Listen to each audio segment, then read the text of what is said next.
Hello, hello, hello, hello, hello, hello, hello, hello, hello, hello, hello, hello. Why am I not hearing anything? I don't know why I'm not hearing anything. Is this the reason why? Bro, nothing is changing. What the block? Nothing is changing, my brother. Nothing is changing, my brother. Okay, we're making goofy. Alright, we've got all the settings correct. Everything's correct on that. How's everybody feeling? Genki? Daijoubu desu ka? Daijoubu desu ka? Daijoubu desu ka? Daijoubu. Boku wa aikawarazu zokkouchou desu. I'm feeling me best. We've got the water. We got water on deck. We already had the tater tots for the lock-in potential. We're gonna have a little political policy stream today. Maybe not for the whole day, but just for a little bit.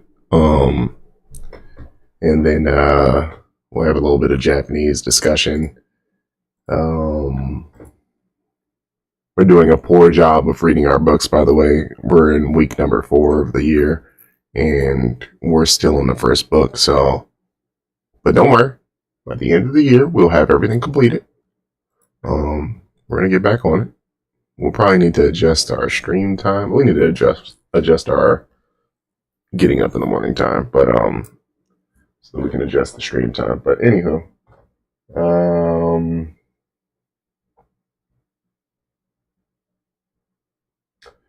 yeah, just got stressed just thinking about that.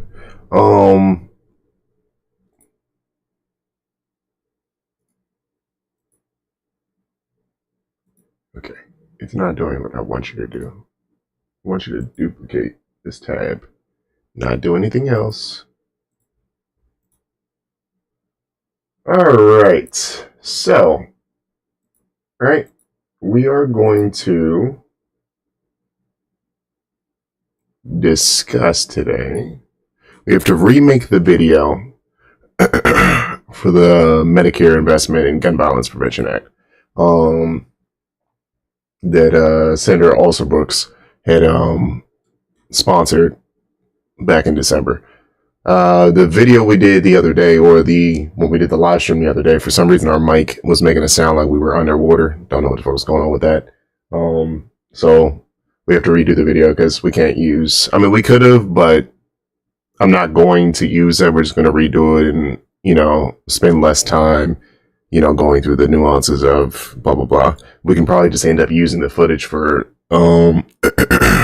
like silenced footage or quieted footage. So it'll be all right. Next order of business.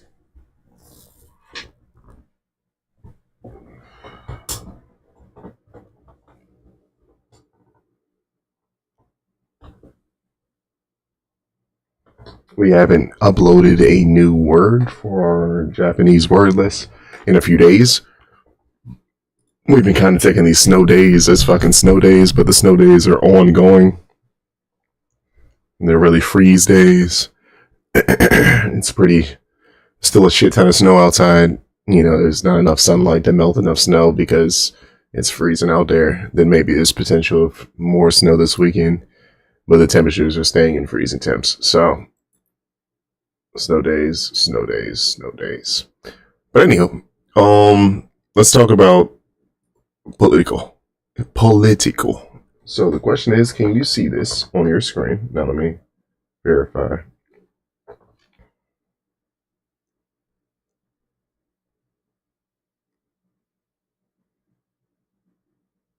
You can't really see it as much, But I have an idea, so we'll start rapping, blah blah blah blah blah. You know what I mean? And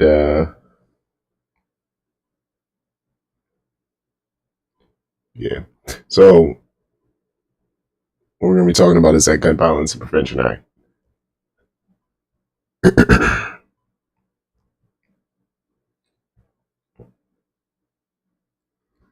Give it a little notification on Instagram that we're streaming.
But yeah, blah blah blah blah. But so anyhow, I'm trying to get this fucking post, but my phone is taking forever to fucking load.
What are we trying to say? Do.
Um,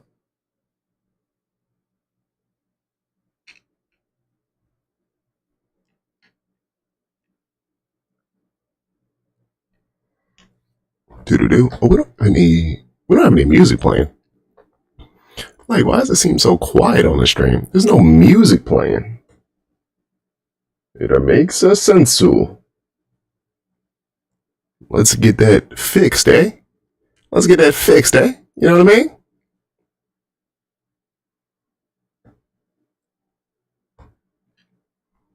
Waiting for the part where the music plays. Okay. Music has started.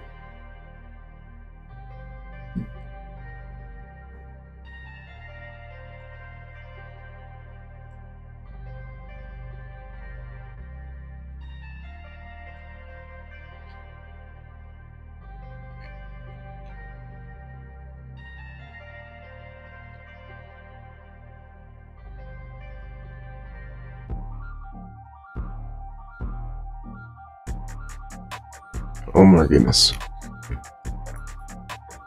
All right, so I think I need to bring this up as full screen, but we'll bring this part up for full screen, and then we can kind of talk about ourselves, I guess, whatever. Not ourselves, but the information. I mean, I don't know. I feel like if I do the video, I can zoom in on this portion. This will just be clear because all you're doing is zoom in on that. It's not really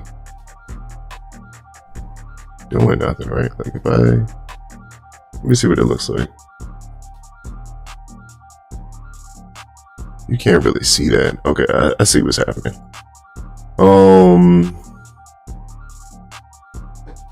I don't know. I think I'll make it full screen, and then I'll do a little bit of both for the video, for talking in terms of, you know, my position versus the information's position in XYZ. I never did look at that clip to see what that was, and but anywho, so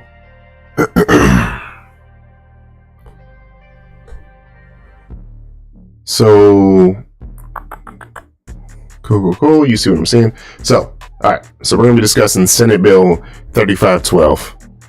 It's a Medicare Investment in Gun Violence Prevention Act, submitted by Senator Alsobrooks back in 1216. Back on 1216. So about 2 months ago. Actually about a month and a half ago at this point. So what this bill discusses, right, or what this bill represents, is to amend.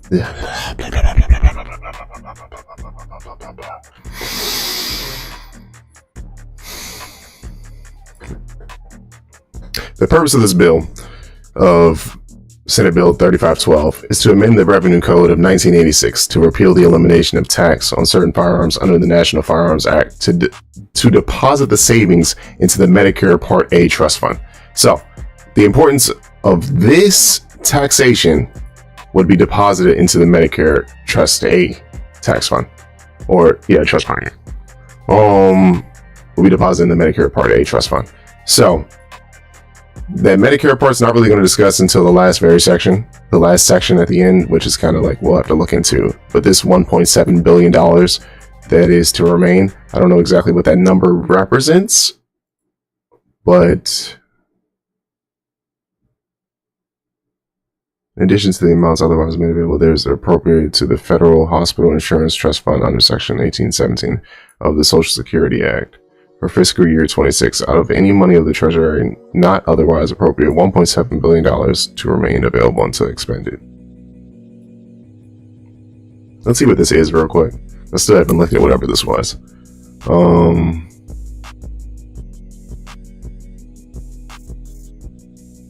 Creation deposit transfers from the Treasury. Okay. Corporate trustees.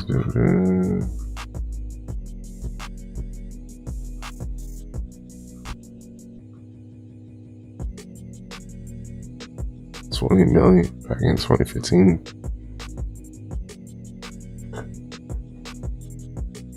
Why is there nothing for the more recent years?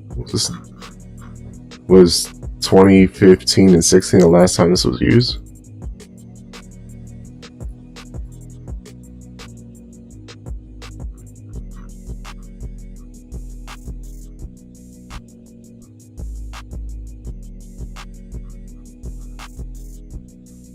Okay, so let's go back. Let's go back to what we're actually focusing on. So, the main portion of this bill, right? Now, mind you, Ms. Alsobrooks is from Maryland herself. She was voted into Congress in the last presidential election, so in 2024. In case you were wondering if whatever she's been doing, obviously the House and the Senate are controlled by Republicans, along with the Republican administration that we currently have, and, you know, XYZ and the Supreme Court being controlled by mostly Republicans. Now, you might be, you know, as I always say, like, people should be, when you vote somebody into office, you need to remember who you voted for, of course. Like, you should be looking into the information that they're talking about and what they're discussing and what they're campaigning on prior to them getting into office. And then once they're in office, you should be paying attention to everything they do. I mean, obviously, they're not always going to get their things passed, especially like I said, everything being controlled by Republicans and she being a Democrat, this isn't going to get passed. But the idea is here is, putting the information out there and available, and what are you actually trying to do? This is obviously during the discussion of Medicare, not being any money for Medicare and where we can get such money from, because we never have enough money to support all these programs supposedly, but we have money to send billions of dollars to other countries and to spend on military spending. Not saying there's anything wrong with spending money on military spending, but since the US still spends more money than everyone else in military spending, which actually I could be wrong about that, but I think that fact is still pretty accurate. I'm not even gonna look it up because that's gonna make us digress and focus on something else. So we'll clip that in if we add this part to the video. So anyhow, so like I said, the bills to amend the Internal Revenue Code of 1986. So to repeal the elimination of tax on certain firearms under the NFA Act or NF Act to deposit the savings into the Medicare Part A trust fund. Now, obviously, this would need to pass the Senate and House of Representatives, blah, blah, blah, to be assembled in Congress. This says be enacted, but I don't think it needs to pass the House if it was submitted by the Senate, but I'm not entirely sure about that. I could be wrong. But I think the Senate can pass this without issue, because the House passes bills without issue. So, like I said, mostly the main focus that we're going to be focusing on is the Gun Violence Prevention Act portion versus the Medicare investment, because the Gun Violence Prevention Act portion is going to fund what the Medicare investment is anyway, not including section number 3, where it talks about $1.7 billion that may not, of money that should be readily available from the Treasury, if not already appropriated somewhere else.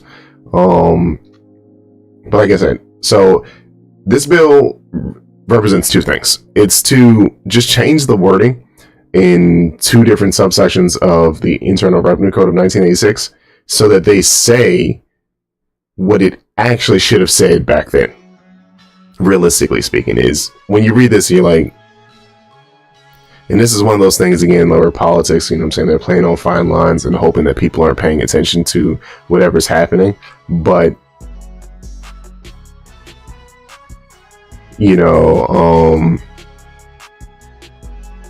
it's good to have stupid people, and stupid people aren't going to look at these things. They're not going to go to congress.gov. They're not going to look up their representatives from their state. They're not going to go through the process of looking through every bill that their representative either sponsors or co-sponsors or anybody they voted into office or XYZ or anyone else, because they'd rather listen to news media or disinformation in a lot of instances now,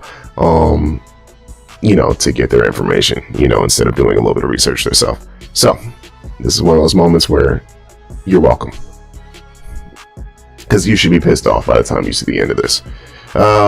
And if you've already seen this, you already know what the situation is about the show, but if not, let me show you how it is. So in short, it only really removes 2 sentences and changes the wording of 1 sentence, in short. But so it focuses on the repeal of elimination or transfer of manufacture of certain firearms. Now, I'm sorry, scratch that last comment. So in the first portion, we're going to talk about the transfer tax versus the manufacturing tax. So, but they're both, the wording on the transfer and manufacturing taxes is pretty much exactly the same. They both say, and in this instance, actually, I have this up already. So they both say, actually, but we need this one.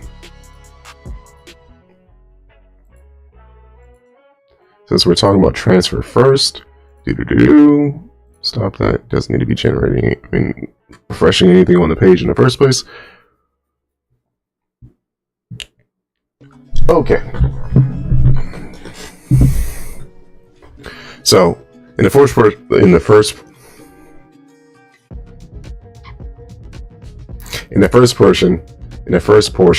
of this bill, it changes the wording of the transfer tax. So, and it's amending the transfer tax to read, there shall be levy collected and paid on firearms transferred to tax at the rate of $200 for each firearm transferred, except the transfer tax on any firearm classified as any other weapon under section 5845 shall be at the rate of $5 for each such firearm transferred.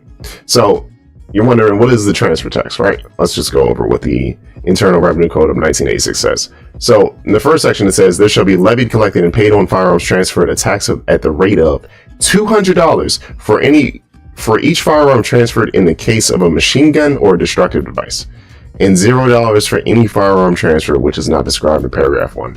So you might be wondering, oh, okay, so they should be paying a good fair share of money for firearms, being transferred. No, that's not true, because what you fail to realize is that the wording here, machine gun, does not equate to firearms alone. This is a type of firearm, and then a destructive device is another type of firearm, or device, for example. So destructive devices, easy peasy. Incendiary devices, grenade launchers of the sort, those are destructive devices, things that fire off a cartridge or whatever that does damage, essentially. Machine guns are firearms that when you pull the trigger, right, they fire more than one round until you release the trigger. So for example, machine guns are full auto options. Like if, let's say, you have a semi-automatic rifle, but it can be toggled to switch between full auto and semi-auto or burst fire, or whatever the type of switch that it has, or mechanism it has to operate as firing. When you switch it to full auto, you just pull the trigger and it keeps shooting. When you switch it to semi-auto, you have to pull each individual round, or fire each individual round. So you have to pull the trigger each individual time. For example, semi-autos are pistols. Pistols are semi-autos. You're not holding down a pistol trigger. Now there are some pistols that are full auto, but the general idea of a pistol is a semi-auto pistol. Same thing with rifles. For civilians, for example, most civilians either have semi-auto pistol, they have a semi-auto rifle, they have shotguns. Shotguns aren't machine guns either, so they may shoot like 2 casings at a time, depending on the shotgun if it's a double barrel, but it's not going to be firing 20, 30, 150, it doesn't even matter what the number is, more than one round at a time, or multiple rounds continuously, because it's going to continue firing until the ammo cartridge is empty. Until the ammo magazine is empty. So let's look at the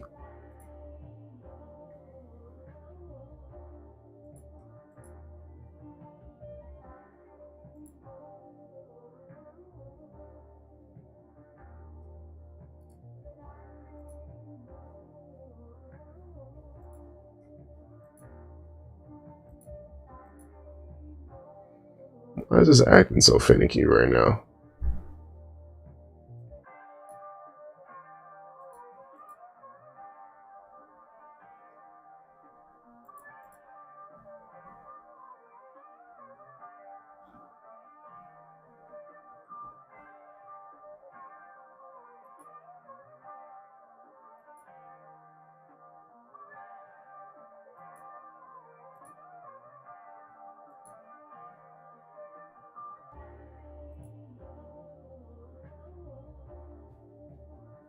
Taxing on making firearms. Here we go. I found the section I needed. Okay, so when it comes to making firearms, right? This is the same wording. $200 for each firearm made in the case of a machine gun or destructive device, and $0 for any firearm made with which is not described in paragraph 1. I want to say again, when you pull the trigger and it fires more than one round, that is a machine gun. A pistol is not a machine gun. A shotgun is not a machine gun. A rifle is not a machine gun unless it has a full auto option or is a fully automatic rifle, making it a machine gun. They say assault rifles, but assault rifles are not always classified as full auto rifles. They may just be semi-auto, or they could have burst fire, or they may be full auto rifles, or but $0 for any firearm which is not described in paragraph 1. And once again, I didn't want to include the destructive devices, grenade launchers, incendiary devices, but any firearm that is produced and transferred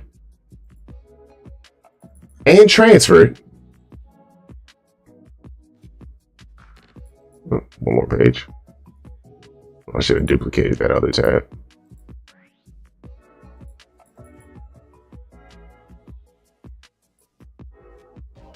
Well, actually, let's see here.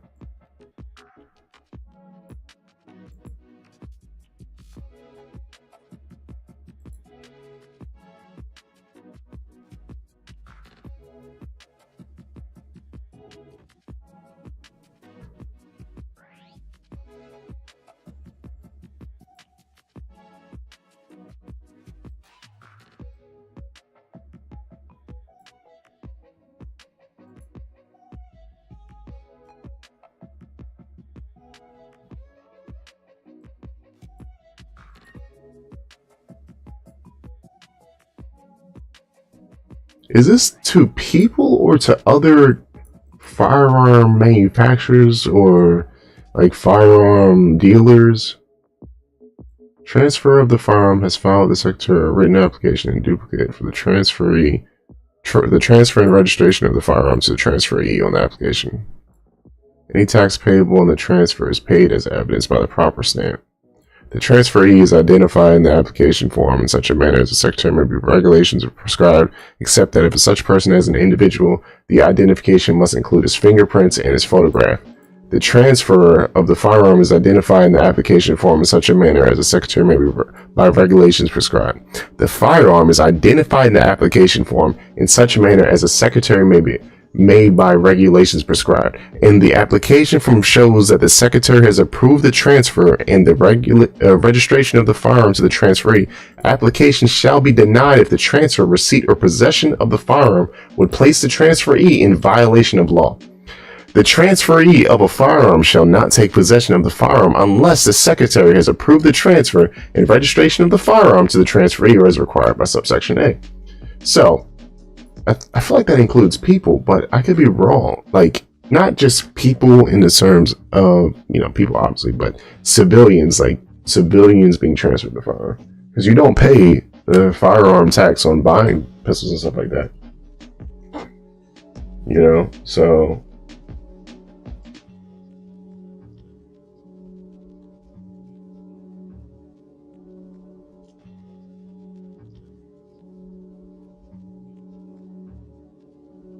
that's definitely what I meant to do earlier.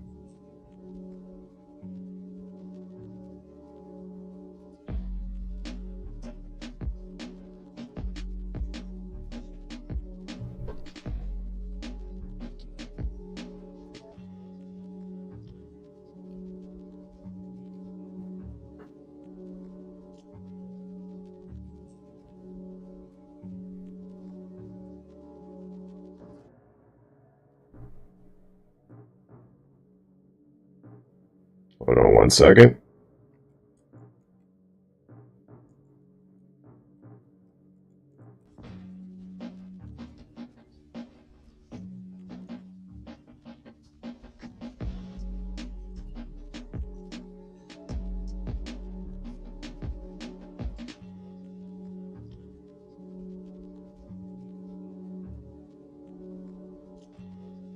All right.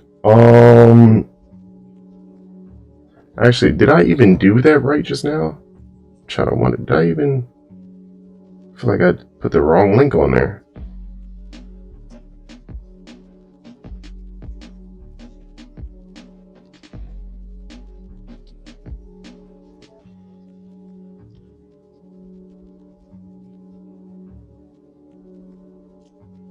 Bro, how long is this shit gonna take? Oh, that is the wrong link. Fuck. Can I edit this?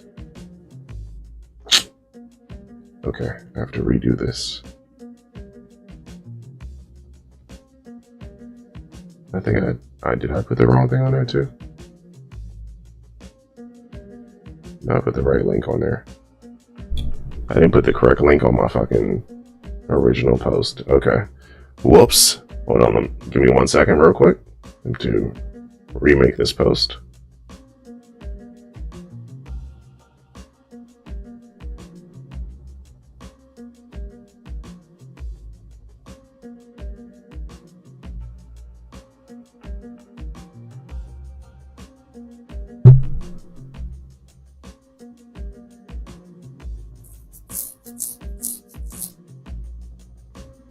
Okay.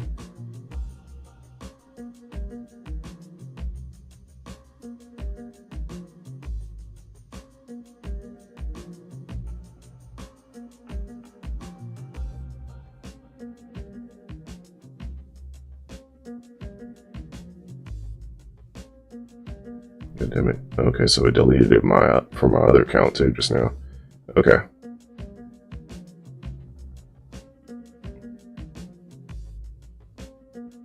Well, I have to remake this post again. God damn it.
Wait, did it not post it just now?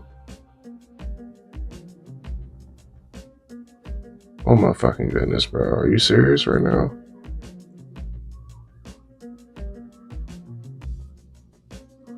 Bro, what the fuck?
Alright, so we'll, I continue on with what the fuck we were talking about, because I don't know why it made us repost the same thing like 3 times. We had to redo the post 3 fucking times. That shit is so annoying. So annoying. So annoying. Oh, good. Now I have your attention. Hey, thanks for the follow. How you feeling? You feeling good like you shoulda?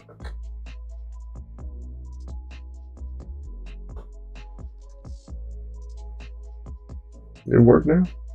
I think it worked. I think it worked.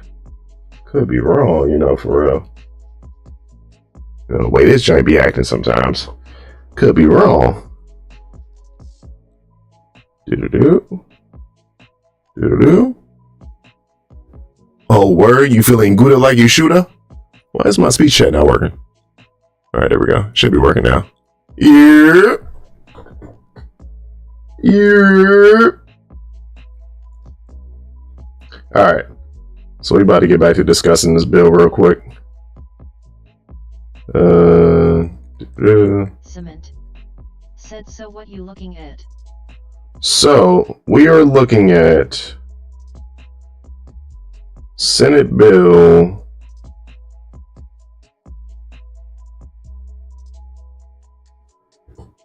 Alright, so we're looking at proposed Senate Bill 3512. So this bill covers trying to get a Medicaid investment fund, but based on taxation of gun manufacturing and gun transferring. So it's called the Gun Violence Prevention Act, and it would fund a Medicare investment fund. It would go into the Trust A fund. Now, doesn't matter about the Medicare stuff right now, because we're only worried about the numbers in dollar amount of manufactured firearms and transferring of firearms. So it would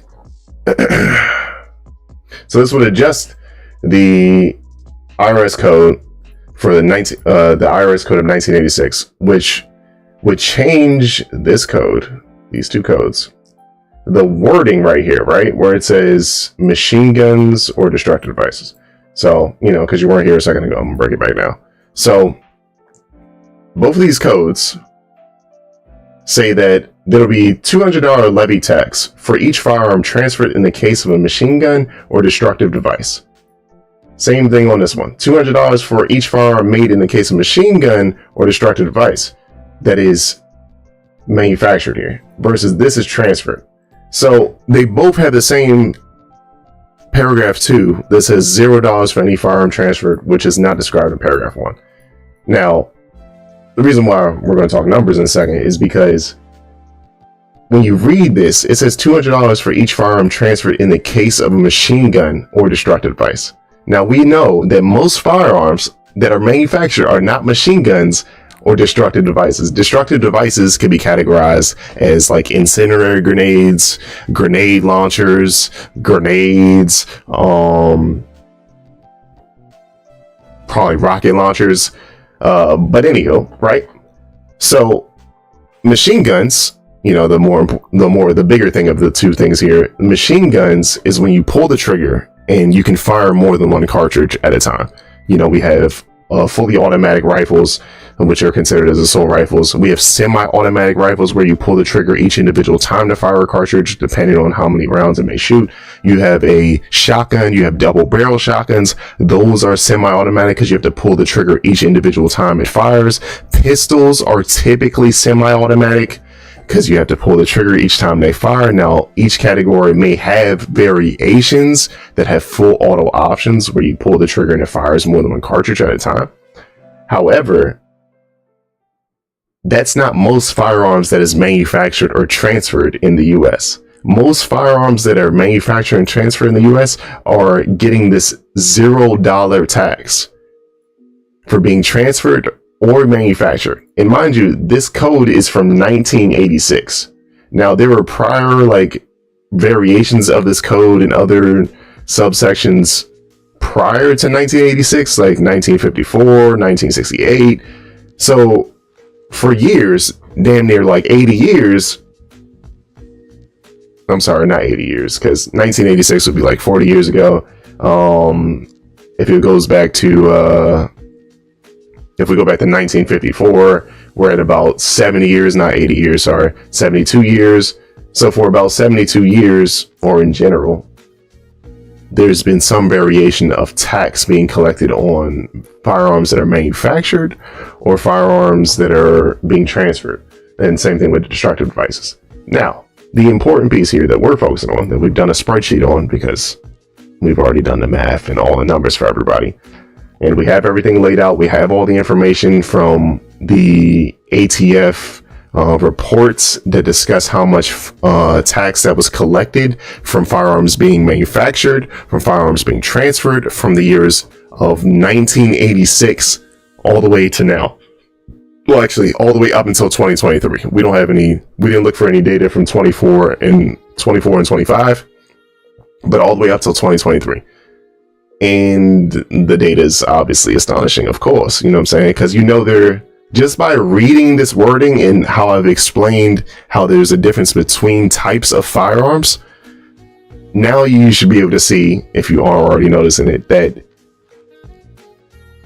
obviously there was some lobbying that happened when this implementation of this bill was put forth originally back in the day versus the bill that's being proposed now by Ms. Alsbrooks she presented.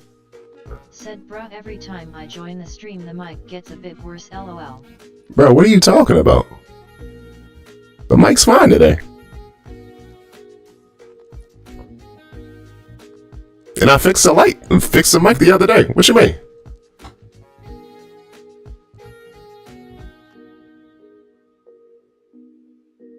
I feel like I was just talking too fast. Where's my headphone charger at? RI0P. Said hold up Emma, ask Roger.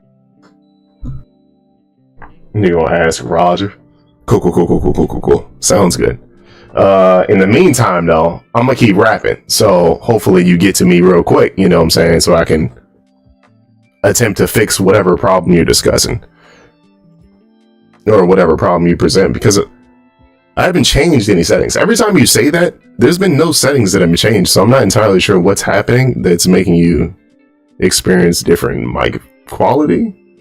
I don't know, because I'm getting the feedback in my headphones, and it shows just fine, or it hears just fine. I don't really know what the issue is, but I know the other day that underwater giant said, yeah, you sound like shit. What? What? How, Sway? How?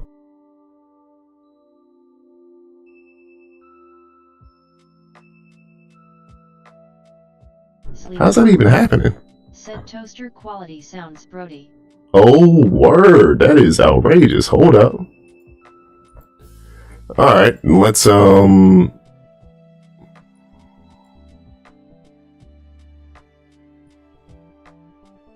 bring it down a notch, maybe? Okay, that was drastic. Hold on 1 second. Turn me back up. Turn me back up now. Alright. I feel like that should be better. Should be better?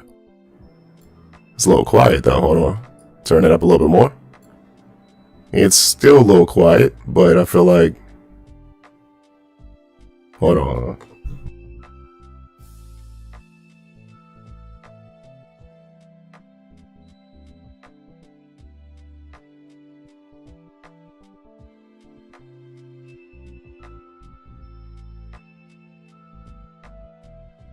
RI0P. Said it's like there's an echo of yourself talking right after you.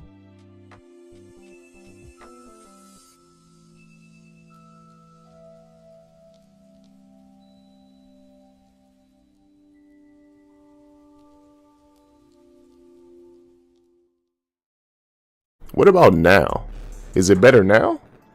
Or is it worse now? Because you said it was like an echo of myself.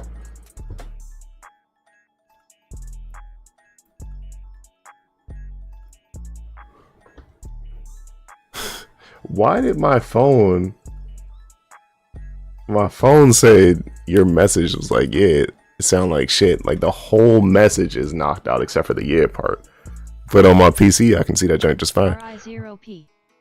Said you sound like you did like 3 days ago. What? Which is crazy because I've streamed like every day since then. It's been fine. Do do do do do do do. RI0P said which is better than today. That's awfully crazy. But is the echo gone or is the echo still there? Let's just like erase all this. Actually, hold on. Let me just unplug my mic first.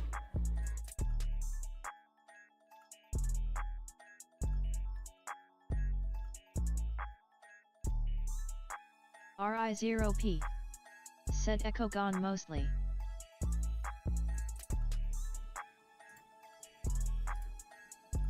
Okay, so what about now?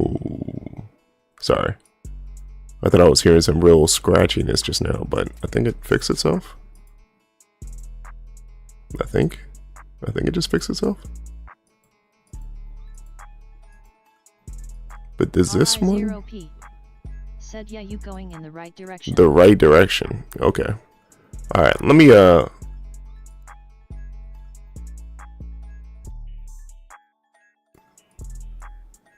Is this better or worse? Oh my goodness, this is crazy. Actually, hold on. Don't do that. That was actually crazy. That was terrible. I said I was going in the right direction. But what the fuck am I supposed to do from there? Let's see what else we can do here. Said ID say your mic is 95%. 95%. RI0P. What if You good? I'm good? I'm good. I'm good. I feel like it sounds like RI0P said stop messing with stuff RN LOL.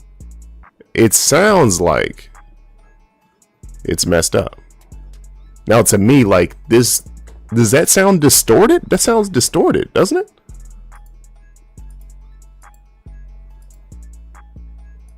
RI0P said something off my message was too late LOL. Fuck. Fuck.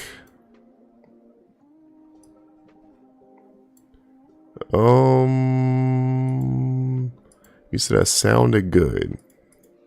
RI0P said you had it though. So what if I add this back on, right? I'm gonna add this back on, and I'm gonna adjust this a little bit back to where I think it was. Now, does that help?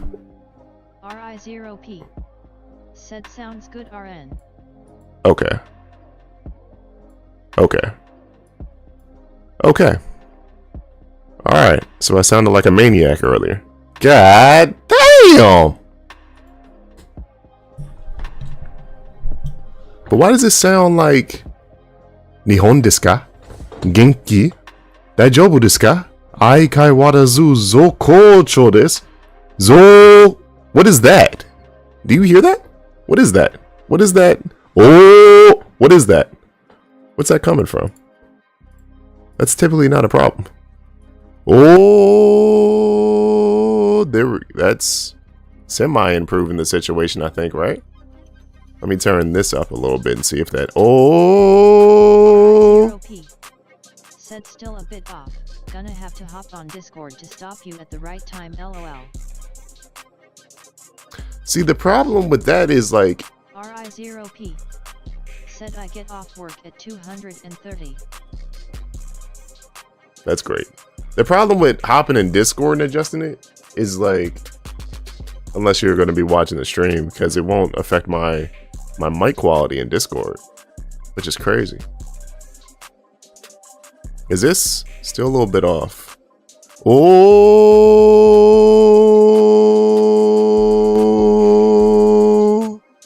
I feel like that's better, right? RI0P said yeah, I know ID have to watch stream at the same time.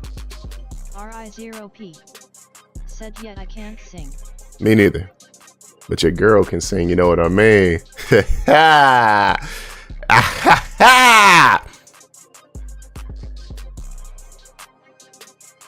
Alright, what if I adjust this down some and then adjust this up a little bit? RI0P said yeah, asterisk you can't sing. Alright, cool.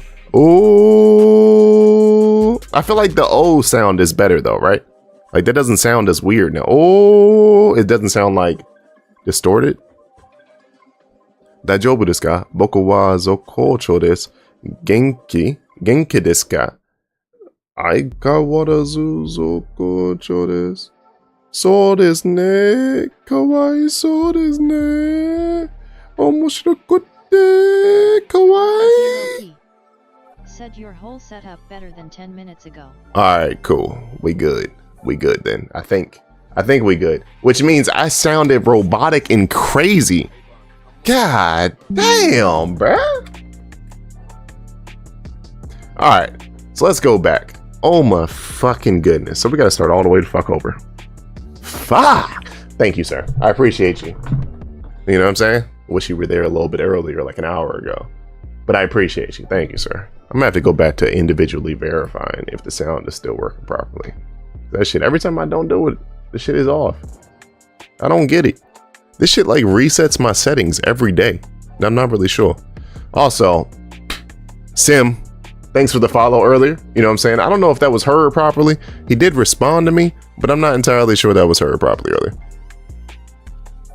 Oh, he did hear me though, because he answered my question. That's actually. Said take a pic of your settings. All right, listen here, you millennial. You think I'm going to be taking pictures of things, you know, to make sure that I have the same stuff next time? Come on now, you goddamn millennial. What do you think this is? What do you think this is? R-I-0-P. Said or a screen grab. Yeah, no, I was thinking if I R-I-0-P. should put it in a file or something. Confused old man. Fuck you, bitch. I mean, did you hear that, kind sir? Sticky Notes needs an update. What the fuck does Sticky Notes need an update for? Oh my goodness. Downloading updates.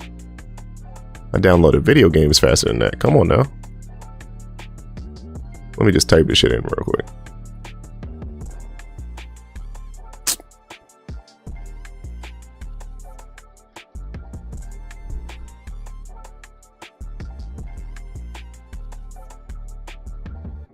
Bro, what? Was the numlock not working? 14.4.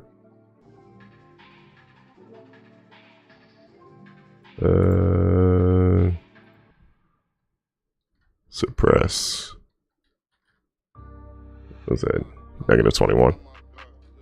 Oh, so you made it into work today, sir. Look at you. Look at you. Look at you. You living different. I haven't even unshoveled my car. All right, we're good now. We're good now. We're good. We're squared away. We're gonna discuss things. Said roads were treacherous though. I believe it, bro. Like they, you know what I'm saying? It still looks like there's snow on my fucking street. I mean, I know it's ice at the bottom layer, so I'm not gonna be able to get everything, but it just looks like there's still fresh snow just laying around. R-I-0-P. Said the ice is icing. Yeah, please be careful out there, good sir. Please be careful out there. You know what I'm saying? We don't want anything dangerous happening. You know, risking it for some couple bucks. You know what I'm saying? They pay us to stay home, type shit. All right. Please be careful. To all of you good peoples out there driving around and doing your things. All right, so let's get back to it, because now I gotta. Said was going 10 under the limit this M. Oh, word, 10 under the limit. So you was doing about 45. No, you need to be doing about 2. You know what I'm saying? Drive like your grandma out there. You know what I'm saying? On her regular days when there ain't no snow on the ground, you need to be driving like her. All right. All right. So Senate Bill 3512, sponsored by Miss Alsobrooks. It's the Medicare Investment in Gun Violence Prevention Act. So the main portion of this bill covers the Gun Violence Prevention Act, which adjusts the IRS code, the 1986 code, to all the revenue that will be collected from the tax of adjusting this code would go into the Medicare investment, which would be Medicare Investment Trust A, I believe, or Medicare Part A Trust Fund. And then there's some stipulation at the bottom about $1.7 billion coming from the Treasury. Government SI, that if it wasn't already appropriated by the Treasury, should be available. However, most likely this bill won't get passed, of course, because, you know, the Senate and the House is run by Republicans, and unless they want to back this and go against the gun industry, I doubt this bill will be passed. Obviously, they don't want people to have health care, you know, based on, you know, the past couple months we've seen already, and the lack of funding for thereof. Even though they talk about they do want that stuff, but however, you know, it's up to the people to hound these representatives that they elect in their presidential and their midterm elections, you know, to make sure they're getting the right people in office. If you're voting for people and you don't know what the fuck they're doing when they're in office and it's time to vote for them again, maybe you shouldn't be voting for them. You know what I mean? Maybe you need to do a little bit of research and figure out what the fuck they've done that has benefited your vote and what they've done to benefit the rest of your country. Because a lot of these motherfuckers are getting in there, they're sitting in their seats for years and years, and then they don't do shit. They talk a good talk, but they never do shit. They campaign on bullshit, and then they never do anything with it. And they don't vote for shit that you hate or don't agree with and don't believe in, and you know what I'm saying? You got to get them motherfuckers out there. If they ain't doing shit that is benefiting your vote, the reason why you voted for them, they campaigned on lowering grocery prices, for example, they don't need to be in there again. Make sure they get up out of there. They campaigned on lowering the cost of rent and they didn't do it. Now, not that they presented the information or they tried to do something about it and they just couldn't get enough co-sponsoring from their other representatives or their other colleagues to gravitate towards that bill, then, you know, that's one thing. But if they're legitimately not doing anything for the people, you know what I'm saying? They're working against the people, or they're working against, you know, the people they're supposed to represent. But anywho, so Ms. Alsobrooks obviously got voted into office 2 years ago during the presidential primary. I mean, or not the presidential primary, but the presidential elections. And, you know, most people, I don't know if everyone's paying attention because most people aren't going to congress.gov to see what bills and what their representatives are doing and what bills are being voted on and against, and if they have a vote for that or not, or if they sponsor, if they sponsor or co-sponsor other bills and amendments in XYZ. Now, anybody has access to this. This is open to the public. But so anywho, so one of the bills that she sponsored herself, not co-sponsored, like she agrees with it and she, you know, hopped on, like she put her name on it. No, like she presented this bill. You know what I'm saying? About 2.5 months ago at this point. So what this bill does, right? It amends the revenue code of 1986, and it amends 2 lines, well actually 4 lines, realistically speaking, because it's 2 paragraphs according to this, but it's really 4 lines in both 1986 codes for the transferring tax and the manufacturing tax. They say that you have to, that for each firearm that is transferred or manufactured, you know, because manufacturing tax is the exact same wording, just it says manufacture instead of transfer. So for each firearm that is manufactured or transferred in the case of a machine gun or destructive device, it should be levied $200 as a tax. And for each firearm that isn't a machine gun or a destructive device, should have a levy tax of $0 for manufacturing and transferring of said firearms. Or firearms, wouldn't I? Sorry. So, quick discussion. Machine guns are firearms where you can pull the trigger and it fires more than 1 cartridge at a time. A pistol is not a full a pistol that is not fully automatic is a semi-automatic pistol, which means you have to pull the trigger each individual time. Barrel shotguns or double barrel shotguns or any shotgun, you have to pull the trigger multiple times, meaning it is semi-automatic. Unless, same thing with rifles, there are semi-automatic rifles. Most rifles that people buy as civilians are semi-automatic. Now, people can get light machine guns. People can get destructive devices. When you pull the trigger on a light machine gun, or a machine gun, for example, not light machine gun, but a machine gun, it fires more than 1 cartridge at a time. Now, pistols, rifles, there are shotguns that can be adjusted or have a switch that they toggle that switches them to fully automatic, making them a machine gun at that point. Now, a destructive device is a grenade launcher, incendiary devices, or grenades. Those are destructive devices. Essentially, something with an explosive mechanism, pretty much, or explosive mechanic to it that causes a large form of destruction. Now, so the part about this that we're going to really focus on is the fact that firearm transferring and manufacturing for any other firearm, remember we said non-machine gun or destructive devices, is most of the firearms that are manufactured or transferred in the US since this bill since this code's inception. Now, mind you, this code that is specifically want to be amended, that Ms. Alsobrooks wants to amend, is from 1986. But this code was part of other bills and codes leading or all the way back to 1954. Now, so that puts it in perspective. This bill or this code is 40 years old.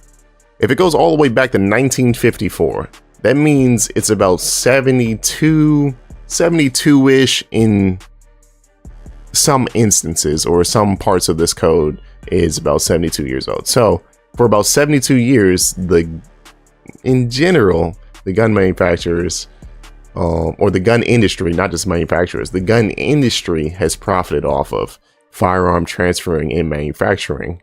So we did some math. We did a whole spreadsheet based on the information available from the ATF, that goes all the way back to 1986. Now, we did only a short period of time to cover the amount of tax revenue that should have been collected if the wording on both these IRS codes for the transferring tax and the manufacturing tax said $200 for each firearm transferred,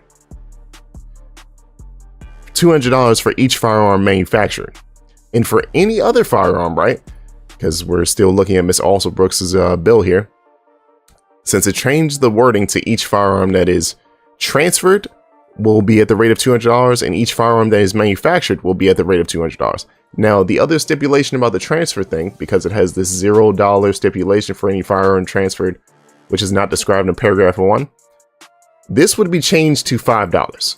Now, any firearm that is not a firearm is not a firearm, pretty much. And that'll be pretty much destructive devices will be $5, or I would assume destructive devices will be considered at the $5 transfer or manufacturing rate, along with other parts and pieces that may be included as non-firearms. So we did the math based on the information we were able to find on the ATF data that they had readily available to the public, describing how much revenue had been collected, how many exemptions, how many applications that were exempt for, or how many applications were presented or filed to get exemptions from the transferring manufacturing tax that should have been levied on all the firearms that were produced and transferred around. Now, like I said, we did the math based off of if this wording was already law. And that's just to put it in perspective for everyone out there that's obviously not going to be doing the math or looking into this specific bill and why this thing should actually be passed in the Senate. Because obviously it benefits the American people, especially the individuals who are concerned about their Medicare.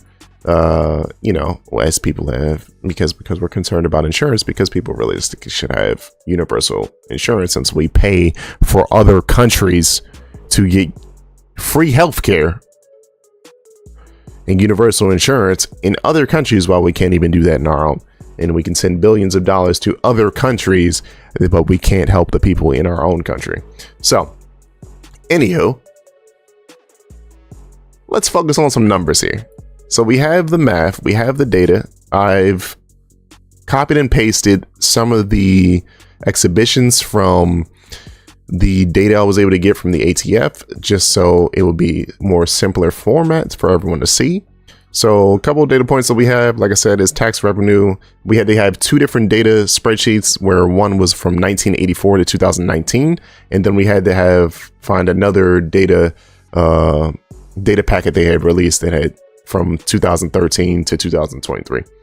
Now, mind you, as you see that in 2023, for example, they paid the gun the gun industry paid $96 million for transferring and making firearms.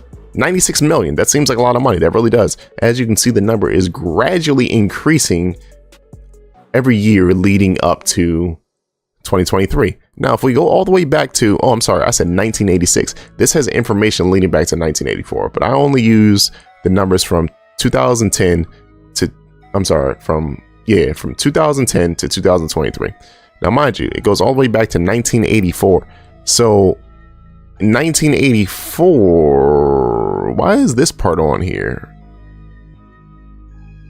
but not on how many firearms were manufactured in 1984 and 1985? Interesting. They knew how much tax they collected, but not how many firearms were produced, which is really concerning that that's not on the same spreadsheet as this. That's really concerning. But anyhow, only during that time frame, there was only about 66.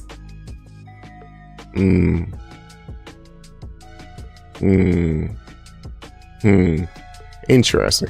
There were $666,000 paid in 1984 for transferring and making of firearms. We don't know how many firearms were transferred or made in that time frame, but based on the numbers, we can say there was a certain amount. Like if we did the math for the $200, blah, blah, blah, we could break things down and do some estimations, but we're not going to worry about all that because our spreadsheets are based off of, like I said, from the years 2010 to 2023. How much revenue should have been collected from taxes on firearms that were manufactured and transferred? So let's go over to my little spreadsheet that I created.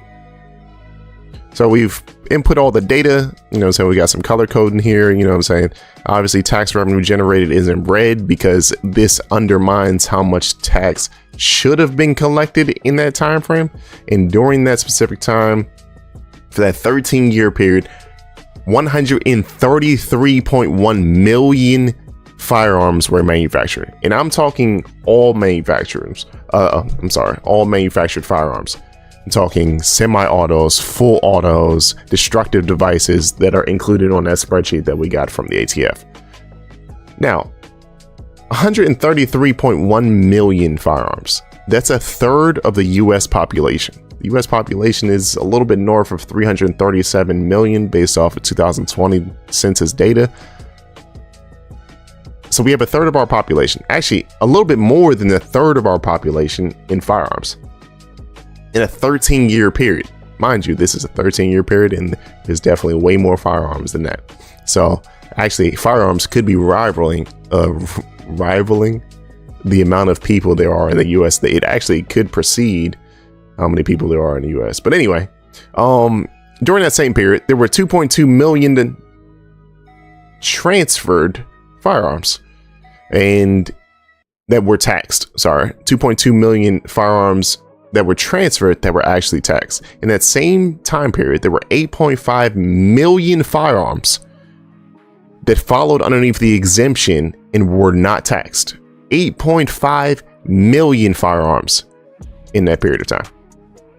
So the total tax revenue generated during the entire time frame was $576.4 million. Seems like a good amount of money. Like it seems like a lot of money when you look at it, but it's really not that much in comparison to how much income should have been generated based off of the tax by properly taxing the gun industry. During that same period, this is the numbers. Like I said, if we had implemented the bill that Ms. Alsobrooks has presented all the way back in 1986 and we're following suit to make sure that firearms that were manufactured and firearms that were transferred were actually being taxed $200 for each individual one. And this doesn't even, okay. So during that same time period, like I said, I did the numbers. I made sure that everything I did the same way based on each category. Manufactured, if it was manufactured, it got the $200 tax. If it was transferred, it got the $5 exemption if it followed underneath the exemption category, just based on the numbers that we have of how many firearms were exempt. But also, not applicable. Right. So, like I said, manufactured and transferred that were taxed, or one category, 135.3 million, and then ones that were underneath the exemption category were 8.5 million. So if we did the math correctly, the estimated tax revenue that was missed based on the exemptions alone is $42.7 million. So based on the exemption of 8.5 million firearms, 42.7 million firearms, or $42.7 million was left under the table for 8.5 million firearms that were transferred during a 13-year period. So the estimated amount of tax revenue that was also missed for the manufacturing of 135.3 million firearms that should have been taxed, 135.3 million firearms that should have been taxed, is $27 billion for a 13-year period. $27 billion would it be? Not the million. You got some more zeros to add on them numbers. Billion dollars, $27 billion. I'd like to remind you that $27 billion is a quarter of all the money the UN estimated it would take to end global hunger. A quarter of the amount of money it would take to end global hunger was a tax revenue that would have been collected in a 13-year period from the gun industry alone in America. Now, mind you, this wouldn't have been used for ending global hunger, of course. This could have been used for making healthcare free and XYZ for the American people and all this other stuff, and funding programs that benefit the American people to avoid gun manufacturers collecting $27 billion in some individuals in our Congress and other entities of power or positions of power in our country, pocketing some of the money that was saved by the gun industry. The total tax revenue that should have been collected was $27.1 billion, based off of adding the amount of money that should have been collected from the exempted firearms that were transferred, and like I said, all the tax revenue that should have been collected from all firearms that were manufactured and transferred. $27.1 billion. Now, obviously, this isn't enough money to fund the Medicare program just in general. However, this would have been a bigger benefit. You know, excuse me, the American people don't really realize like how much money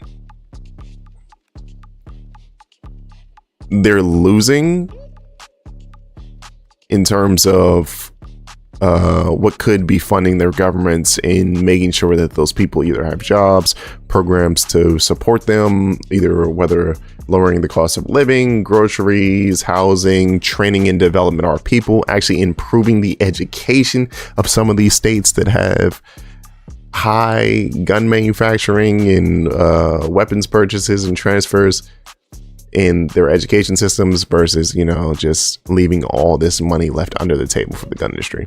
Now, mind you, this bill most likely won't go through because once again, it's presented by Ms. Alsobrooks, who is a Democrat in a Republican-run government currently. And yeah, unless there's enough Republicans who switch sides on this bill and actually want to tax the gun industry what it should have been taxed for the last 40 years at least, it's most likely won't go through. And then the other thing about the amount of money that, mind you, this bill, even if it was implemented, it wouldn't go back and re-tax the gun industry for all the firearms that were manufactured and transferred during those timeframes. But it would start 90 days. It would start 90 days after the implementation of this act.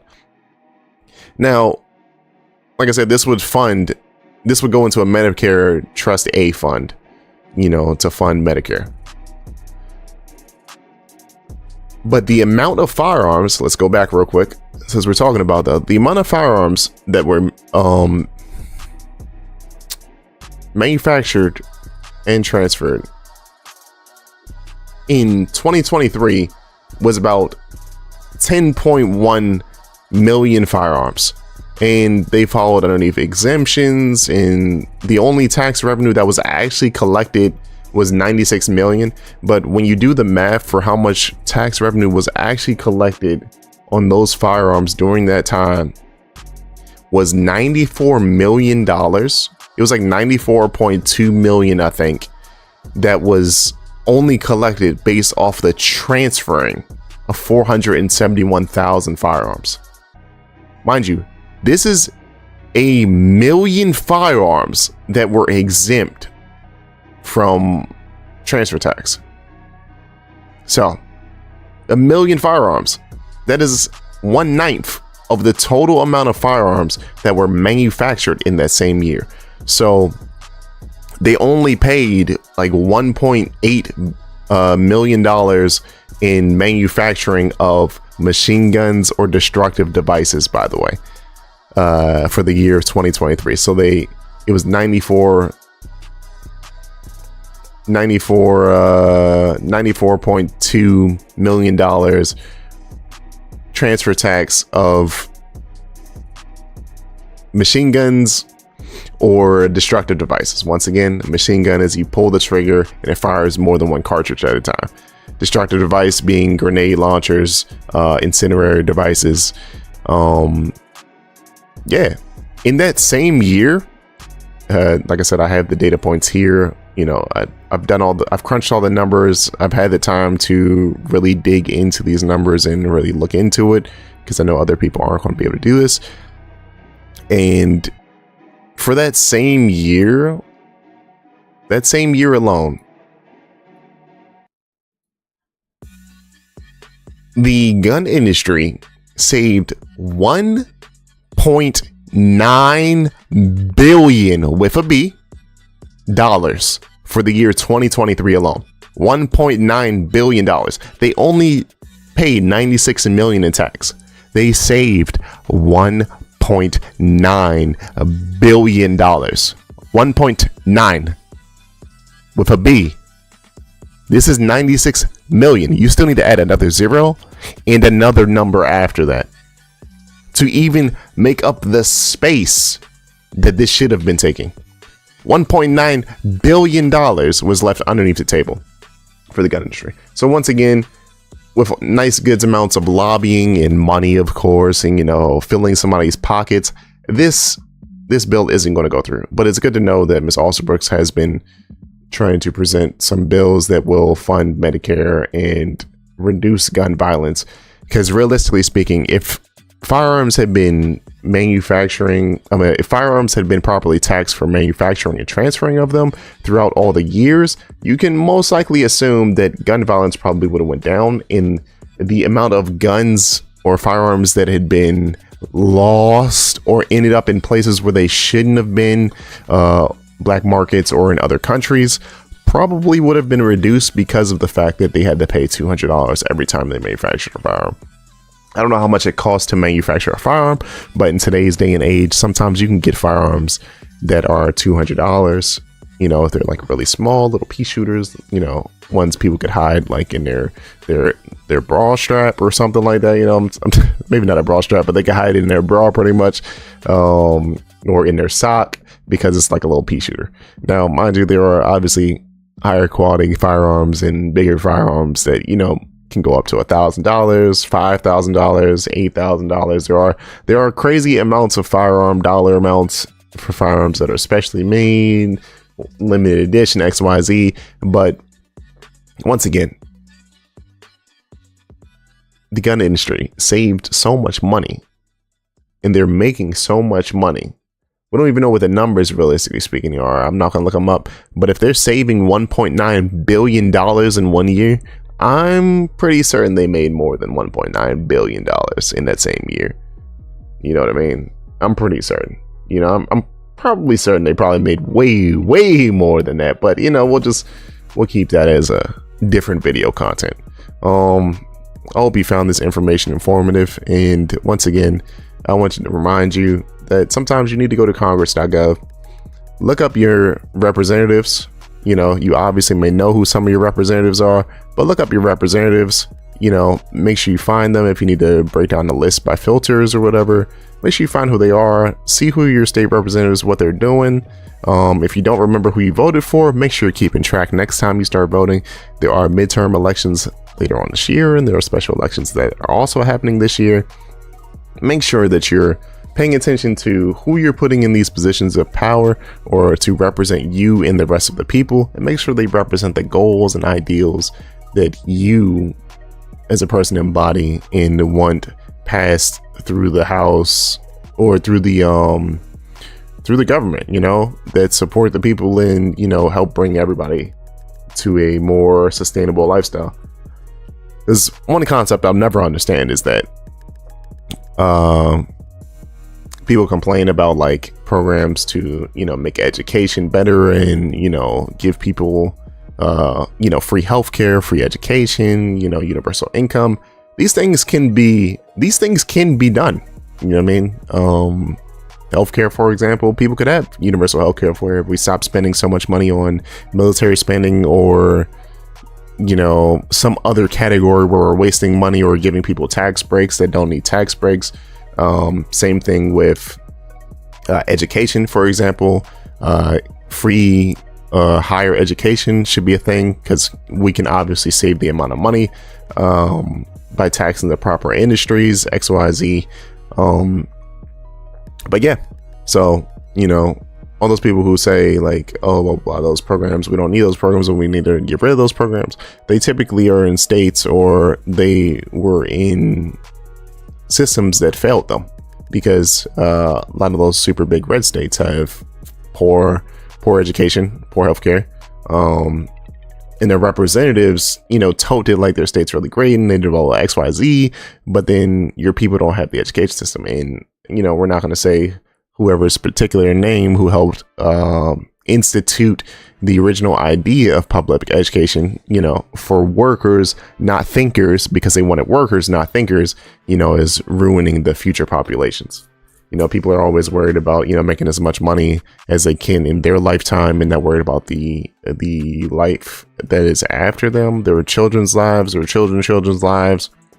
They're only worried about how big they can make their pockets, and instead of improving the education of the people around them, because if we improve the education of all our citizens, all the people who live here, all the residents, then we will improve our society, because it'll make our society more smart, which will then make us want to innovate more things and come up with new inventions.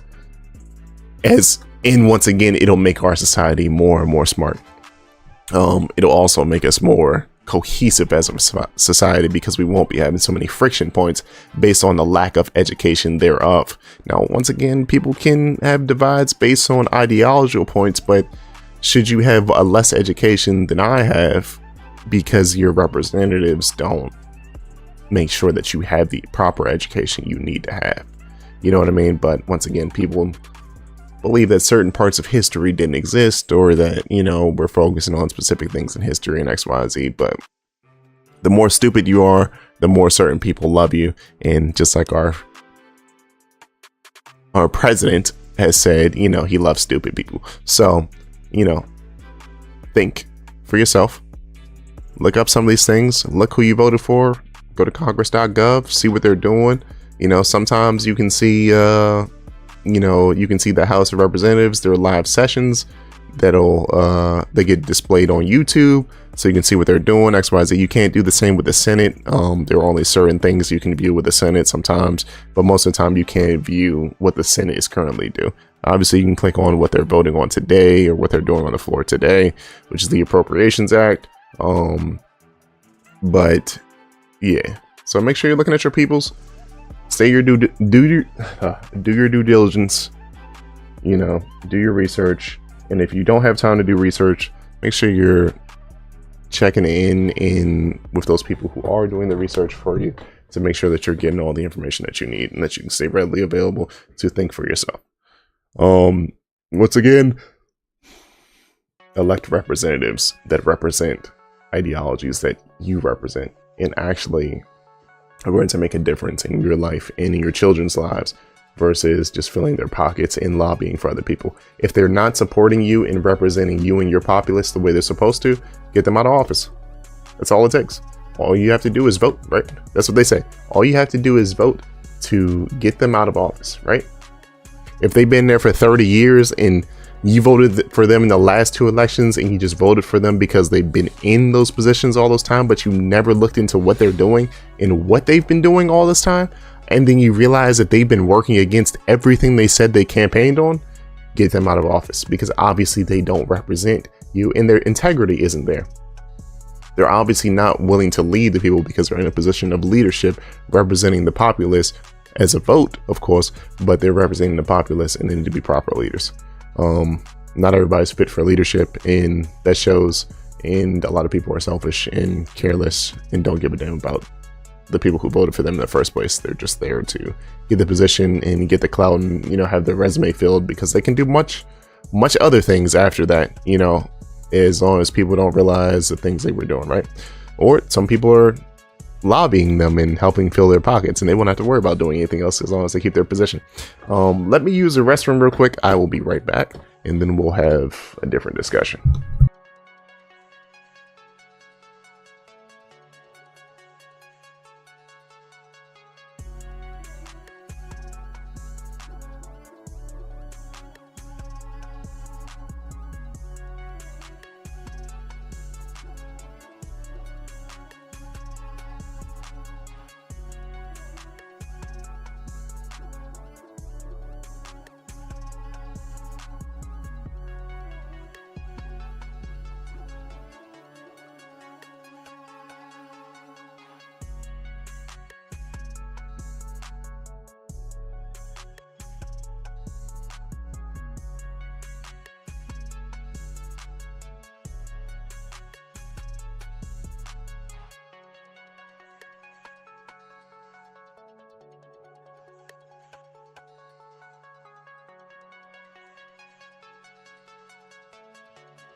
Alright, sorry about that. Go ahead and adjust that real quick. Chilling what the weather was looking like outside. But yeah, I hope y'all found this information useful. Obviously I've spent a couple hours, putting the spreadsheet together, XYZ. But in researching and discussing this information, but it's when you look at some of these things for yourself, it's actually pretty crazy about how often money's left on the table, but people are quick to say that, oh, the government doesn't have the money, or where are we supposed to find this money at, blah blah blah. But $27.1 billion being left under the table because we weren't properly taxing the gun industry what they should have been taxed all of this time. And like I said, that goes back farther. We didn't do the math for anything farther than that, because the data just for a 13-year period was already astonishing in and of itself. So it's like I said, it's pretty crazy, It's pretty crazy, pretty crazy in my opinion, to see the data and then visualize what it should have been and what it could be going forward. It's $27.1 billion untaxed for 2010 and 2023. Like it's crazy, what I'm saying? But we've manufactured a little bit more than the third of the US population in that time frame. It's crazy, absolutely crazy. You know what I mean? And I'm sure the US population hasn't gone up 133 million in that same time period. You know what I mean? How many lives have we lost to gun violence? How many lives could we have saved, because of gun violence? I'm not saying that guns should be taken away or anything like that. What I'm saying is they should be taxed the proper amounts that they should be taxed, versus getting exemptions because, lobbying XYZ. Once again, this goes back to the people doing their due diligence to make sure that they're electing individuals who represent them and are who are going to pass bills and regulations that represent the people and keep the people safe and kept them funded. Said, look at that spreadsheet, smiling face. Look at that fucking spreadsheet. It's a pretty clean spreadsheet. You know what I'm saying? It's got colors, it's got issues, you know what I mean? But you know what it doesn't have? False data. And $27.1 billion untaxed is nothing to fret about. You know what I mean? Actually, I may have used that word incorrectly. Fret. I think nothing to fret about would mean like it's nothing to worry about, but actually it is something to worry about. It's actually way more than something to worry about. It's actually astronomical that, this has been getting away, or people have been getting away with this for so long. And, nobody does anything about it. I feel like 2A individuals, obviously there's been a lot going on with 2A individuals as of late, and them not really speaking up about, things that have been happening across the country in the last week or so with, federal agents killing people, in the last couple of weeks with federal agents killing people.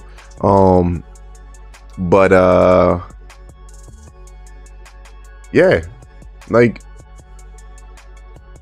firearms should be getting taxed $200 for each firearm manufactured. Firearms should be getting taxed $200 for each firearm that is transferred. Even if that trickles down to the individual buyer like myself, I'm willing to pay a $200 tax for the transferring of the firearm to myself. That's perfectly fine. Because firearms are a luxury in the first place. Firearms are not cheap. Firearms are not cheap. Like I said, there are firearms you can buy that are like $200. Maybe you can probably get one for less, you know, off of somebody or something like that. Said we don't tax the right things or people in this country. Silly. Exactly. You know what I'm saying? We worried about taxing, you know, women's healthcare products, you know what I'm saying? We worried about taxing, you know, contact solution. We worried about taxing, you know what I'm saying, increasing the tax on cannabis industry, but you know, we're not worried about making sure that the firearm industry is getting taxed what they should be getting taxed. You know what I mean? It's just crazy. You know, we're worried about levying extra tariffs on other countries for imports and exports, but we're not worried about the motherfuckers who are manufacturing and transferring shit inside our country. If we don't want to have gun control laws, at least at minimum, we should be taxing the industry what they should be paying. You know what I mean? If anything, maybe the industry should be getting taxed more, because realistically speaking, 133.1 million firearms probably wouldn't have been manufactured if each firearm actually was being levied $200 for every firearm. You know what I mean? Because if they had to pay $27.1 billion in that time frame, they wouldn't have produced as many, they wouldn't have manufactured as many firearms or transferred as many firearms. It's crazy because, you know, the incentives and the savings that they are getting only makes them produce more firearms.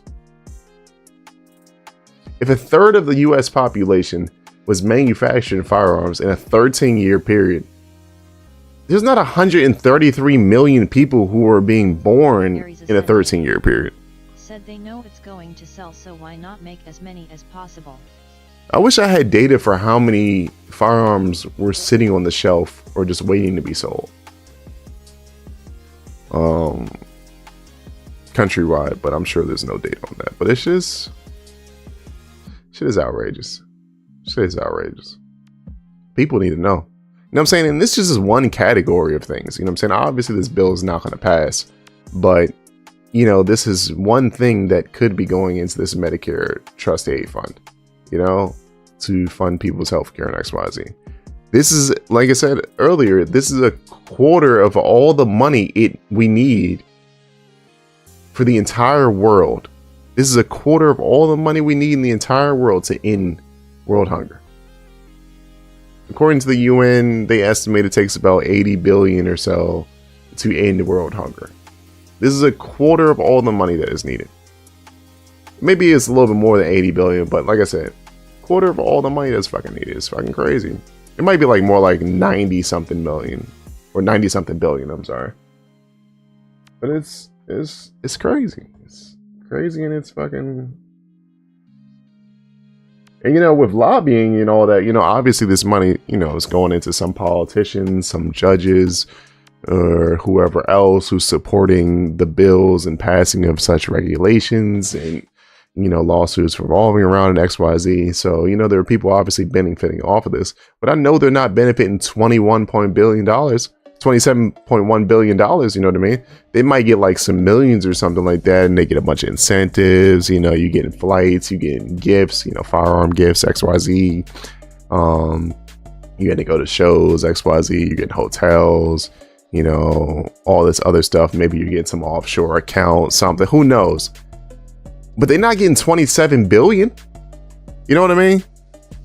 Niggas are just sitting on this shit, and you can't spend billions. You can't spend this much money. If one person had this much money, they couldn't spend it all.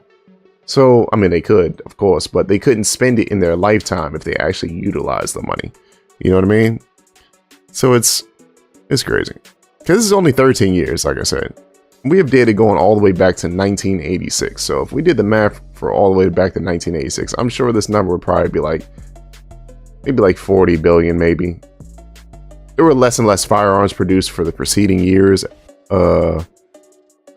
before like 2000. Well, definitely before like 2010. So that's why I chose 2010. But like before 2010, it was like 3-4 million, you know, getting manufactured at a time. So the number is probably more like 35 million or some 35 billion or something like that, maybe to 40 billion. But it's like, Nigga, these are billions that we're talking about. These aren't even millions we're talking about. We're talking billions of dollars. And this is one industry. Shit is crazy. Shit is crazy. But this bill's not going to go through. Unfortunately, you know, if she tries the same bill again, in case the midterms change things up on like who runs the House and who runs the Senate, you know, in terms of who has control of our government, you know, then this bill might get passed. But if there's enough Republicans who switch sides and want to sponsor this, which most likely this won't happen, but if they did, then this would actually be a really beneficial bill. This would be very beneficial to the American people just in general. But yeah, I think from here we're going to pivot on over to Japanese. Set is the bill for firearms tax? Yes, the bill is to adjust the IRS code, both of these, the IRS code, so that the code actually says $200 for each firearm transferred and $200 for each firearm manufactured. And for any other firearm, which there's no other firearms, so it would probably be like destructive devices or like firearm parts, they'll be transferred at a $5 rate. Now, it doesn't say the same thing for the manufacturing, but like I said, I don't know what is considered as not a firearm, but a firearm, you know what I mean? So yeah, but based on what I could find, that's kind of like gun parts, like gun grips, barrels, or something like that. So those might be why there's something that's a secondary category as non-firearms, but non-firearm firearms. But yeah, so it'll just change the wording to make it so everything is being taxed at $200, and then the money that would be generated from this would go into a Medicare trust aid fund. So, but like I said, the IRS code already has information for taxing firearms, but it says that each firearm that is currently manufactured or transferred Aries ascending will be taxed at $200 if it's like a machine gun or a destructive device. Destructive devices being grenade launchers, incendiary devices, but any firearm that is transferred that isn't a machine gun or destructive device is being taxed $0. So the gun industry has been getting away by the nitty gritty in the details for 40 years at least. And yeah, it's crazy. It's outrageous. It's actually outrageous, but it's pretty crazy. She's just trying to get the wording changed, but most likely, like I said, this won't pass. It was introduced almost 2.5 months ago. This shit isn't getting passed, you know what I mean? I'm sorry, not 2.5 months ago, about over a month and a half ago. This most likely isn't getting passed just because they don't fuck with her. Or they don't fuck with Democrats, of course, because there's shit that was introduced like a week ago that passed like in 2 days. So, yeah. Yep. Very unfortunate. Any other questions before I move on to Japanese? We made a whole video prior to you getting here pretty much. So we're going to clip that out because we're not underwater this time. And Ryop was saying earlier, we fucking sounded like we were going through 10,000 tunnels and echoing earlier. Said no, you're already stressed, lol. It's just...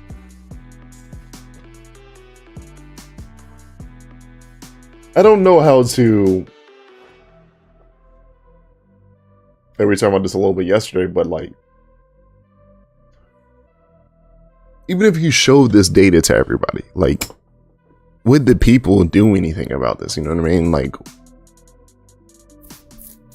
they believe anything that, you know, falls from shit's mouth, you know, but...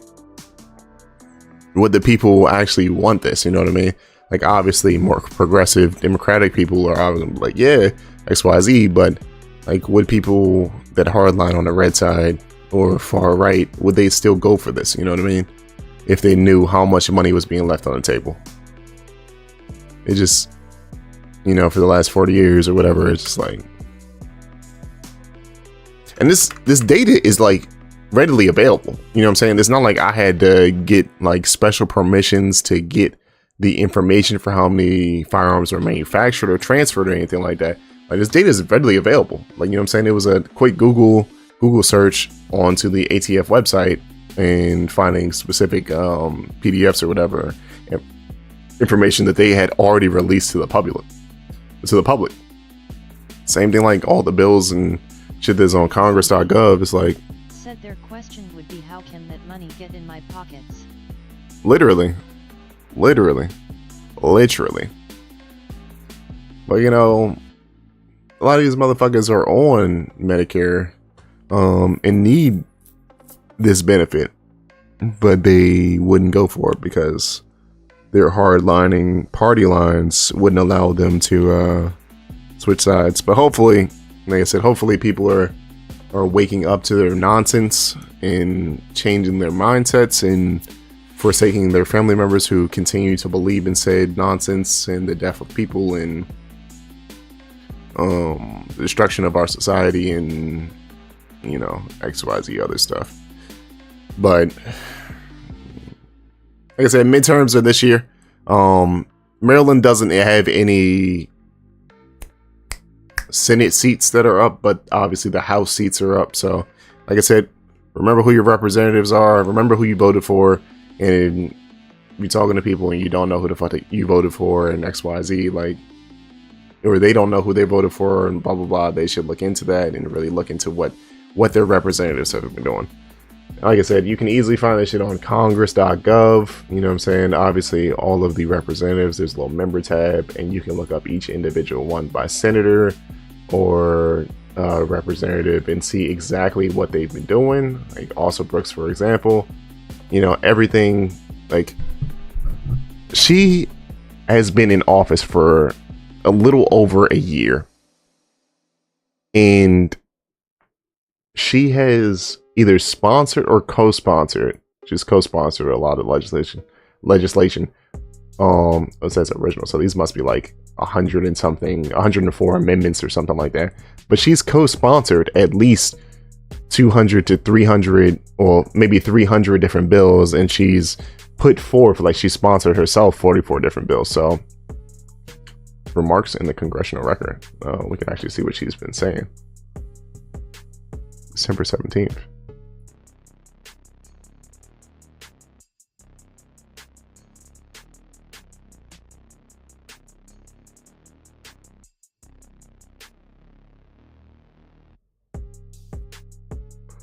Yeah, but anywho, like I said, you can look up all the information regarding representatives, other people's representatives. So we keep adding so much to our list to do, but we're going to, you know, this stream has been really changing up over the last few weeks and over the last year or so, incorporating Japanese, incorporating politics and some other learning options. But we're going to, you know, try to take like at least once a week, go through some of the political, maybe once or twice a week, depending on when we have time, go through some of the political points of some of the different people from other states and what they campaigned on and what they actually have been doing. We're going to try to do some stuff like that, a little bit like that, nothing outrageous, and do little videos that we can release, you know, so people are more informed about who their senators and representatives are and what they're doing. You know what I mean? Because not everybody remembers who the fuck they voted for. And then if they do, and you've been voting for the same nigga for the last 30 years that you've been voting, and they haven't been doing anything for the last 30 years, you need to wake up and get them the fuck out of office and move on. Like, these people shouldn't be sitting in their roles, like, not doing anything. Obviously they do. We know that's what happens, but there are people that shouldn't be sitting in these roles. Like, bro, what? You know what I mean? Like, it's outrageous. Outrageous. Indiana. His buddy looks so old. So aged. Jim Barrett.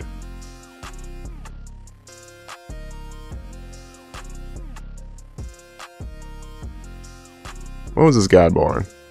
Something tells me he's got a little bit of age on him. But once again, you know, I've said this before about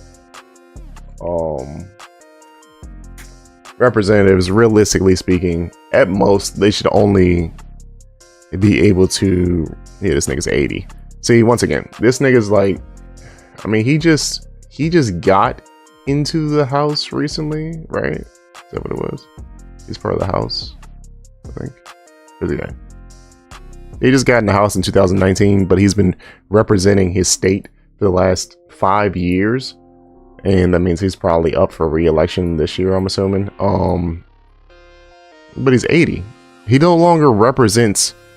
He probably represents less than 15% of the population right now. I'm not going to bring up the numbers because we did the census stream the other day, which we still need to clip out a little bit. Hopefully I'm not sounding like I'm underwater or going through a tunnel on that fucking stream, because then I'm gonna have to redo that fucking video too. But yeah, like, he no longer represents majority of the population. If you said, imagine 80-year-olds doing any other job. But my thing, yeah, exactly. Like, you hire somebody, like, somebody interviews and they tell you they're 80, like, you're not supposed to discriminate against them based on their age or whatever. But then it's like, are you fit for this job? Are you going to be able to lift 25 plus pounds regularly without assistance, or without, like, you know, excessive accommodations and XYZ and doing all these things? And they bar people from certain ages working certain things, you know, and doing certain things because you're not as able to do these certain things. So, you know, it's like, not saying that people who are older cannot do certain activities and jobs, blah blah, as someone who's younger, because some can do it more efficient. But said, can you drive a bus? Can you cut hair, etc., etc.? Like, Buddy looks like he's looking up to read what's in front of him type shit. But you know what I mean? Like, if you are older than the retirement age, if the retirement age starting is 62 and then it's at 65 where you're able to retire, or 67 or whatever, if you're older than the retirement age, you shouldn't be allowed to run for public office. You no longer represent the people who are working in that country, you know, because the people who are retired in XYZ, like, yeah, okay, they're obviously still going to vote if they can, but that doesn't mean you represent the working class people. You don't represent the working class people anymore. You know what I mean? Like, it doesn't make any sense. Like, you're barred from running for president until you're 35. So why are we not barring individuals from running from office for a later time? You know what I mean? If you're able to become president at 35, at 65, you should no longer be trying to become president. You have 30 years to try to become president. If you're waiting until you're towards the end of your life and, you know what I'm saying, you do get that first term, look, bro, you no longer represent the country. You should no longer be holding a position of power to represent our country in that fashion. We have younger individuals who are becoming politicians, who are taking political roles.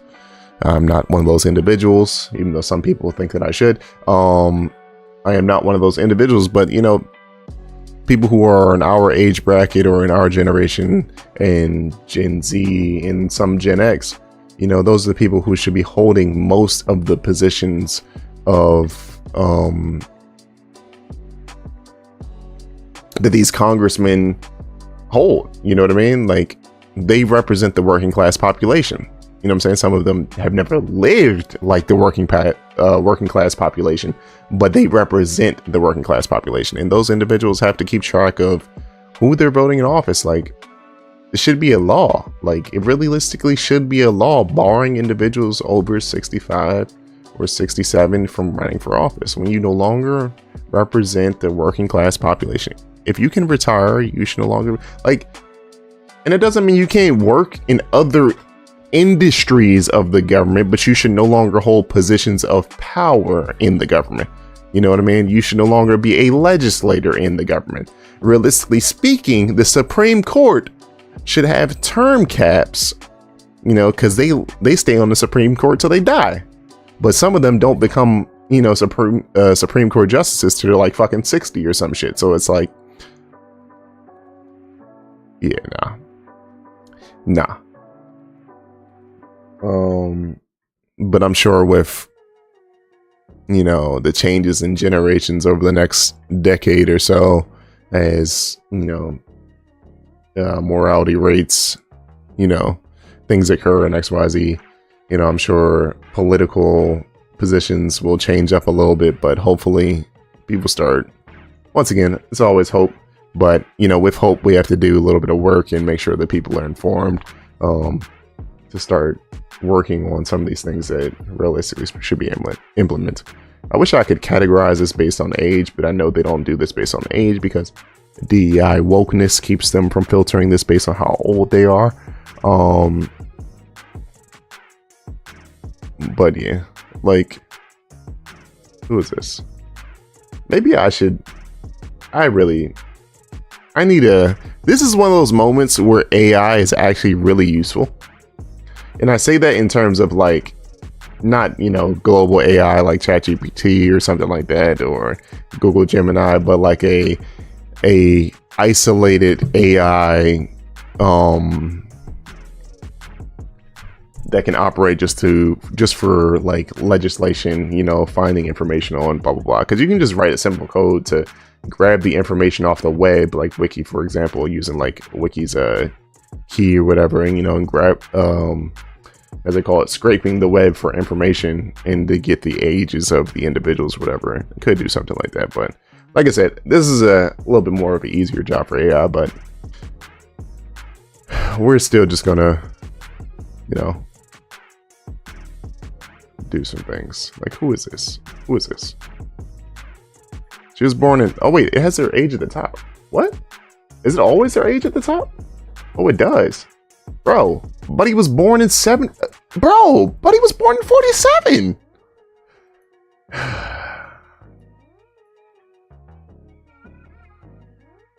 Buddy is 79.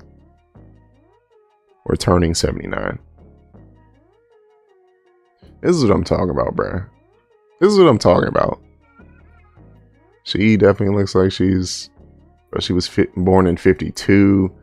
Like, you no longer represent the majority of the population. 53.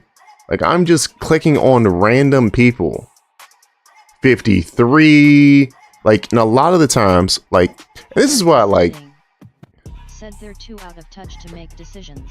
You don't know what's going on with the populace. You no longer, you're 56 to 1956, not you're 56, but 1956. 49, bro. If you're within the age range of the people who were born during or directly after the war, World War II, you should not be in office, bro.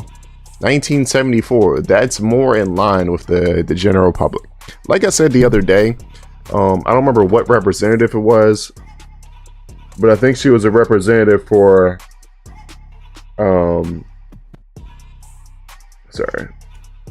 I believe she was a representative for the state of Washington, and she was like 41, and based off census data, she represented 51% of the population. She represented 51% of the population at the age of 41. Bro. 65 and older is like 17% of the population. That means, if I remember correctly, it was something like 16% of the population was between age 41 and 64, or 42 and 64, or something like that. It's like, bro, these niggas don't represent 71. Like, oh, this fucking guy, bro. Hey, look who it is. Good old Bernie. Yeah, damn, you old as shit, Bernie. 1941. I mean, Bernie's the only nigga who's at that fucking age range who's actually fucking still hustling like he's in his 30s or something. You know what I'm saying? Should we make an exception for Bernie Sanders? But nah, I would even have the same thing for Bernie. It's like, Bernie should not be having to do all this or work this hard and fucking have the fight the way he has to because of other motherfuckers in his age range who were doing the dumb shit that we have today. Aries Ascending said they represent people who make enough retirement to pay all their bills and go on vacation. Right?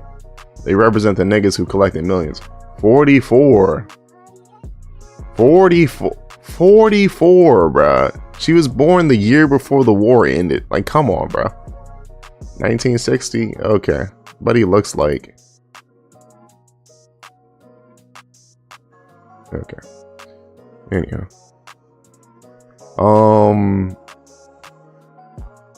you know, Schumer. This nigga was born in 1950. Like, and this nigga's still the majority, nigga. It's like, get that nigga up out of here too, because that nigga don't be Sky Red. 52. Bro, we are just clicking on random people. Latifah Simmons. What is this? What country is it? I mean, state, California. Okay.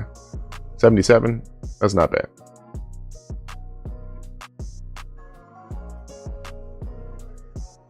$65. Also not terrible.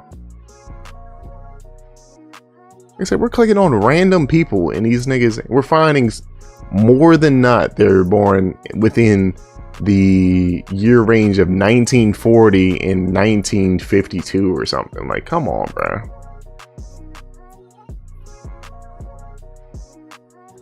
$1964.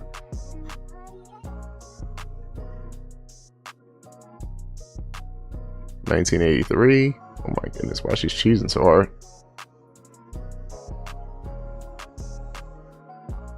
$62.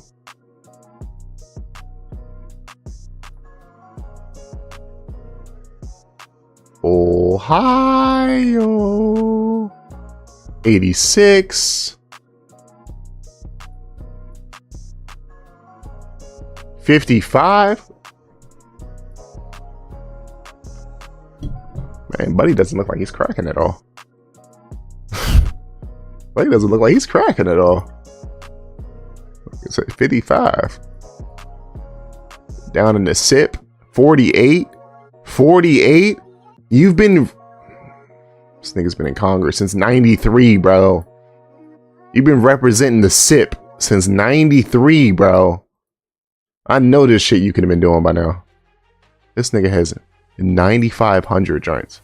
He's only in, bro, in 90. Oh my fucking goodness, bro. Since 93, let's do the math. So for 33 years, right? 33 years.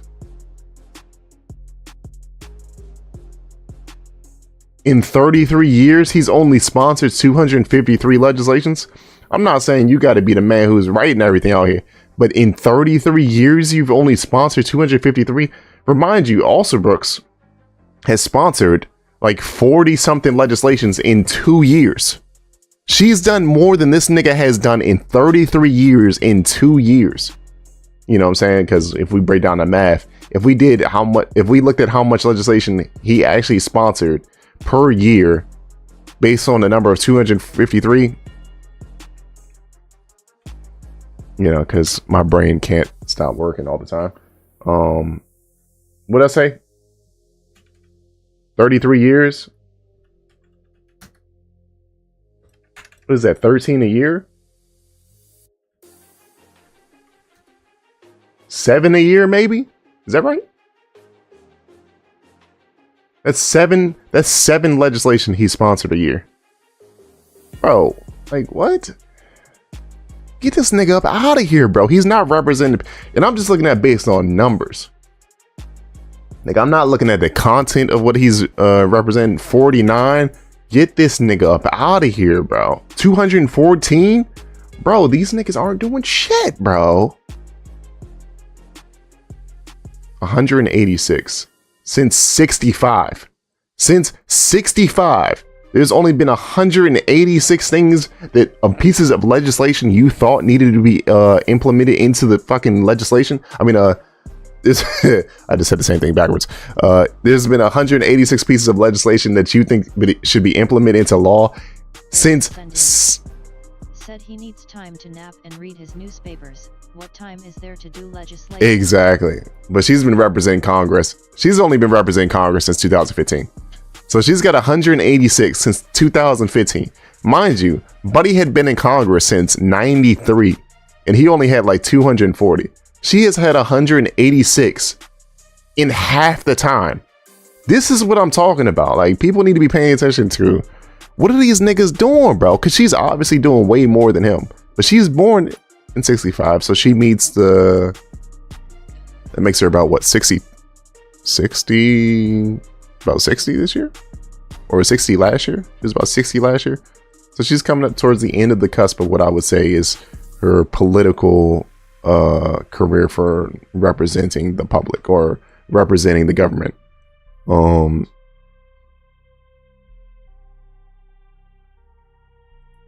Bro, like I said, we're gonna do videos. We'll do breakdowns of like each individual state. Obviously, there's more House representatives in the bigger states than, you know, some of small states like Maryland.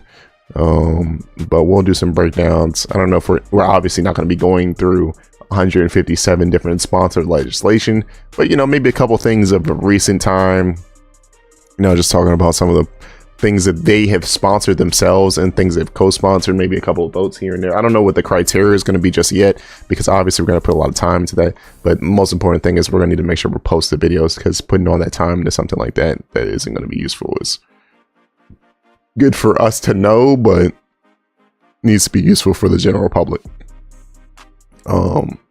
Like I said, what is it? Buddy's 88 in Congress since 21. Like that's good. That's good. You know what I mean? Born in 86 in Congress since 2019. Like, this is good. You're getting in Congress when you're around 30. Like, that's not bad. 1970, you know, in Congress since 21. Actually, let's see what she's been doing. From Texas, right?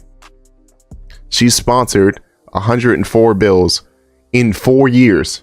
She has sponsored almost half the bills than that black guy from Mississippi has done. This is what I'm talking about, bruh. This is what I'm talking about. And let's look at some of the things she has sponsored being a representative from Texas. Fair Trade Act of 26. Ensuring Children Receive Support Act.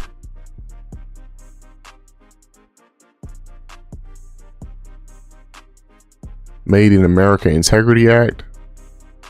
Aid for Illegal Entry.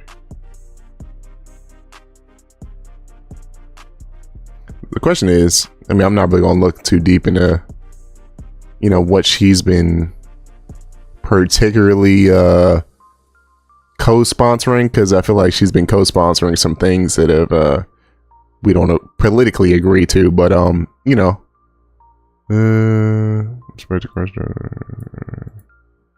what is this?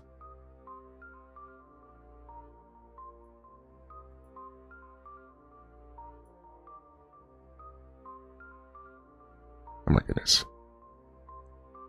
Okay, this is about terminating those CDLs for individuals who don't have who aren't legal or who didn't meet the actual qualifications to get those CDLs and blah blah blah XYZ. You know, that whole shenanigans about firing a bunch of drivers as of recently or in the last year, you know, thanks to the Trump administration. Not saying that it shouldn't happen, of course, because people should be following people should be passing qualification exams, you know, to get those CDLs, just like we obviously have to pass driver's license exams. But you're operating a commercial vehicle, which can sometimes carry dangerous substances, meaning you need different types of class licenses. But, you know, we're not going to get in the nitty gritty of all that because we haven't really delved that deep into where all the false licenses showed up from and all these individuals who, you know, have these licenses. But let's see here. Congress since 21, born in 86. Like, this is good. But also, once again, in Congress since 54. I'm sorry, not in Congress since 54. In Congress since 2012, but born in 54. Bro, you're 72. You don't represent anybody. You represent like 5% of the population.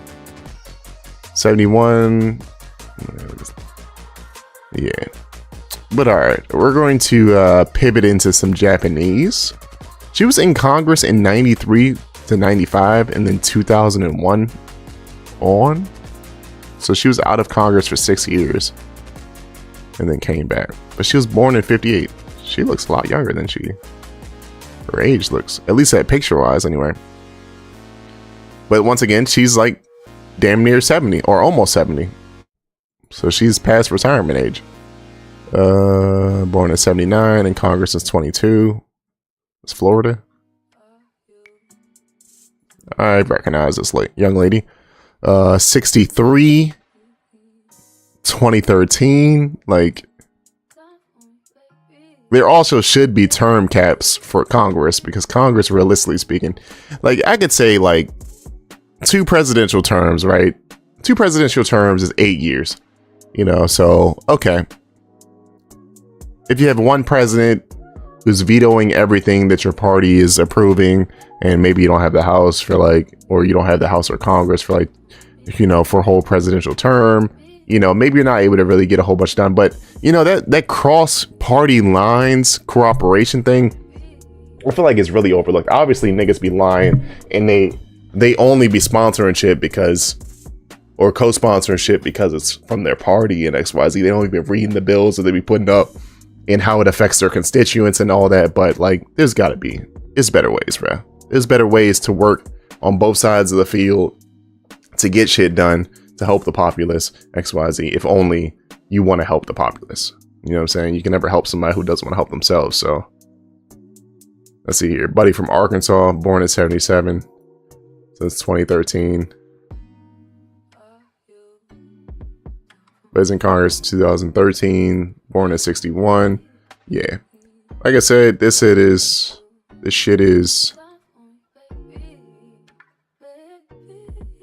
oh, she's a representative from the Virgin Islands. She was born in 66. Hey, black don't crap. 2015.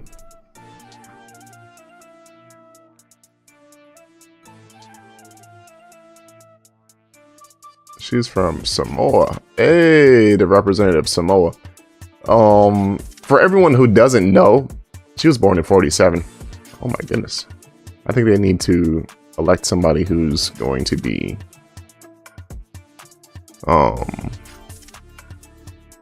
once again somebody of the younger generation. Also, I'd like to point out, like, even though like the territories we have, like for example, like American Samoa, Puerto Rico, Guam,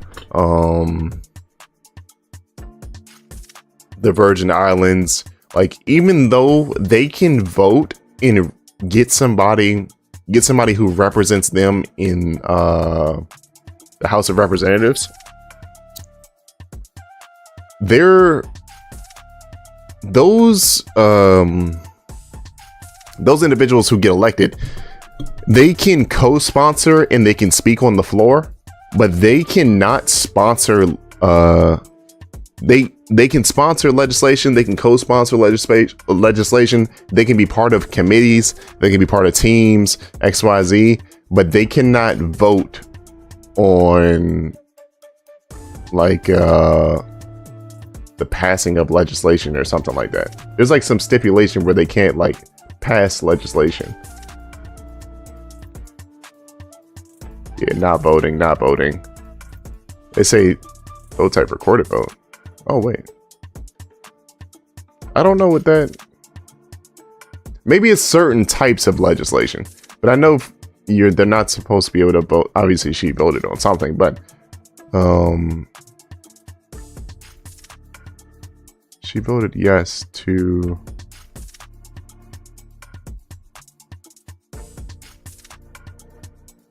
What was this? This was 12/18.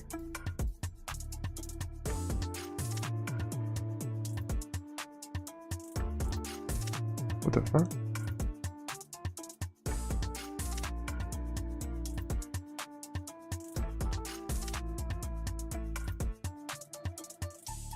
Yeah, but there's some stipulation about like how the representatives from those locations can't do certain things like some of the other representatives are, or some of the other representatives can. And I think they also can't run for president, of course, because they're not from one of the. Well, actually, I don't know. I don't know. Actually, that could be wrong. I'm not sure about that one. Actually, I said of course, but I might be wrong about that.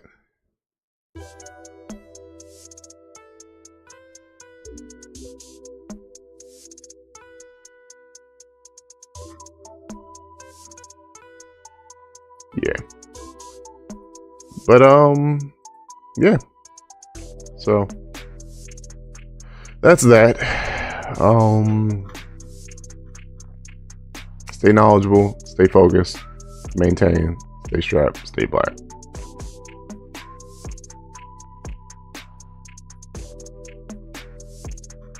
Almost feel like I have a brain overload right now.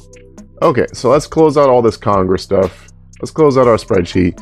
Let's get back to the Japanese. You know what I mean? Our main focus of our stream, typically, we focused on policy making and political discussions for the last two and a quarter hours. And let's talk about some, oh my goodness, I have political stuff up on the other screen too. Let's get on that JapanesePod101.com, you know what I mean? Let's get us some words. You know, let's focus on today's order of Japanese business. It's almost 4 o'clock. That's fucking crazy. At some point, I need to go outside and actually see if I can make some room for my car. Said, oh, you wanna start Japanese when I need to go face with steam from nose. God damn it, Aries. Aries-chan. I'm sorry. Kaite suru.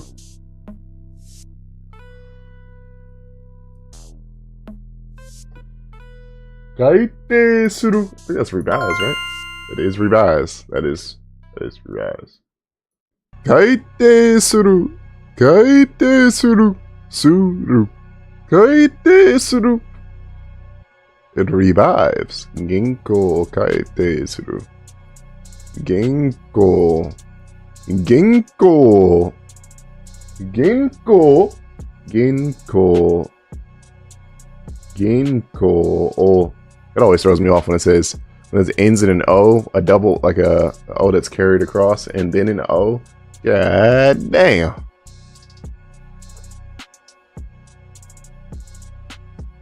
Eddie-chan, I'm sorry, but the spreadsheet will always be available. Aries ascending. Said Anzen Nija Ashita. Anzen ni jashita? Kiotsukete! Kiotsukete! Kiotsukete! Silent German. Said Kyotsukit. Kyotsukit. Kyotsukit. Kyotsukete! Jamada. Jamada, and we hope to see you on Smite later.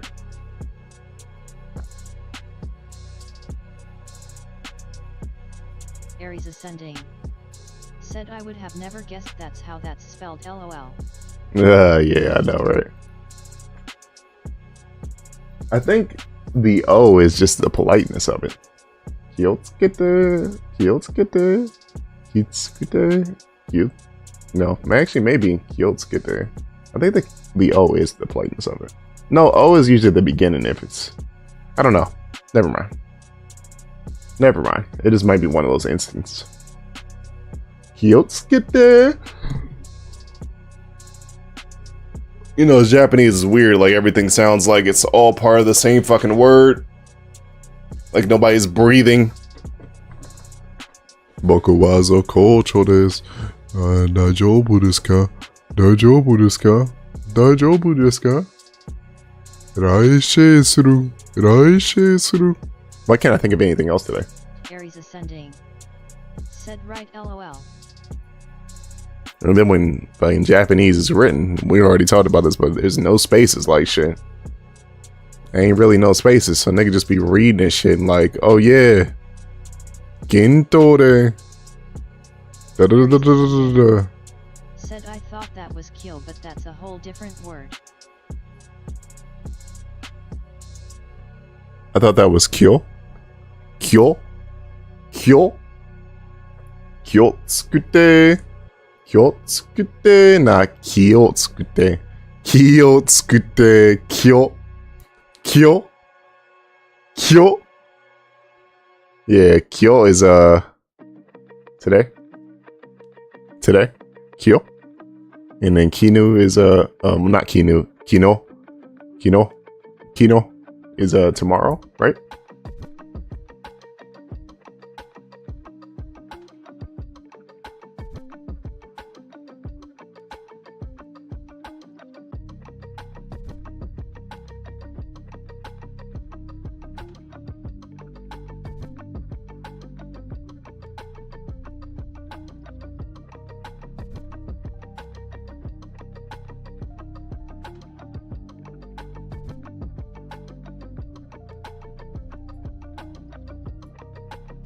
Yeah, shit is crazy. Iraishu. We already had that on here, right? Iraishu. Like next week. Aries ascending. Said waving hand medium skin tone. I might be back at 5 if you're still on. Waving hand, medium skin tone. Hey, look, we had Iraishu right there, actually. I was like, I know I added this somewhere, right? Kyotsuke. I'll probably be on. Probably. Maybe. I need to go out there and see if I can break some of that ice up and actually clean off my car. You know, we haven't been to the gym in like a week. That's throwing me off. I'm losing so much weight. Oh boy, do. Oh boy, do.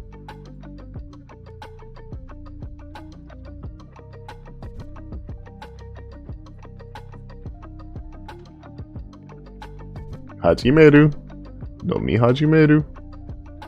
Wait, but it wasn't Hajimeru like first time? It says to drink. Oh, to start. Okay. Oh, okay. Hajimeru. Hajimeru. I definitely don't have that on here. I need to eat something. Hajimeru. Hajimeru. Mi. Eru. Hajimeru. Hajimeru.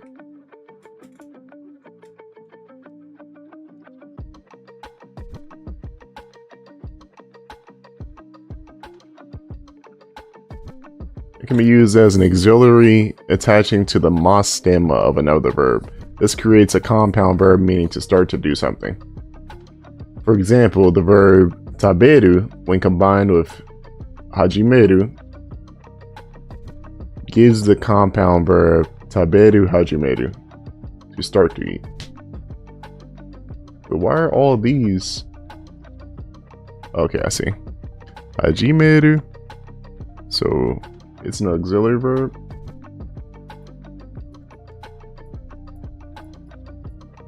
I don't even know if we've been categorized and stuff like that on here, but we're just gonna go ahead and we're gonna go ahead and put that on here. Hajimeru. Hajimeru.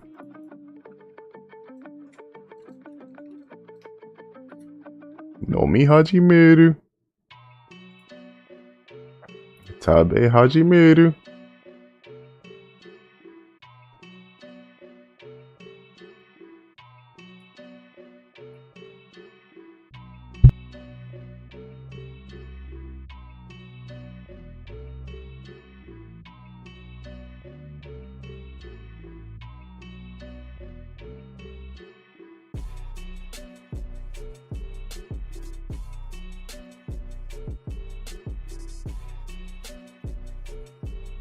Raishu kara gakko ni ikihajimeru.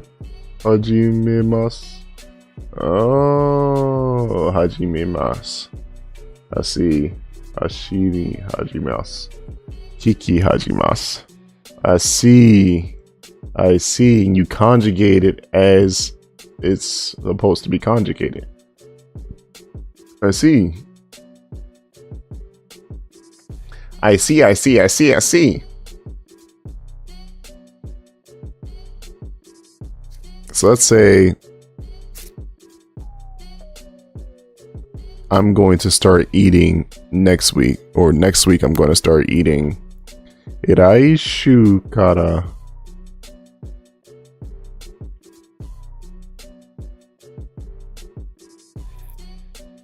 Raishu kara. Raishu kara.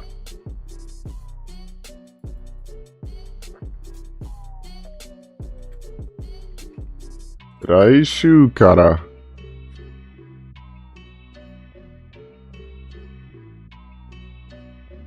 Tabe aji meru.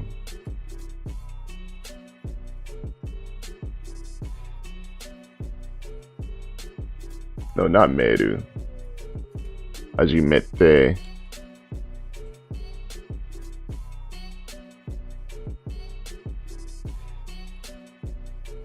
Raishu kara tabe hajimeru. 食べ始める。来週からご飯を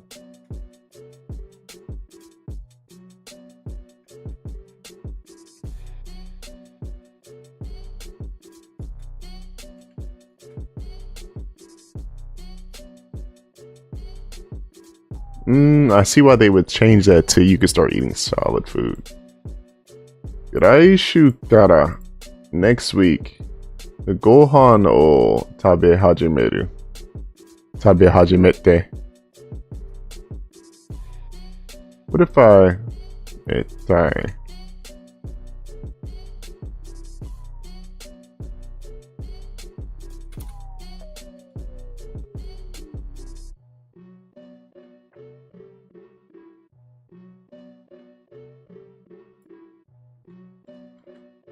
？Let's go ahead and put that in the comment section.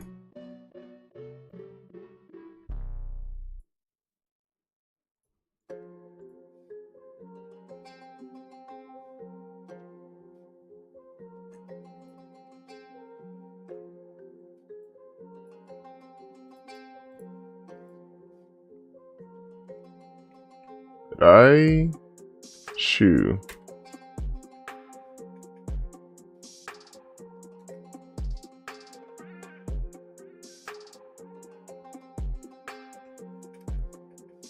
Why is it not like translating this?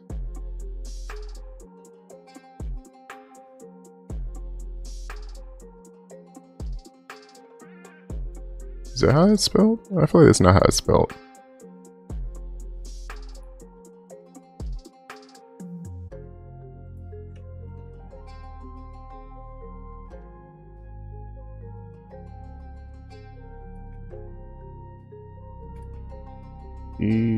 Shoe.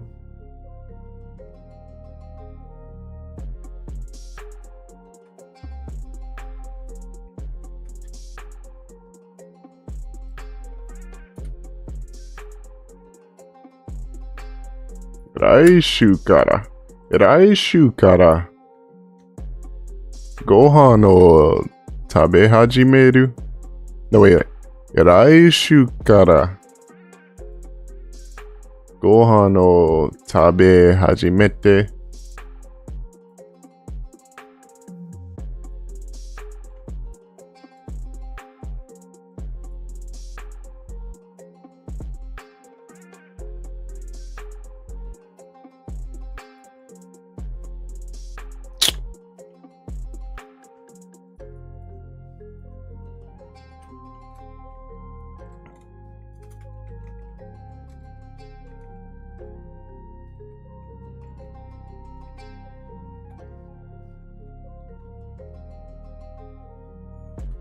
Alright, and then we can copy this word on out.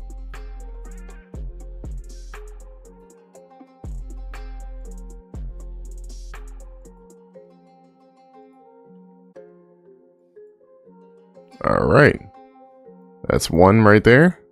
Hajimeru. Nakanaka nai. Nakanaka is a number that expresses the state or degree of something is more than expected. When it is used in negative sentence, as in today's case, it means something doesn't happen as expected as easily. Nakanaka ame ga yamanai. It's about raining. It won't stop raining.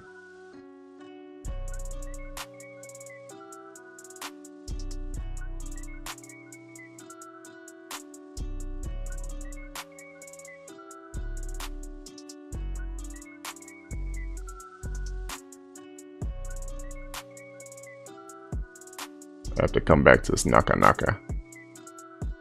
Boeru, oboeru. Oboeru.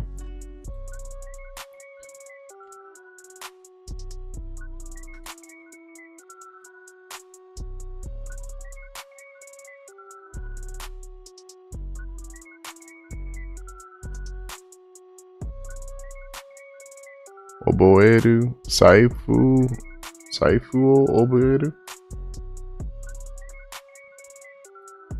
Is that Saifu o Saifu o obu no oboeru obo o Saifu o obo o eru.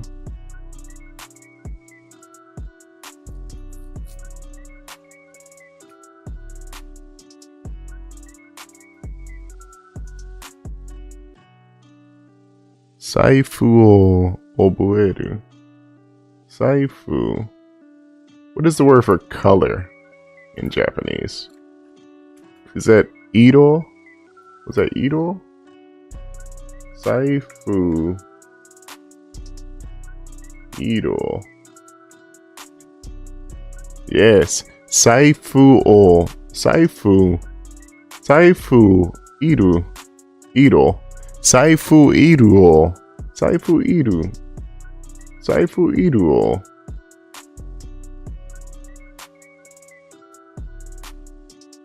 I guess I still use that. Wait. Or do you use ni?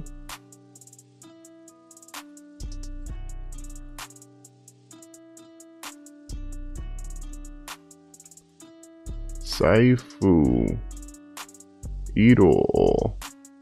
I feel like maybe o isn't the right word. I mean, right particle for this for some reason.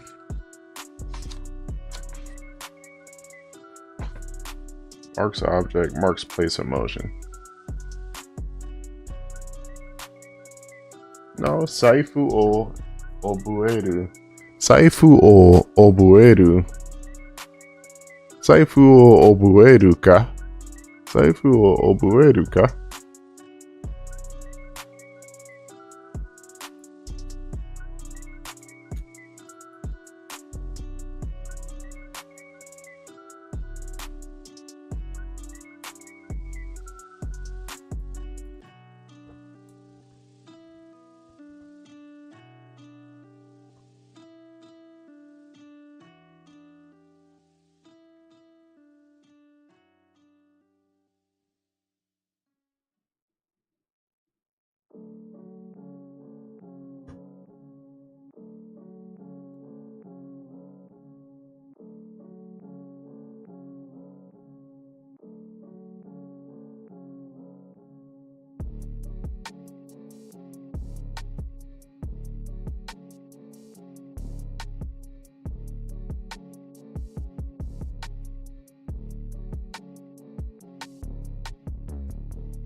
Sorry about that. Needed to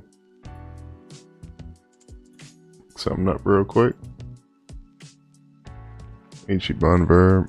Ichiban class 2 verb.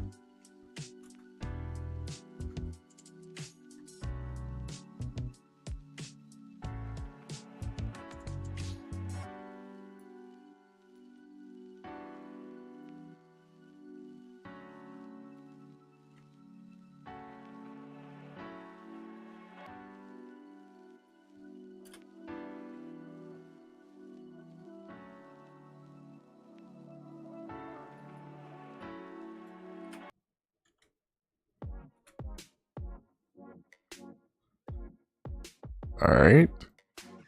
Put this in yellow.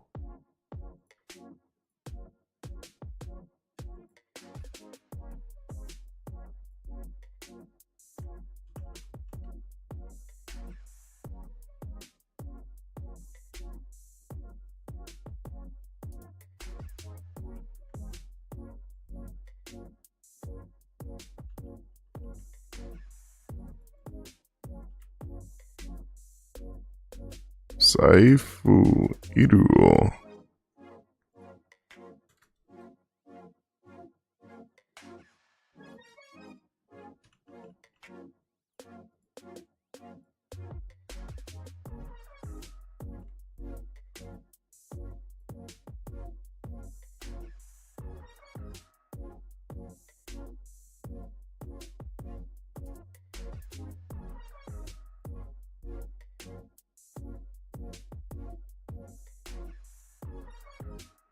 All right. We've got 2 words up there. Saifu. Saifu. Saifu. Saifu. Sai-fu. Iro, which is color. So wallet, color. O, Saifu. Saifu, Iro. Iro. Why is there 2 O's here? Oh. Oboeru. Why are there 2 back-to-back O's? Let's see. So if we actually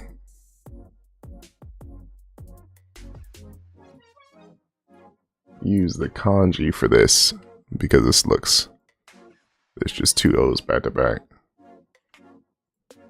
So Saifu Iro.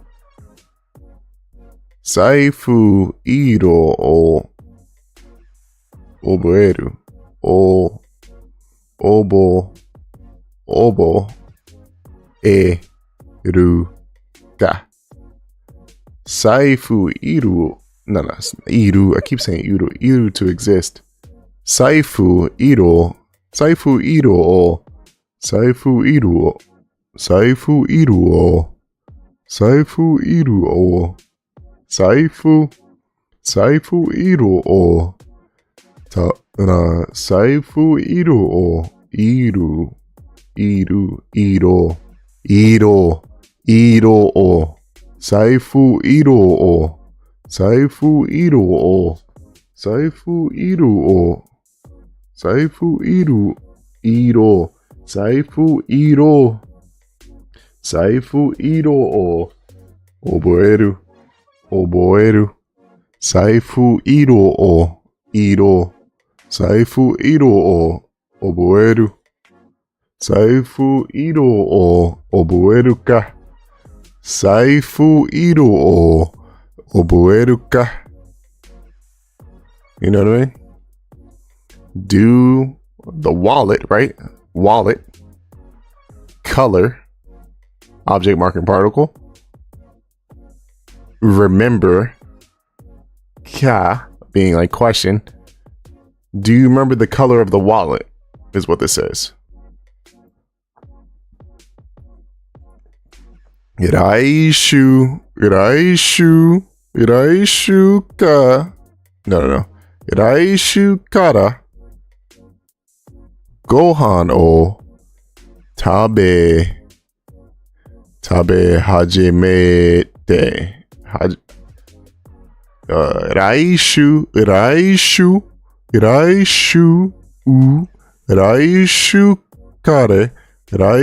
kare. Gohan o 来週からご飯を食べ始めて、財布色を覚えるか？財布色を覚えるか？来週からご飯を食べ始めて。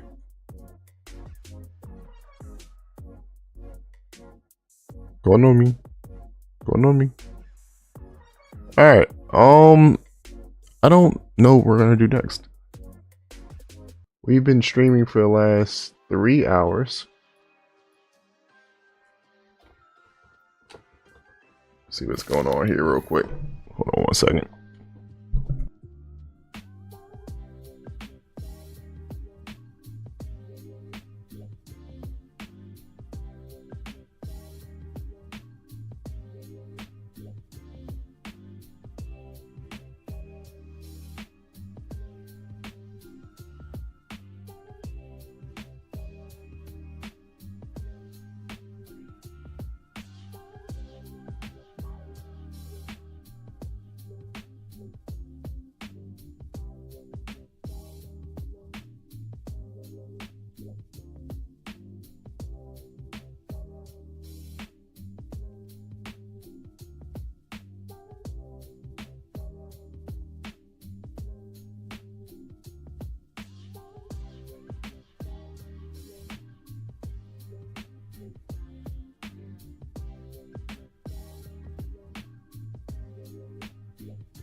I'm not mad at you. They saw Alex spend his final moments trying to help a woman who'd been shoved to the ground. His last words, "Are you okay?" And just as Americans fought for liberty 250 years ago, they're standing up for liberty now. People across the country are speaking. Looks like the Senate is currently convening about something. And, of course, it is good that Bovino was Because it said they were removed. talking about the appropriations bill today. Other people have to be removed too. Kristi Noem shouldn't be in her job anymore. But mostly, we need these ICE agents out of Minnesota. And we hope that happens soon. Border Patrol, they've began that removal, but the ICE agents have to get out of Minnesota. It is a very dangerous situation. I spoke with Alex's parents the next day after we lost him. Through the tears, they talked about what he was like and how they wanted the world to know the truth and how much it hurt him to have senior administrative officials call him a domestic terrorist, call him a would-be assassin. Alex's sister said Alex always wanted to make a difference in this world, and it's devastating that he won't be here to witness the impact that he was making. We must stand up. And so we are asking our colleagues, they know the White House, we've all done our best here, but to tell them it's time for those ICE agents to come home. There must be new leadership in the Department of Homeland Security now. And there must be major reforms to these agencies before this Congress should approve another cent. First, we need to stop these roving bans. This means coordination with state and local law enforcement and no more bounties that encourage immigration officials to detain individuals, even without cause. We need proper training and a code of conduct that includes transparent investigations and meaningful accountability for when agents break the law or violate the Constitution. This also means use of force policies that are the same for local police. Immigration agents, like all law enforcement, should comply with the Fourth Amendment. This bounty system, we've had stories and we have hundreds of cases in our offices right now where people were stopped, a white guy, Latino, they said, Latino, where are you from? Latino says, I was born in America. They put him in the car, drive him a few blocks, let him out, or take him to the detention center and then let him go. Bonuses, bounties, the mask should come off and the body camera should go on. And there must be The body camera definitely should go on. objective and independent investigations into these killings. The Justice Department refused to cooperate with local investigators in Minnesota after Renee's death, and over a dozen career prosecutors in Minnesota and Washington resigned rather than take part in a miscarriage of justice. After Alex's killing, the federal government blocked state law enforcement from accessing the crime scene. I know because I got panic calls, because I used to be prosecutor in the county, about what was going on. A federal judge appointed by Donald Trump had to issue an order preventing the federal government from destroying evidence. I'm opposed to this ICE funding bill, and I am very appreciative that people are starting to talk about reforms to this agency. But the money that was passed this summer, $75 billion, making this agency bigger than the FBI, that was wrong. I opposed it, as did my Democratic colleagues. The costs continue to mount. Right now, our federal, state, and local governments are spending an estimated $18 million a week on the surge in Minnesota alone. And what do you got out of it? 2 out of 3 of the shootings resulting in death in Minneapolis, 2 out of 3 were caused by federal agents. I appreciate Senator Schumer, and I appreciate my colleague, Senator Smith. Actually, So many 3 of others 3 were who caused by voted federal for this. agents. And I truly 2 appreciate out of 3 deaths. A number of our Republican colleagues have started to say that what ICE is doing is wrong. A few have said that Kristi Noem should no longer be in her job. ICE needs to leave Minnesota. It was in 1776 when future First Lady Abigail Adams wrote to her husband, John Adams, describing the retreat of British ships from Boston, saying that their numbers were so large they looked like a forest. But despite their force, it was the determination of those demanding liberty that won that day. For Minnesotans right now, every corner, everywhere, when you drive, really it's not just the city, suburbs, shopping malls, rural areas, they see an ICE agent. There's people that are scared every single day, and it feels like that forest. But out of that forest comes these people of our state that are willing to stand up, citizens that are willing to stand up to help people they may not even know, because they understand what's at stake for the liberties of this country. Mr. President, I yield back. Thank you.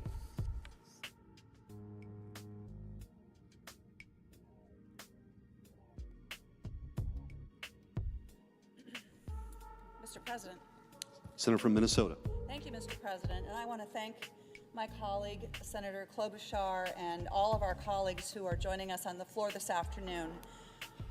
So we are here today because we have a full-blown, dangerous emergency unfolding in Minnesota. It is happening right now as I speak, and we need your help to end it. America needs your help. The nation has been appalled by what we have seen happening in our state of Minnesota, the stories that have captured everyone's attention.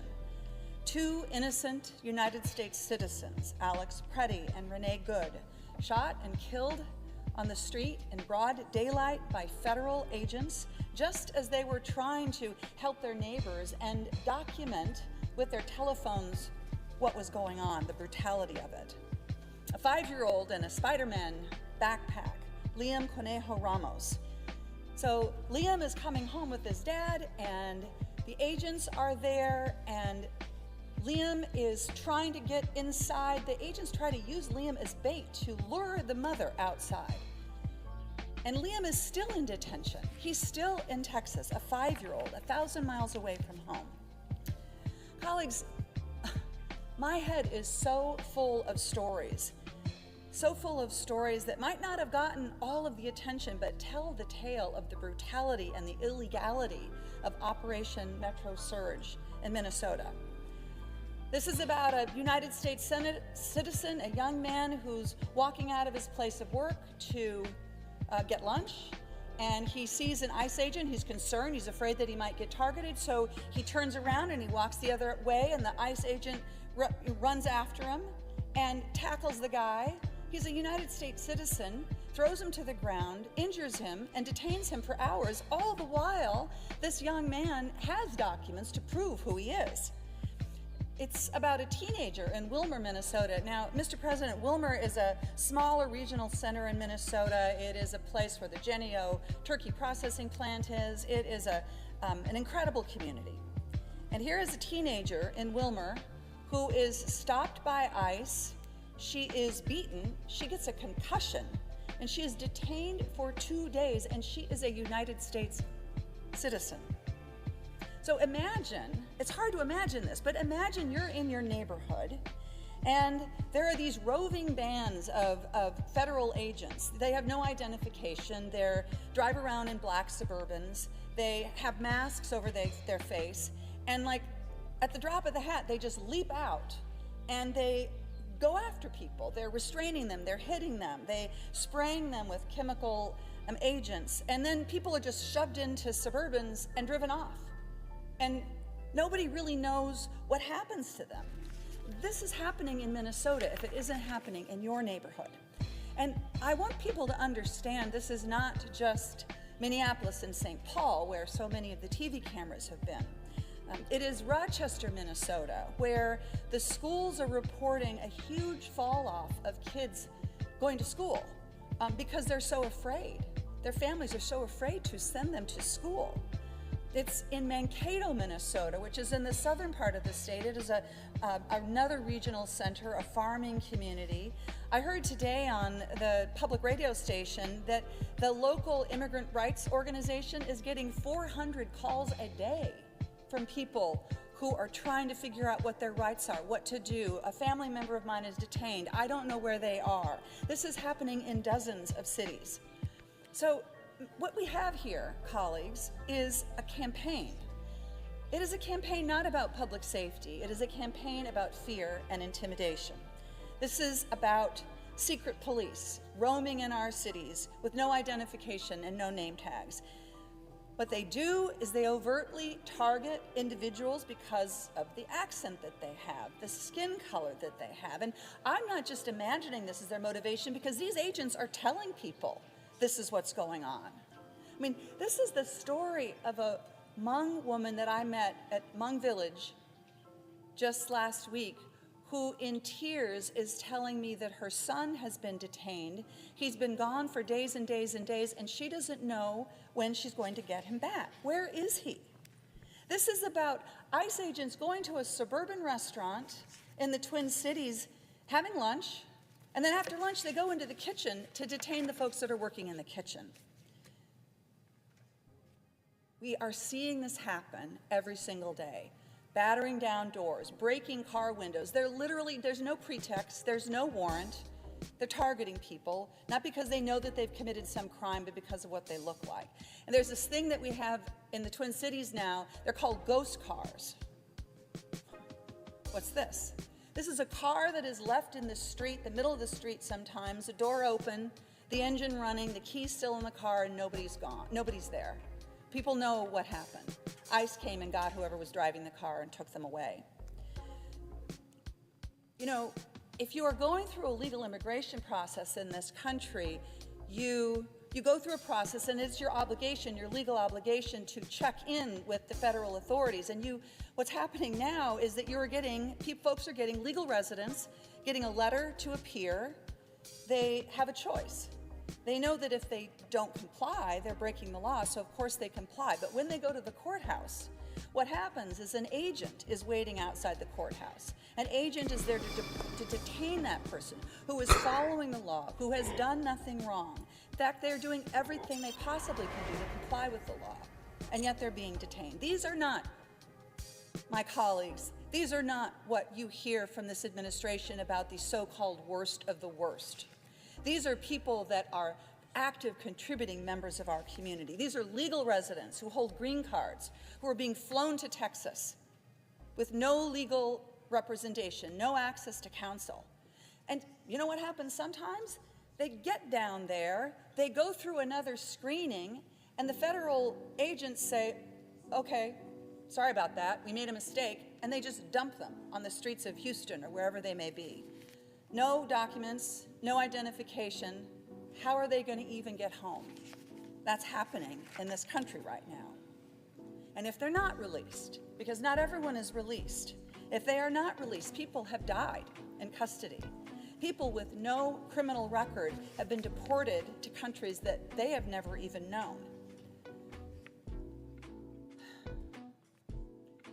So this is happening in Minnesota, but this is not just Minnesota. I think because Minnesota has resisted so strongly and because the tactics of Operation Metro Surge have been so brutal that we have gotten so much of the attention. But this is not just a Minnesota problem. I ask you, colleagues, to consider how these dangerous and poorly trained and unaccountable ICE agents have been treating Americans who have been exercising their constitutional right to peacefully speak and to demonstrate. These Americans have been intimidated, they have been taunted, they have been beaten, they had even been killed. We've seen the images of people being maced at point-blank range. You can see this in the final pictures of Alex Preddy before he is killed. We know that they are tracking demonstrators with facial ID technology, following them home to intimidate them. And in fact, I've heard stories of demonstrators who have been led home by ICE agents so that those agents are communicating, we know where you live, we know who you are, we want you to be quiet. Pepper balls, tear gas. And this is not just happening, colleagues, in situations of civil unrest. I'm not talking about riots here. I'm talking about a family that is trying to get home. They've got 6 kids in the car. They've been at basketball practice, and they end up with a can of tear gas thrown under their car. It explodes. It lifts the car up off the ground. And that family ends up in the emergency room. They need to be decontaminated from the poison. Now, I'm telling you these stories because I want you to understand a very important thing. What is going on in Minnesota is not about public safety. It has nothing to do with... Bro, when you read the comments of these people, what's like, going on in Minnesota is hurting making public these safety. As Senator comments on this Klobuchar fucking said, video or the police conversation they're having in the of chat, suburban these people are so fucking goofy, bruh. Said, this is not sustainable, this is dangerous. A police chief told the story about how one of his own officers, who was off duty, was stopped for no reason by ICE agents, and they threatened to get her out of the car and take her away before she finally tells them, she decides, I have to tell them that I'm a police officer, and they leave her alone. This is about people dialing 911 because an ICE agent is at their home and they are so scared about what to do. So, Mr. President, I want to be clear, we are pro-public safety in Minnesota. We have worked often with federal authorities to catch bad guys and lock them up. But we need ICE out of Minnesota. What is really going on here is a systemic and organized campaign of fear and intimidation. This is government police sanctioned at the highest levels of our government, completely unbound, beating and attacking and detaining and arresting and killing American citizens. This is what America looks like with an authoritarian government with no laws. But here's what's happening. not only in Minnesota, but around the country. Our constituents, your constituents, are watching these videos and they're hearing these stories and they are reading these reports, and what's happening is a sense of moral outrage is rising up. That feeling that you have in your gut that feeling of anguish and anger and disgust, that is when you know that you're seeing something that is just wrong. You know that it is wrong and that you can't look away from it. And we are uplifted by this moral outrage and the incredible courage of Minnesotans, but we know what we are seeing here. And people are responding everywhere. I have talked to hundreds of people over the past few weeks about what is going on in Minnesota. People who are organizing mutual aid to get groceries and diapers to families, but small town folks that hate to see this happen to their neighbors, and local mayors and farmers and small businesses, Democrats, Republicans, people who aren't political at all, law enforcement officers, faith leaders, Second Amendment supporters and civil libertarians.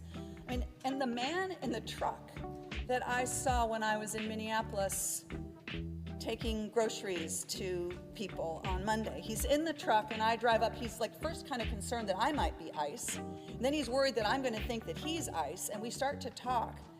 And he says of the president, he said, I voted for him. I told my kids, I talked my kids into voting for him. And I am so upset. I am so embarrassed. I never thought that this would happen. This is so messed up. This, colleagues, is the coalition of the horrified, the people who see this and feel a sense of moral outrage, people who are bound together not by As they should, but they should have been feeling that way prior to it just happening to two people being killed. And that we have to do something about it, that this can't be how we operate. So that brings us to here today in this august chamber of the United States Senate. And we ask ourselves, okay, what do we do? What is our place here? And we've all worked really hard to get here. And we all are here, I believe, because we love this country. And I suspect that almost all of us who serve in this chamber understand, they see the threat, we see the threat that this poses to the very underpinnings of our country. And I am so grateful to my colleagues on both sides of the aisle, Republicans and Democrats, who have spoken out, who have called for a fair and impartial investigation, who have called for changes of leadership. I agree with that. That's all really important. But colleagues, that is not going to be enough to stop this. This is a crucial moment in our country, not just for Minnesota, but for our entire country. And our answer to the question of what we do in the face of this illegality, this brutality, our answer to all those people, all those constituents who feel that sense of moral outrage, who are begging us to stand up for them, our answer can't be that we're not going to do anything. It can't be the status It should never be that. It can't be, well, the procedures of the Senate and the House make it really impossible for us to get something done, so there's really not that much that we can do right now. That's not acceptable. But colleagues, I can see a path forward. And look, I want to be really clear. In my view, we need to start over with the Department of Homeland Security. I think it should be ripped down to the studs and that we should start over. But that is not the question for today. That is not the question for right now. Right now, we need to take immediate, common sense steps to stop the worst of the violence and the violations that Americans are suffering. So, to be clear, I will not vote for any funding for DHS if we do not take action to stop this emergency unfolding in my state. And I truly believe that we can find agreement on both sides of the aisle for a path forward. And it will not solve all of these problems, but we can address the worst of the assault. We need to end these roving patrols of federal agents that are detaining and arresting people who've done nothing wrong. You can't break down someone's door and arrest them without a warrant. We need accountability. ICE agents should be required to abide by the same set of laws, the same use of force standards that your local police department abides by. We need a fair and unbiased investigation. And we need no more of the secret police. No more masks and agents without proper identification and body cameras. I mean, To me, these seems like pretty simple and common sense and reasonable reforms that can only be achieved through the force of law. We are long past the moment where any letter or executive order or promise can secure our trust. This is our path forward.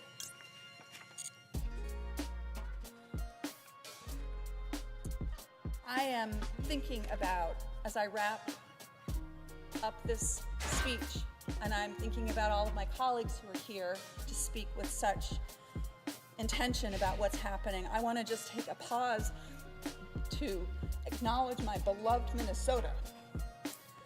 I am so proud to be your senator. And you know, so many people around the country are looking to you to Sound like she getting teary-eyed. and you are showing the world how to respond to violence and how to stand up to bullies with strength and with dignity and with peace. You're putting your own safety and your own bodies on the line to protect your neighborhoods and your democracy. You're risking your own safety to document the emergency and inhumanity unfolding on our streets. And you're even Oh sometimes man, doing it's it actually a by good card to use. in Minnesota, we show up for our neighbors. We help people out. We don't give in to bullies. We stand strong. We stand in the park with a candle in our hands to mourn, but also to kindle hope. And I know that Minnesotans are going to stay strong because, as Dr. King preached, we know how to put our faith into action. As Dr. King said, injustice anywhere is a threat to justice everywhere. We are caught in an inescapable network of mutuality, tied in a single garment of destiny. Mr. President, I yield the floor. Mr. President, Senator from Hawaii. I want to thank the senator from Minnesota, junior and the senior senator from Minnesota, for their incredible leadership in serving as a ballast, not just for the people of their country, of their state, but for the whole country. Tyranny is tyranny, and the people of this country, whatever our other differences, don't want anything to do with it. You might be a liberal, you might be a conservative, you might be for immigration, or you might be against it. You might think that guns should be more readily accessible, or you might think that guns should be harder to purchase. But when the United States government is killing your fellow citizens in your name, none of that matters. Because tyranny is tyranny, no matter the tyrant. Overreach is overreach, regardless of cause, and state violence is state violence. And it is against everything that this country stands for. There is a reason that a very unusual and unusually broad coalition of unlikely partners quickly converged in the wake of the tragedy. And it wasn't some organizing strategy. This was organic across the One country, blue-eyes and monster to certainly your across hand. the great state of Minnesota. It was liberals. It was conservatives. It was gun owners. It was clergy members. It was business executives. It was libertarians. It was Trump voters. Why the new unity? Because people from different places and persuasions, faiths, and financial situations understand that at least on the very narrow question of freedom and liberty, our faiths and our futures are intertwined. No one is free until everyone is free. In my Jewish tradition, during Passover Seder, it's customary to recount the story of the Israelites' exodus from Egypt. And the reason the story is told anew every year is to remind us that the struggle for freedom is not confined to the past and limited to others, but instead has to live inside of all of us. The Haggadah says, we were slaves to Pharaoh in Egypt, and the Lord our God brought us out of there with a strong hand and an outstretched arm. Not they, but we. The point being that however many generations removed we are from that story, we're still obligated to see ourselves as though we were personally freed from slavery in Egypt. No one is free until everyone is free. Our founders knew that too. The Constitution deliberately begins with we, the people. The Declaration of Independence promises equality and certain unalienable rights that we hold to be self-evident. A collective responsibility to protect freedom and liberty is central to the American experiment. It always has been. Which is why in the summer of '63, sitting in a dark jail cell in Birmingham, Alabama, in the throes of the battle for civil rights, Martin Luther King Jr. wrote, "Injustice anywhere is a threat to justice everywhere. We are caught in an inescapable network of mutuality tied in a single garment of destiny. Whatever affects one directly affects all, indirectly, Was he going to summon Jet Dragon? until everyone is free." Yep. That same spirit of solidarity has united people for generations. In Hawaii, it was the sugar plantation workers in the 40s, tired of being overworked and underpaid, who organized across ethnic lines for fairer conditions. Up until that point, they had been divided by the plantation owners. He's going to into send my separate card back camps. in my hand. Chinese camp. I'm just going to attack it with the other Japanese card. camp, So Filipino we might as well just camp, cancel so it on. and just And paid end your different turn. rates Oh, for the just same going to do work. it anyway. And so they came together vowing to treat an injury to one as an injury to all. They went on strike and won, altering the trajectory of workers in Hawaii to this day. An injury to one is an injury to all. No one is free until everyone is free. If there's a lesson in this collective outrage and widespread condemnation of ISIS conduct, it's that people don't want state-sponsored violence on their streets in their names. It's not a question of whether you voted for Trump or Biden. It's not a question of whether you agree with Joe Biden's immigration policy. And the idea that the immigration enforcement has to be accompanied by enthusiastic cruelty is so far out of the mainstream of American society. Nobody wants this save for a handful of people intoxicated by power and deluded by their own fantasies. Thuggery is not strength.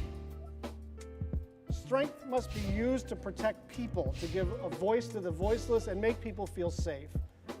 That is impressive and noble and important, precisely because it's harder to practice and harder still to come by. But that's what makes the response in Minnesota of ordinary Americans taking it upon themselves to stand up for their neighbors so extraordinary. I want to read a bit of what Adam Serwer observed in The Atlantic about the mistaken assumptions that fed this administration's brutality. He wrote, "The secret fear of the morally depraved is that virtue is actually common, and that they're the ones who are alone. In Minnesota, all of the ideological cornerstones of MAGA have been proved false. Minnesotans, not the armed thugs of ICE and Border Patrol, are brave. Minnesotans have shown that their community is socially cohesive because of its diversity. Hey, look, we ranked not in up spite of it. our usual rank, Minnesotans have Platinum 4. found and loved one another in a world atomized by social media, where empty men have tried to fill their lonely souls with lies about their own inherent superiority. Minnesotans have preserved everything worthwhile about Western civilization, while armed brutes try to tear it down by force." End quote. Look, I get that we're all divided and distracted and exhausted and that it's not going to resolve overnight. But in the wake of the tragedies in Minnesota, in Minneapolis, a bright red line has emerged. We can argue about everything else, but we will not tolerate tyranny. I yield the floor.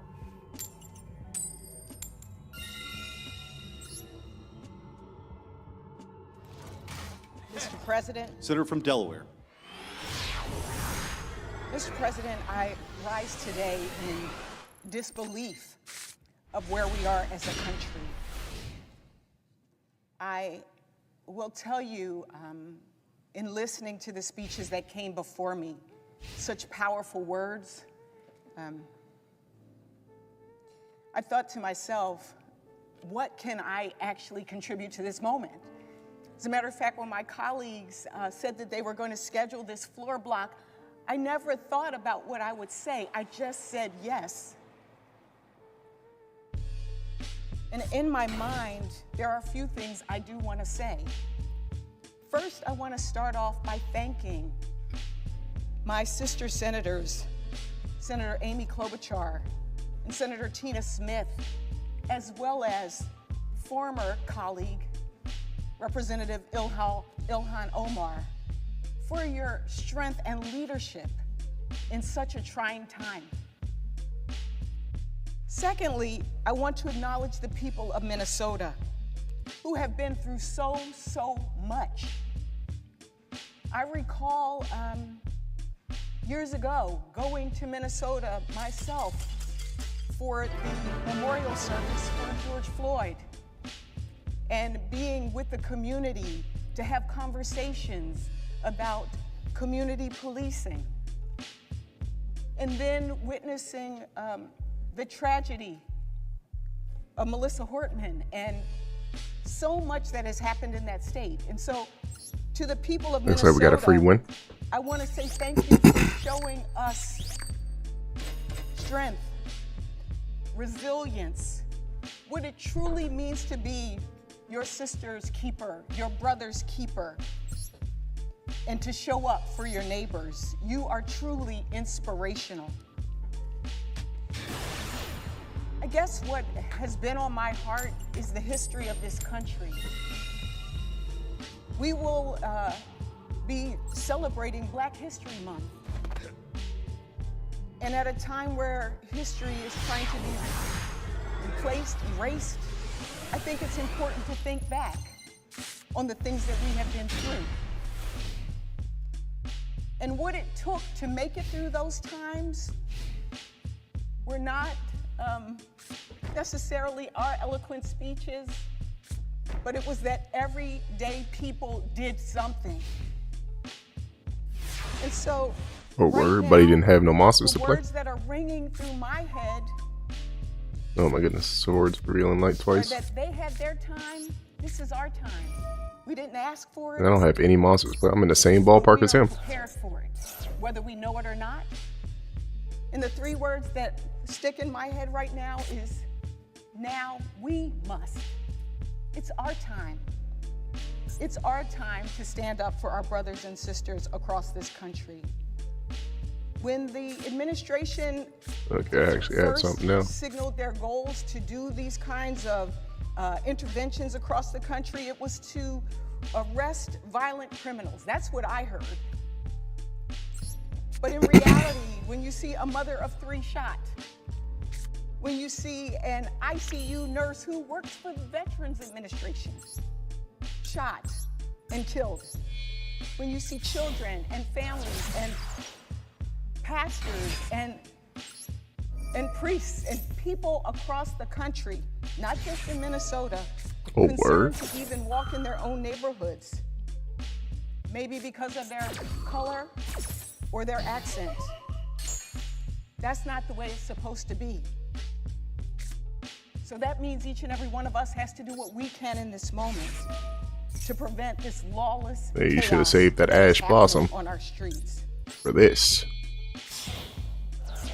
I will say that what we are trying to put forward as Democrats, again, is just common sense, practical,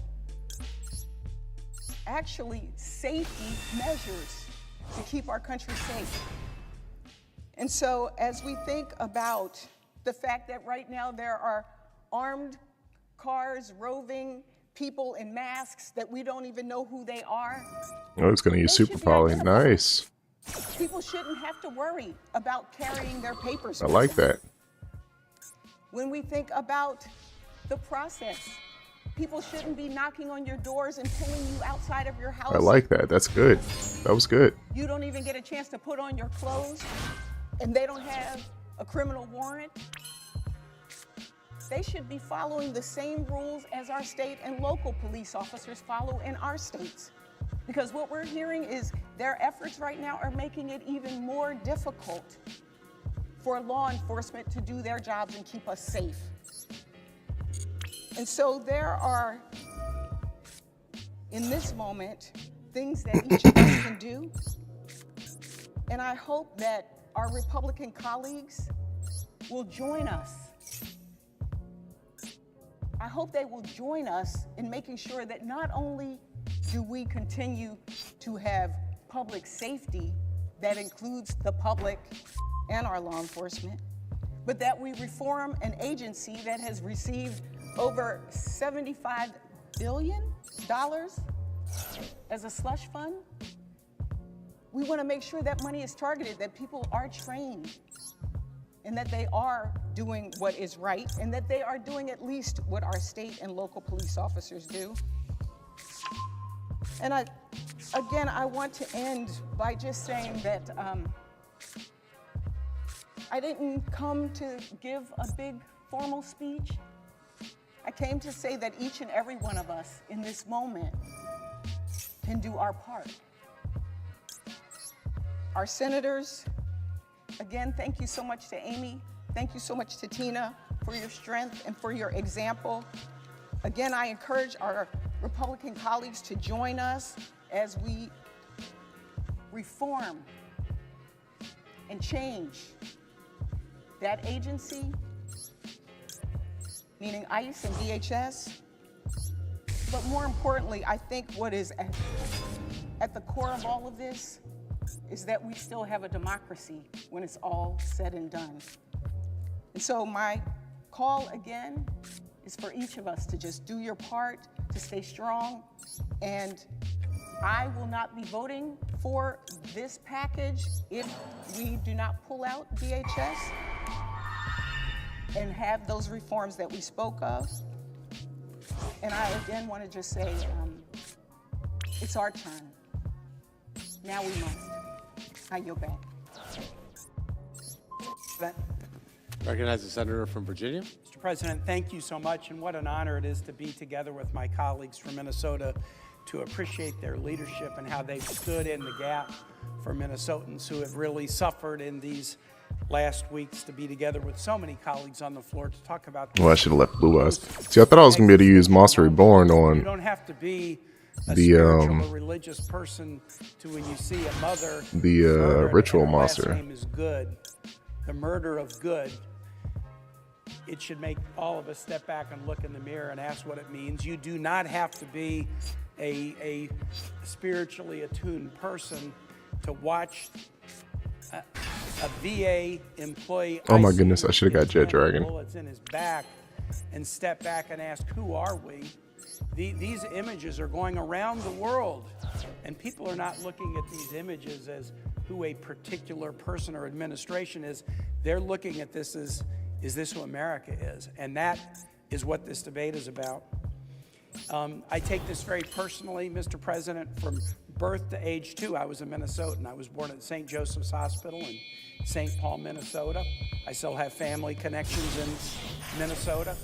I then was a Kansan until I was 26, and my more persuasive Virginian wife convinced me to become a Virginian. And now, 42 years later, I still have these strong feelings and ties about the state where I was born. And as I watch the events and I hear the pain, and I get the dispatches from friends and family who are in the midst of this, sharing with me the stories, much as my colleagues have shared them. Buddy was like, I'm not doing it, bruh. He's going to win. Minnesota, it could be anywhere in our country. Although I will express this question. That was hilarious. Because it does seem as if the administration is targeting this kind of rogue violence in certain communities, not others.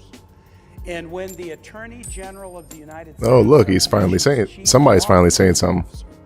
...by letter suggests that the rogue activities in Minnesota could stop if Minnesota would only turn over its voting rolls. It does make you wonder, as my colleague Senator Smith asked, is this really about law enforcement? But the fear that immigrant communities and others who want to peacefully assemble and present grievances about government, a right guaranteed in the First Amendment, that fear is something that isn't just in Minnesota, it's in my community too. I live in Richmond, Virginia. The Commonwealth has a population that is about 12% immigrant. The church I go to is heavily a Congolese parish. It's a Catholic parish. Many folks in the Congo are Catholics, and we have seen a refugee population grow in my parish. We have immigrant communities all over. The meeting that I had right before I came to the That dude had said Cub Scout troop, droves of veterans are signing up for ICE. I think it's the complete opposite, actually. Them or their parents are immigrants.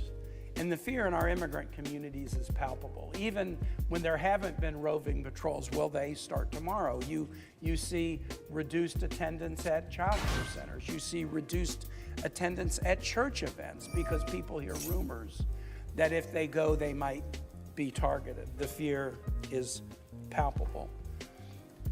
What I want to just say, Mr. President, that I hope will kind of bear in mind in this is we all come to this place with different life experiences, and a life experience that I've had that is, different than some is I've been a mayor and a governor and know what it is to have a police force.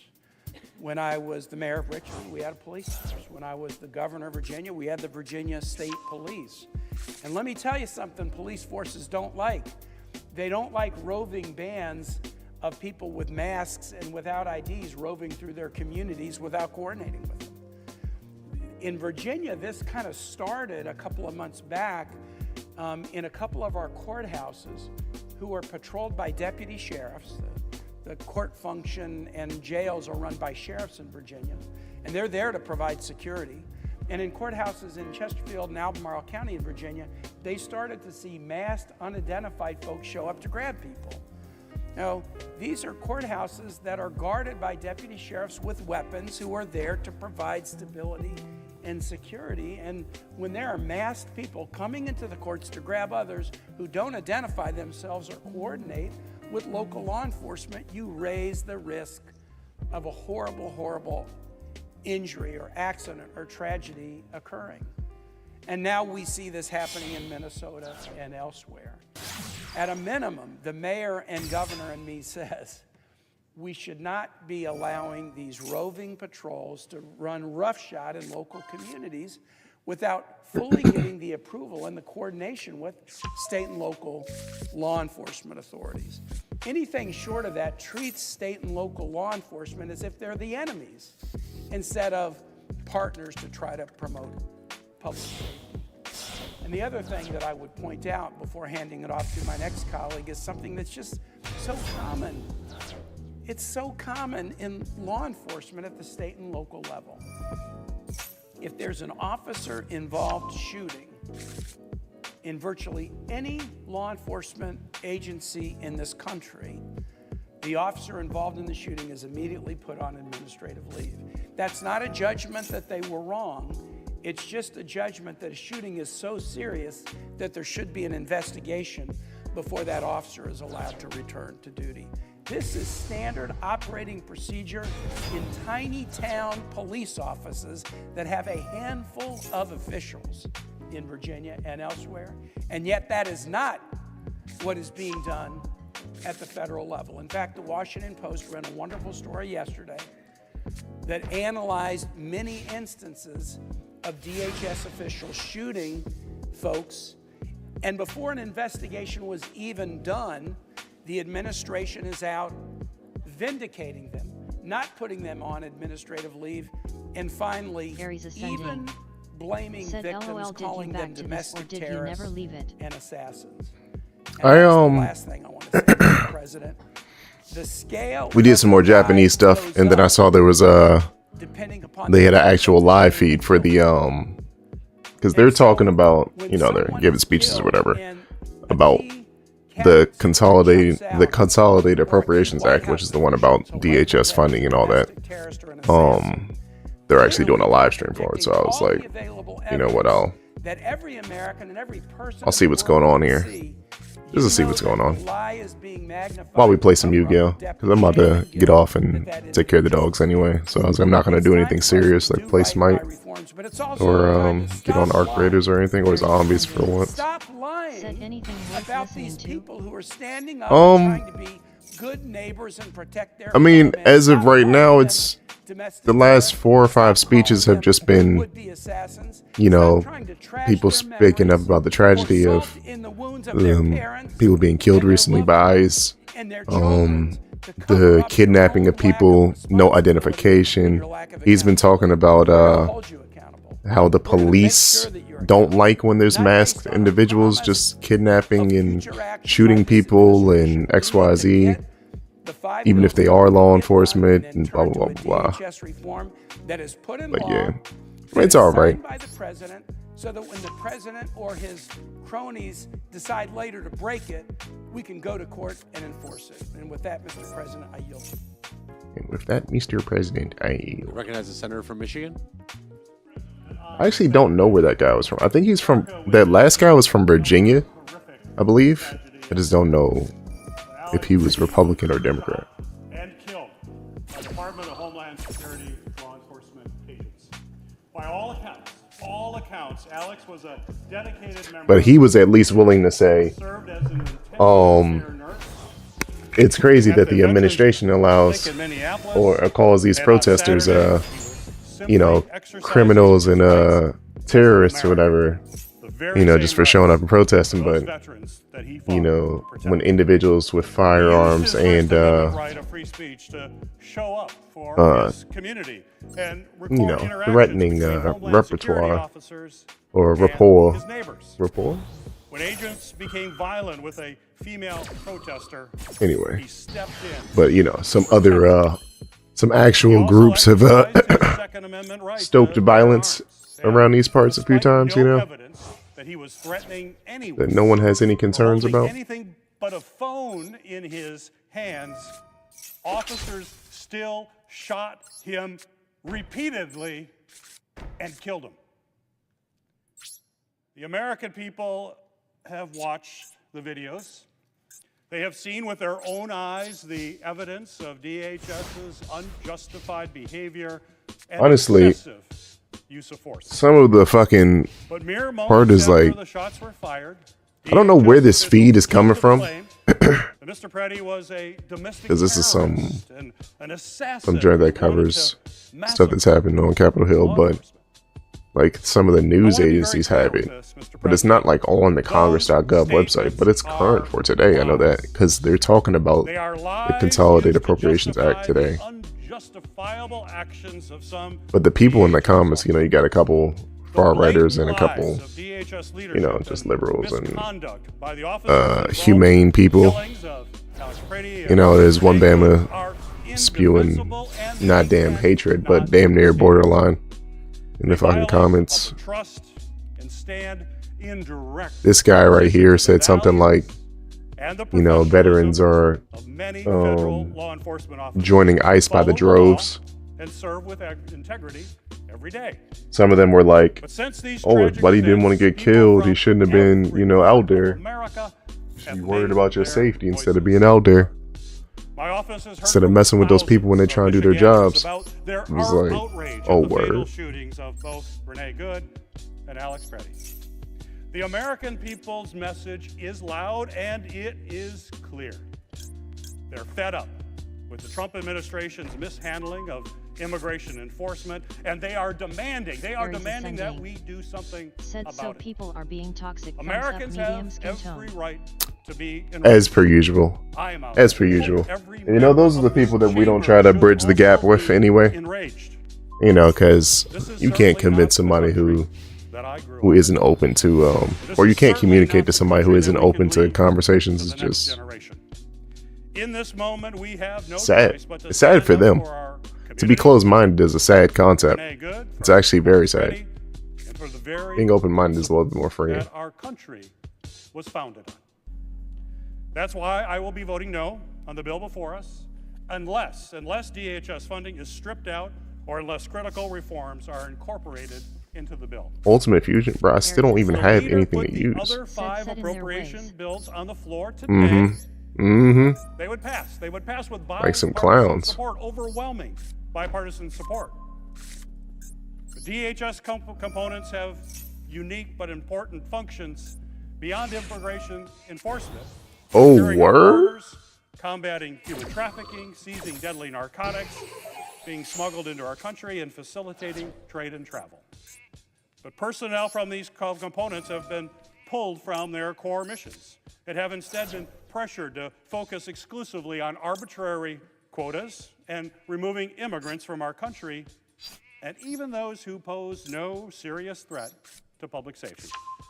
This corruption of DSS, Oh, why did I get DHS Ultimate Fusion? You directly idiot! contributed I didn't mean to get chaos Ultimate Fusion. I meant to get that other card because I already have Ultimate Fusion in my hand. Dummy. all across our I was not paying attention. I was listening to the speech That's just why now. Senate Democrats are calling for common sense reforms. Reforms like He was talking about the ensuring American DHS people want them to do officers wear something. identification so people What know a surprise! who they are dealing with. The American people want them to do something. And then can hold Actually them crazy. accountable. Aries ascending. Requiring DHS personnel Said what to kind wear of body multitasking cameras is so that? that we have Terrible proper multitasking. reporting It's because of you, of Aries. conduct It's all your in fault. immigration enforcement. Made me lose my concentration. And, Mr. President, requiring proper investigations after tragedies occur, like the recent shootings Bro, of block this guy, Grenada bro. and Alex Creedy. These are just a few It's even really examples worse of now that I common didn't get sense that card. practices that strengthen accountability and help ensure the safety of both law enforcement and our communities. Our local law enforcement personnel already follow them, and we shouldn't expect anything less from our federal law enforcement. Aries ascending. There's no question Said you can immigration still win if you enforcement do your is best. necessary, but we must if you conduct do it your in a way best. that is both All you have to humane do is do your and best. safe. Clearly, that's not how this agency is operating today. But now is the time to act, and I urge our Republican colleagues to join Oh us in no, I should have putting real summoned guardrails Blue in Eyes place first. Said yeah, and the not cards just don't matter acting at all. as a rubber stamp for the Trump administration. The cards don't matter. Exactly. Exactly. Mr. President. I recognize the senator from Vermont. I should have First, summoned wanna Blue Eyes first. I acknowledge fucked my up. colleagues from Minnesota, Senator Smith and Senator Klobuchar. You have conveyed to us the deep pain and I anguish. fucked up. that It's you okay. I'll do it feel, on the next term as long as he and that doesn't every destroy Minnesotan Swords feels of Revealing about Light. If he the destroys shocking Swords of Revealing shootings Light, that occurred then we in may your have a state. problem. And this follows But upon tragedies if he that doesn't, occurred we should be before okay. this. And the pain of your community is the pain of this United States Senate. And my deep appreciation. Oh, word? I express that on behalf Oh, of all word? my colleagues for you putting this in a human, real perspective. Thank you very much. Second, this is shocking. 2 people got shot for no reason. Absolutely no reason. 3 Really actually. good. A 37-year-old mom, ascending. 3 kids. Said silent She was 1168 protesting. a word. Silent 1168 a word. That officer walked Silent from the back of her car to the side of 1168. her car, Oh, to the front of word. her car. He shot through the front windshield and then moved to the side and shot Wait, it didn't 2 work. shots in the driver's What? side window. Unaffected by card effects. And then Alex Preddy, who was Says out with what? his cell phone camera observing what was going on and was shocked. I'm gonna have 100 health left. That an ICE agent was pushing a woman into Unless he the does snowbank. something crazy in the middle of this He came over to try to get between this them. battle phase. There was a scuffle. He was in total subjugation by the officers who had him on the ground. He was disarmed. never Fuck, using, this is by not the card I way, need. Or even threatening to use Alright. the gun that he had legally in his possession. And ICE officers, 2 of them, shot him 10 times. 10 times. That's what happened. And why aren't we all just totally shocked? That's not acceptable. And then, that is all done with the authority of the state, with no restraint. And then, the Secretary of Homeland Security, who's responsible for the training and the discipline and the mission, blows this off and says these 2 people were domestic Okay, terrorists. this should get this card out of here. No accountability, no expression of sadness, no. Wait, you didn't get rid of this card too? How What? is this acceptable to anyone? Why is this of us card not here? destroyed? How is that acceptable? And yet, I'm what they're confused. hearing when we are saying Cannot be destroyed by let's card look effects. into I this, see. let's get some I see. reforms I see. in I see. I place see. that allow our Aries citizens to ascending. feel safe. Said is this For game there to anything be close to how they accountability. play in the show? We're being told it's too complicated. Nah. In the show, they be doing some crazy shit. They be pulling all types of moves in the show. That means, oh, the House will have to come back. Should be having extra effects that don't Are exist. we serious? That's called doing your job. It's called accountability. It's calling taking responsibility. I want to pay tribute to the people of Minnesota. We're actually having a discussion about inconveniencing House members because they've got to get on a plane and come back. If we act to do something that every American knows we should do, pass the bipartisan bills where we've got 5 bills done, and take on the burden of responsibility that we have as the United States Senate to put reforms in an agency that needs effects that are created for the plot. Yeah, exactly. Literally. Like, because when you watch the original show and then you look at those OG cards, them giants do not have some of those effects, which is actually very upsetting. Providing coffee and cocoa and some warm soup to each other so they can get through this. Why are they doing it? You know what? They care about the right of assembly. They care about the First Amendment. They care about their constitutional rights. But the reason they're doing it, they care about each other. That's who they care about. In this United States Senate, our job is to care about every single American. They were getting all you kids' hopes up. Face with tears. We have an agency Literally. They're like, bro, what? They're like, when you look at some of that shit, it's like, hey, hold on a second. That's supposed to do something else. What's happening here? 2 people, innocent people who died as domestic terrorists, tells me there's not an inkling of acceptance of responsibility that goes with the enormously important job of being Secretary of Homeland Security. Let's see if we still win this. We could still win this, maybe. He's probably just gonna bring this card back somehow. That was fucking annoying ass card. If I had did that 2 turns ago, like the stream of destruction, I should have done that when I was like, oh man, I fucked up after I got the second ultimate fusion. I know every one of us here are shocked by what happened. This is not a Republican-Democratic deal. This is about seeing 2 innocent people shot. And they didn't need to be. And you know, one of the things that's so important for us, we have a family, we live in a community. Make sure he can't use that fucking continuous spell card. Can be confident that we've got their back, that we won't hurt them or harm them, that we notice what their struggles Can't be giving you no extra shit to do. No, sir. All of us here have such admiration for I don't fuck with you, work they do, and it's such little stupid ass bitch. I ain't fucking with you.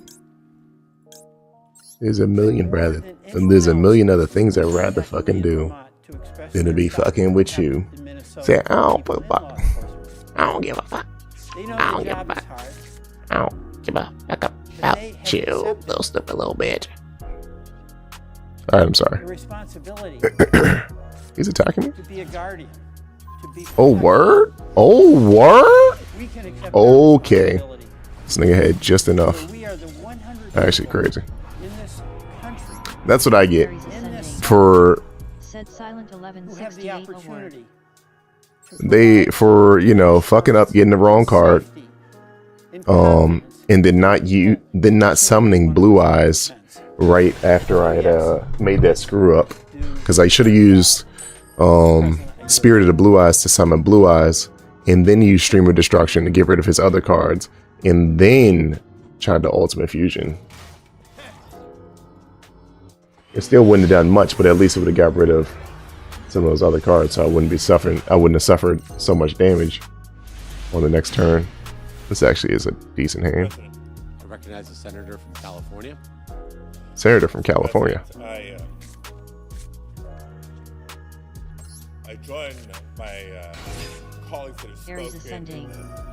Said every loss is a learning opportunity. Slightly You goddamn right. Senior and the junior senator and the people of Minnesota for what they have been through these last few weeks and how they have responded these last few weeks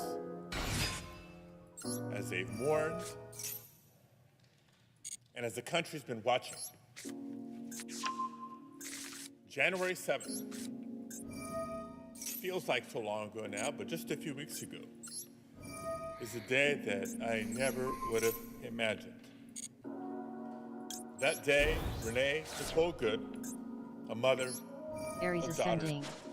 a Said poet, also helps to pay attention to the game face with that Aries ascending. Right? You know, maybe if you were actually paying attention to the game, you know, you might actually be doing something, you know, instead of just trying to speed through things, you know what I'm saying, just doing this and that, you know, just trying to get shit out of the way. You know, you could actually be doing something, you know what I mean? As several of my colleagues have spoken, the administration's response to the federal agents killing Renee Good was not one of, whoa, hold on, let's really assess what's happened here. It was one of blaming her. The response was so faulty by the administration. Look at the investigations that should have taken place, and I'll talk about that in a minute. But when the President of the United States and the Vice President of the United States respond to an incident like This that guy from by California, right? messaging Let's drink some water, too. federal agents, don't worry, you have complete immunity. First of all, that's not true. Second of all, it's the opposite of the message that we should be sending if we're trying to de-escalate tensions and make sure that law enforcement abides by the law. And I remind us of that because sadly, it is not shocking when we reflect on what happened on January 24th. This time, Alex Jeffrey Pruddy, a son, Whoops. and an ICE Wasn't paying attention. nurse at the local Veterans Administration Hospital was out lawfully, peacefully observing and helping Wait, document did he cancel my more drink just now? of this ICE and CBP activity No. in Okay. Minneapolis. Hey, look, he's got True He was Light. shot Hey. in the back. Means he's got a Blue Eyes deck. Or at least somewhat of a Blue Eyes deck. 2 United States citizens dead at the hands of federal law enforcement in the span of 2.5 weeks. They're dead because ICE, You know, some people were clipping the mic onto their suit. by the White House to act. You can tell the amount of force he's using, like, in terms of volume. Because he's talking to a mic that's on the table. He's definitely getting heated. All of you and the American people that the Trump administration at the time, so let's go back to last June, the Trump administration was using Los Angeles as a test case, testing how far federal agents could go in this indiscriminate, increasingly violent and cruel mass detention and deportation agenda. How far He should have a gun if permit. He had his permit on him. This is the problem with stupid people who don't like actually read anything, or they just hear like word of mouth from somebody else, or didn't read the source, or like he had his permits on him. They didn't have to show them because they didn't know he had a firearm until after they removed the firearm from him and shot him in the back. Los Angeles, Washington, D.C. Yeah, that's bad. That's why you don't look at the comments sometimes, because these niggas just be Portland, like, what is wrong with these niggas, bro? Charlotte, and others. Niggas be watching that Fox News talking about something. Yeah, bro, he was a criminal. He was a terrorist. You know what I'm saying? He worked at the VA, but he was a terrorist. He had a gun, not a legally owned gun. How dare this administration slander the names of the dead and tell the American people not to believe what we can all see so clearly with our own eyes? How dare this administration act as if the laws passed by this body do not apply to them? He's got a holographic version of this. Colleagues, that's cool. it is time to say enough. Man, this whole time I thought this card was like female. This is not just about this is like a male card. Families and Mine, no, mine. Now living in fear. This is about all of us. No one Shows how much I've never looked at that card since I don't have a holographic one. Immigrant, citizen, veteran should fear for their life for exercising their constitutional right. Mine is all regular, Standing up for their neighbors. non-holographic. I mean, it still looks like that's shining, but It's non-holographic. not a political or policy disagreement about immigration. This is about decency. This is about humanity. And this is about the rule of law. Oh, I should have known he had a Blue Eyes deck because he's got the Blue Eyes sleeves on. The Pursuing independent Blue Eyes of the Magi, investigations is that what it's called? seeking to hold Or Magi officers Blue Eyes? accountable Something like that? and This chart? as warranted. Oh, This Dragon is Master Magi. double down. Take a That's moment Blackluster Soldier. because, Not Blackluster Soldier, that's our Blackluster, colleague who came from Virginia talked a little bit about his is that experience Blackluster as Soldier? governor and mayor, and what normally happens That's not Blackluster after an Soldier. officer involved to normal That's what is that card called? best practice after an officer involved shooting in a local What is that card agency, called? in a state agency. It's not just the officer being placed Oh my on goodness, leave. what is that fucking card called? Initially, there's an investigative review Uh, of what happened. Was it not just consistent with policy, but the law and the Constitution? And if not, what is the Oh my goodness, what is that card called? What is this card? What is it called? What is it called? What is it called? Oh my goodness, they showed me the picture, but United didn't. States Department of Justice Magician of Black Chaos? Was that what it is? investigation and bring forth Yeah, Magician of Black Chaos. That's what it was. warrant. Sadly, that is not the case with this Oh my goodness. administration. I'm glad he's letting us draw these cards because we need to. Internal review, We need. not a civil rights We need a monster. Like this would have saved us because this was our first draw. Stop him from attacking. He's still doing shit. tell officers This nigga have moving slow complete though. immunity, and they double down. And so the abuse has continued. And by the way, it's not just on the streets.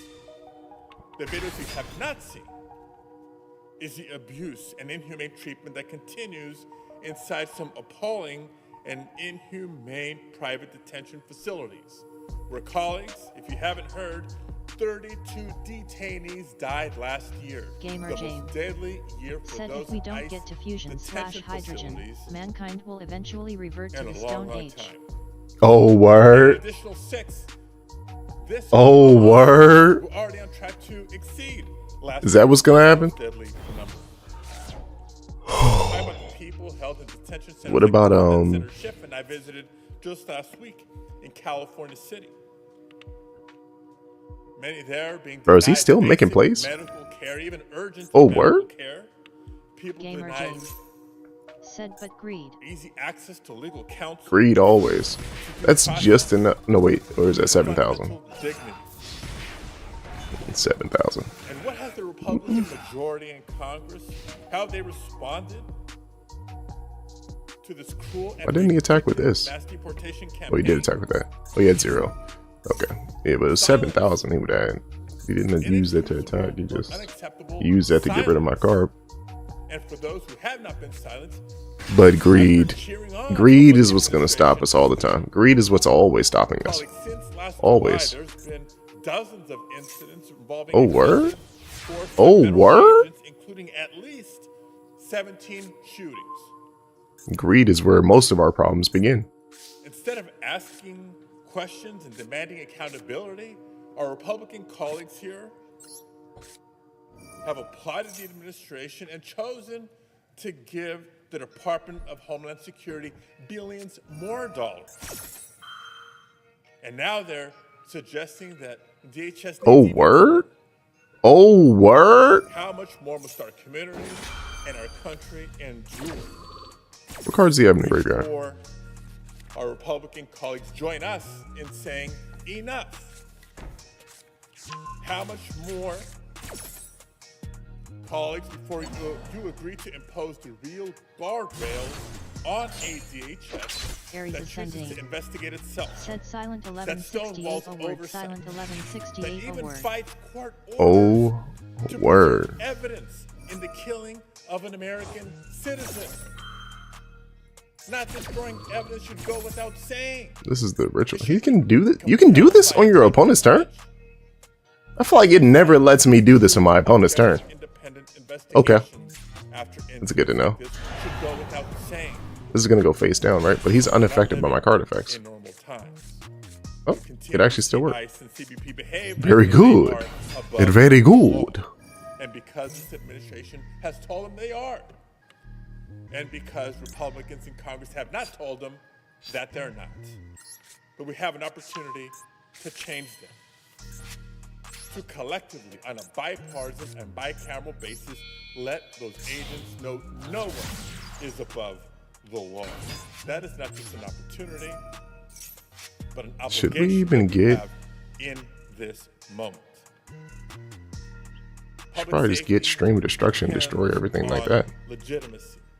And legitimacy Should we? depends on accountability. Do we have what's not great bear friendly? Truth. Our laws Oh make yeah, he had banished the other laws one. that are Dun, assigned dun, to dun. laws don't apply to them. Can we make this play? And so, colleagues, let's realize that we are not powerless. I think in this we're gonna make this play. Congress is I think we're just gonna make this play. I think the smartest decision here might just be to make this play now. You know, we're gonna find out if this is gonna be wrong in like 5 steps. But I think the smartest play here is to make the decision now. real oversight and accountability on ICE and CBP before this body provides them any more taxpayer dollars. Thank you, Mr. President. I yield back. I recognize the senator from Rhode Island. I've served as my state's attorney general. I've served as the United States attorney for Rhode Island. I used to lecture at the Wait, what? Academy in Rhode Island. I know a little bit about police work. Oh my goodness, I just fucked up. When I see it. Huh? What we are seeing in Minnesota is a level of violence, a lack of No, it activated the special summon. It's supposed to be special summon the fucking and trust me, it's not I'm just sorry, get a fucking speller trap card from the fucking Minneapolis' own police chief, from the whatchamacallit. who described ICE's behavior this way. It looks very untrained. It looks unprofessional. It looks very chaotic. He described it as poor tactics and really unconstitutional practices. And he put some good context on it. He said, Minneapolis Police Department went the entire year last year, recovering about 900 guns from the street, arresting hundreds and hundreds of violent offenders, and we didn't shoot anyone. This is the second American citizen. Hear that? They didn't even shoot anybody. Third shooting within 3 weeks. That's a nice Not blue. just up in Minnesota, in Maine, a sheriff said this is Bush League. See, the problem with greed is like Another Minnesota people just sheriff give said into it, you know what I mean? People being stopped, questioned, and harassed solely because of the color of their skin. A Philadelphia sheriff said that these agents are, quote, made up, fake, wannabe law enforcement. A chief in St. Paul described traffic stops that are, quote, clearly outside the bounds of what federal agents are allowed to do. A former police chief said their tactics are unsound. I question their training, if any. All the way in Montana, a police chief said, Montana. business in that manner. When you see those types of tactics being used, we don't use those. And in Texas, again, the former head of the Combined Law Enforcement Association described newly recruited mass Kim, you're breaking my heart. damage and destroy the reputations of our proud. I had paid 28 years on my house when it burned.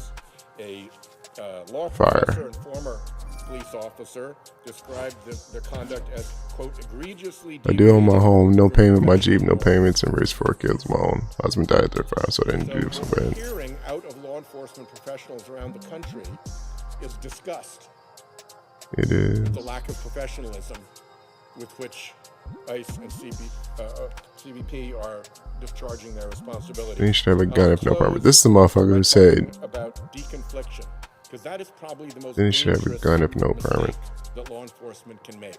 That's how you get blue on blue violence. That's how things get dangerously out of hand. Whitestone agents. And with respect to deconfliction, a sheriff What in is? Maine talked about unmarked Oh, cars this. and masked individuals, men with guns in the yard, frightening residents, and his office had no idea it was taking place. They hadn't disclosed to the local police that they were going to do a weapons-out armed raid in their jurisdiction. In Brooklyn Park, the chief said that his own officers were being pulled over. The deconfliction was so bad. And he said, if it's happening to our officers, it pains me to think how many of our community members are falling victim to this every day. In Austin, Texas, the chief described how they're not warned ahead of time by ICE when they're going around. That threatens to create dangerous misunderstandings between local and federal law enforcement agencies. We're short on time, so I'm going to end there, but nobody in this body should believe that what is happening, what we're seeing with our own eyes on the streets of Minneapolis, is legitimate or professional law enforcement. It simply is not. Should have used that on this card, actually. Nobody knows it Not this better card, but than real cops. I yield the floor. Fuck, you got rid of it. This card. What's crazy is I couldn't use it on this because he chained his other card, so. Mr. President. I recognize the senator from California. Mr. President, in just 1 year and 1 week, that is 373 days, Donald Trump and his administration have changed what it means to walk down the street in America. 374 days ago, an American citizen did not need to worry about carrying a passport or worry that they would be pinned to the ground for being unable to prove that their hometown was in fact the only home they have ever known.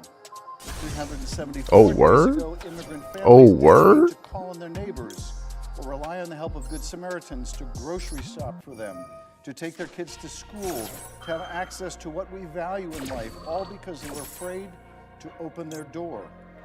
374 days ago, standing up for your First Amendment rights, your Fourth Amendment rights, even your Second Amendment rights was not in itself a provocation in the eyes of the federal government. But in so little time, so much has changed.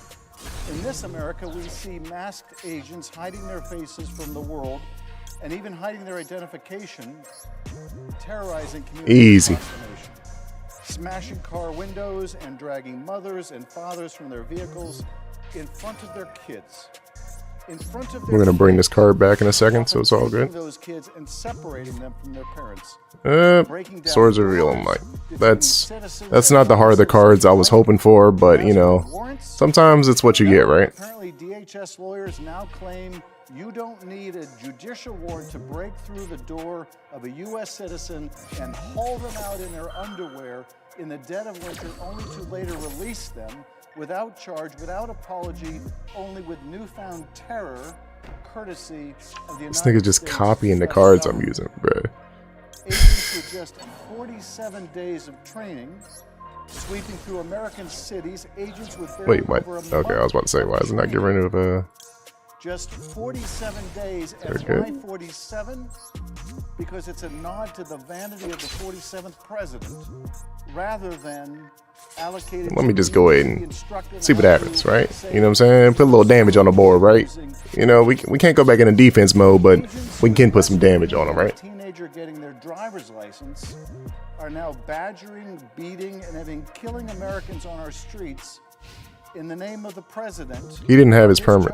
They said already that he had his permit in his back pocket, also, or in his pocket. From the 1930s and 1940s. DHS is now building databases of Americans detaining and even disappearing people off of corners in Minneapolis, Chicago, Portland, Nashville, Los Angeles, and far too many communities across the nation.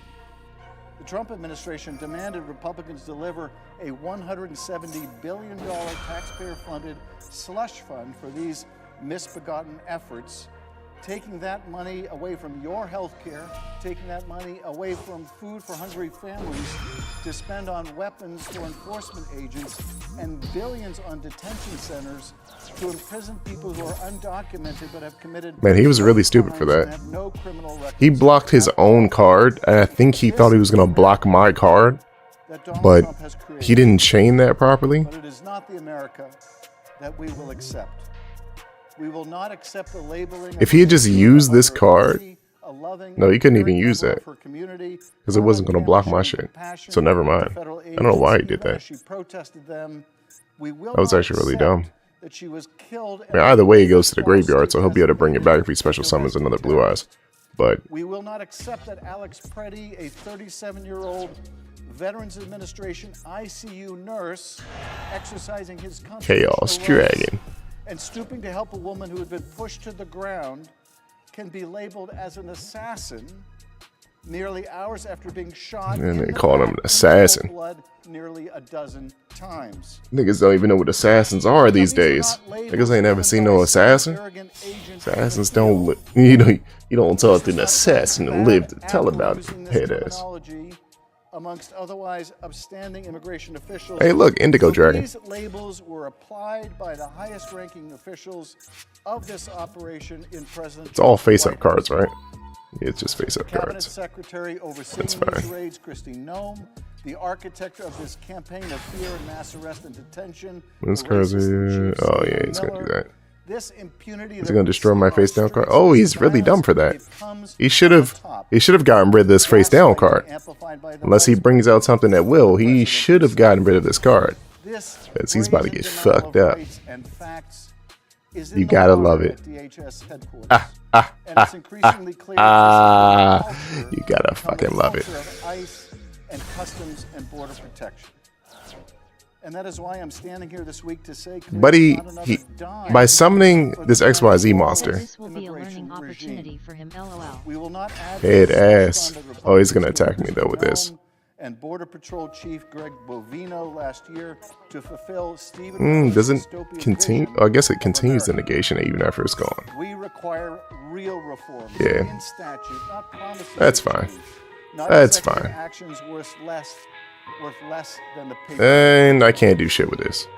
Look out on the streets. Oh my goodness. Where 2 American citizens I can't get jiggy with this. in as many weeks. There's nothing I can do here. Flies through the air and doors fly off their hinges under the banner of this administration. This is a learning opportunity for me. Backed by billions of dollars still to be spent. Billions that To do better, to believe in the heart of the cards even harder. That's what I was getting off after a couple minutes. Nigga, it is 5:40. could be the only pretext for getting pulled over, Said learn how to win this match. a reality that is persistent for blacks. Believe. Just believe in the heart of the cards. If he summons one monster, he's gonna ritual summon? Black Luster Soldier. What? For most of my life, we have made strides to ensure that we move past that America. But now we are returning to an America that I do not recognize. Nor is this an America that I can accept. We have the power in this body to Aries do something ascending. about it. Said I'm And about to until get we off do is my the vote biggest will lie you reflect tell my Facebook. You funny as shit. This cannot become the status quo. This Your cannot ass don't know what getting off means. Your ass stay online. You say get off, you still on. detained without cause and without convictions. I want to toss off. Aries ascending. Like Said California unless City, about means 40 whom I minutes to met an hour along to with you, Alex LOL. Padilla last week. For all of them, You know, dignity for their some may say my concept of time might be off, but honestly, that might be a pretty accurate thing right there. You know what I'm saying? About to is like 40 minutes. You know what I'm saying? Like I'm about to get online. I recognize It's usually like a 20-minute process. Mr. President, Oh man, she is walking and typing. Okay, I think most of us Aries ascending. that was kind of cool. Said your concept of a time lot is of off moms because and you hate dads sleeping. throughout America tonight Straight facts. are going to I hate sleeping, but I won't set my alarm. and try to sleep and not be able to. And when moms and dads throughout America lie down to sleep, Destiny Hero, what is going on here?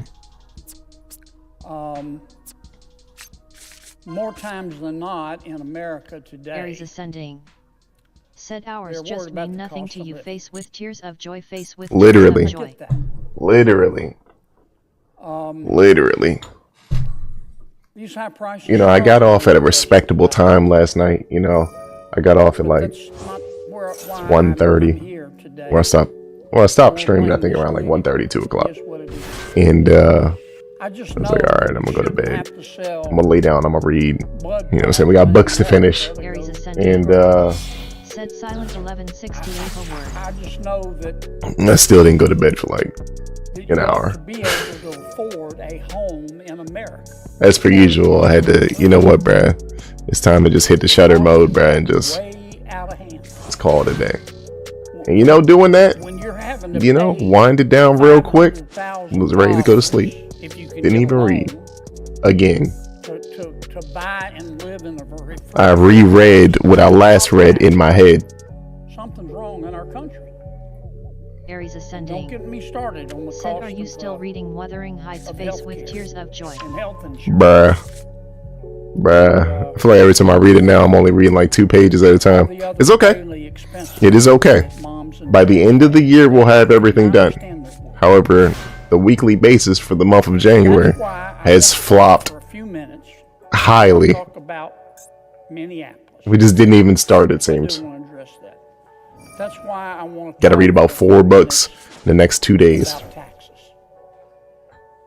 And I know some And I gotta people make thinking, you 4 know, videos Kennedy for the next Kennedy just talked 2 about days. the So I need to cost read the of 4 America. books Why does he as I'm want making the taxes? videos about the books. Aries Ascending. Said you I don't might like- need to I make know some people think adjustments. I don't like LOL. paying taxes. They're thinking Some "Oh, I'd adjustments? No, rather- no, no, no. I- We'll just have to, I'd rather have to listen We'll just have to those listen to things more books, it than seems. most of the We'll have to use some more of those Audible credits on Aries books Ascending. the price we pay. that we already Gotta have. finish Wuthering Heights before the movie comes out. Face with Tears this of year- Joy. Oh, there's a new movie coming out. You know, somebody was like, I need book recommendations, and I was like, Wuthering Heights, and they were like, yeah, I already seen that. Changes to our You know, tax code, Mr. the one from like 30 years ago. I'm not gonna read that. I was like, we made in okay. one big beautiful Well, books are always We're told always to call it better. one big beautiful Said, did you finish Haunted? There's a new No, I haven't finished Haunted yet. frankly, I think the American You know, the problem with me listening to my audiobooks also is that when I'm listening to books, I'm like, I could be learning Japanese right now. as a result of the changes Said the one coming out next that month we already made, looks and when I terrible. say we, Oh my goodness, that's crazy. joy in having to point out that I mean, the story is crazy, so, only Republican votes. but if it's looking terrible, that's no Advise good. our Democratic friends to join with us. They chose not to. That's their choice. It's a free country. But the tax changes We all have to pay a price, even listening to these morons in the chat. Republican votes, and I'm proud of them. And I hope both Republicans and Democrats take advantage of it. As Our country's a result of cooked. These tax changes, the American people are going to receive up to $100 billion in tax refunds. $100 billion, not billion, $100 billion. What am I talking about? Many people, as you know, Mr. President, who are in the hospitality business Gotta put your glasses on, huh? are no longer going to have to pay for their 2025 taxes on tips. Not everybody. I don't want to overstate the case. But many of our people in the hospitality industry who make most of their income from tips, as a result of the changes we made for 2025, we meaning the Republicans, are not going to have to pay taxes on a portion of those tips. Many folks in 2025, not everyone, but many people in 2025 who worked overtime, they're not going to have to pay taxes, income taxes on that overtime. That also is contributing to this $100 billion that's going to be returned to the American people in tax refunds. In our one big beautiful bill, we also increased the standard deduction for two-parent or two-income household. We increased the standard deduction by $1,500. It's going to mean a lot of money back in people's pockets. The standard deduction for joint filers is now $31,500. As we were making these tax changes, And we again, regrettably, Hey, is that the card that I think it is? we did it. It's not the card I thought it was. Republican votes. Okay. We had to. I thought this card But was as we made the these card I had. tax changes, we also This card. put in a tax reduction for our seniors. Just quick glance, you know, we Over don't. 65, not everybody, but many. I don't look at that. I don't ever draw that card enough since I've put it in my deck a couple, like last week or something like that, or 2 weeks ago. So I don't have a good visual yet, but obviously now we see that it's not the same. Not the same. Also, we're playing an annoying ass Dracula deck. This shit is annoying. You gotta be very careful about playing. He's probably gonna summon a second one, which is also very annoying. So that means you have a higher deduction on your taxes. Means We gotta be careful about destroying other cards before we destroy this card. I mean, yeah, we gotta be careful that we destroy other cards before we destroy this card, or else he'll be able to like resummon this shit. Shit is so fucking annoying. Said did you already try to translate his name face with Oh, his name? Oh, his name is money to buy a car. That's in that's in katakana. So his name means on their automobile purchase. As a I result, wasn't even paying attention that he had a Japanese name. At first kana is E. I could go on about other The second kana is Po Ippo Ippo sub S corporation, a subchapter S it might be or you're a limited partnership. is that Ippome? Or what we call Ippome? an LLC Ippome? in Louisiana, that stands for Louisiana Limited Liability Corporation. Might be Ippome. Which No, means actually that you're taxed no, it's directly on the Ippona. income that your small Ippona. business earns. Ippona. We, Which is probably his We name. made permanent the 20% reductions for business income for LLCs and LLPs and sub-S corporations. So if you add all of these tax changes Actually up, and again, I didn't talk about all of the tax changes in the one big beautiful bill, but if you add was that the ones Ippona? I think that was talked about, Ippona. Ippona. Not Ippona. Yeah, that's Ippona. Ippona. Because it's E-P-O-N-A. E-P-O-N-A. Ippona. Pona. Most people have more Ippona. money held out of their check than they owe the IRS. And that's not unusual, particularly when we make tax changes. I mention that because this means that $100 billion, people are going to get checks from the federal government. They're going to get money back. God bless them. They deserve it. Now, I've got a couple of tips about how you can get that money back quickly. Said that was quick. If you're LOL, able somebody's been being studious. to do three things. If you file Hey, you know, this time I could actually see the shit, you know, and be like, oh, that's what that says. Yeah, it just that's his name, so I don't know, you know, what culture Ippona is a name, but that's his name. Like it. Like to file a paper return, but And it's not. It doesn't seem like it's doesn't seem like he's Japanese, or he could be mixed cultured, mix of cultures. But most likely he's not Japanese, because usually Japanese names are written in kanji. is to tell the federal government that you don't want a paper check. You'd like your money deposited directly into your bank account. It's my money and I want it now. File early, file electronically, and Oh my goodness, I should have summoned this other card. sent directly electronically into your bank account. Then you're likely to get. Oh, actually, I think I can use his card. Now that I think about it. Your portion of that $100 billion. Thanks to See, the problem with me using his card is that that Republicans in the House and the Senate passed. That's going to help a lot in terms of dealing with the cost of living in America. And I'm very proud of our effort. oh, I can. Oh yeah, I forgot. This has a special effect where I can summon it too. Very good. About Minneapolis. There's a lot we know. There's a lot we don't know. want to talk about 3 things we do know. Number 1, the loss of life in Minneapolis was a tragedy. And if you can't admit that, you have a padlock on your heart. It was a tragedy. We don't have all the facts. I know everyone's seen the videos. But Everyone's seen the videos. We haven't been I hope they've seen the videos. reviewed. There are a lot of facts we have, but a lot of facts we don't have. And I am not going to rush to judge. Negate its effects I'm not to the going end of to rush turn. to judge.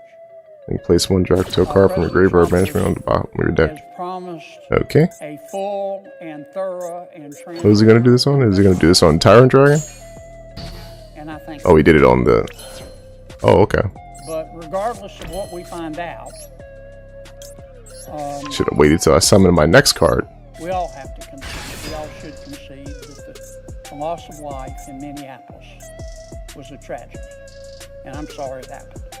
Is he gonna do something else? Number 2. Oh my this is goodness. the second thing that I know. Fusion summon 1 fusion monster from your extra deck. He's gonna bring out this card. Have to be Annoying ass. Watch. He's gonna bring out a replica of this card or another version. What the fuck? You don't have to be a senior at Caltech to know that illegal immigration is. Oh, this son of a bitch. Because he activated an effect. Okay. It's illegal. Okay. Fuck you, buddy. Fuck those you. of us who believe that no one is Buddy, above knock his mic over. We all say we believe that. I believe it. No one, those of us who say that no one is above the law have to concede This annoying ass nigga. He's gonna return these they're cards. not above the law either. He's gonna return this and this. Watch. To them as well.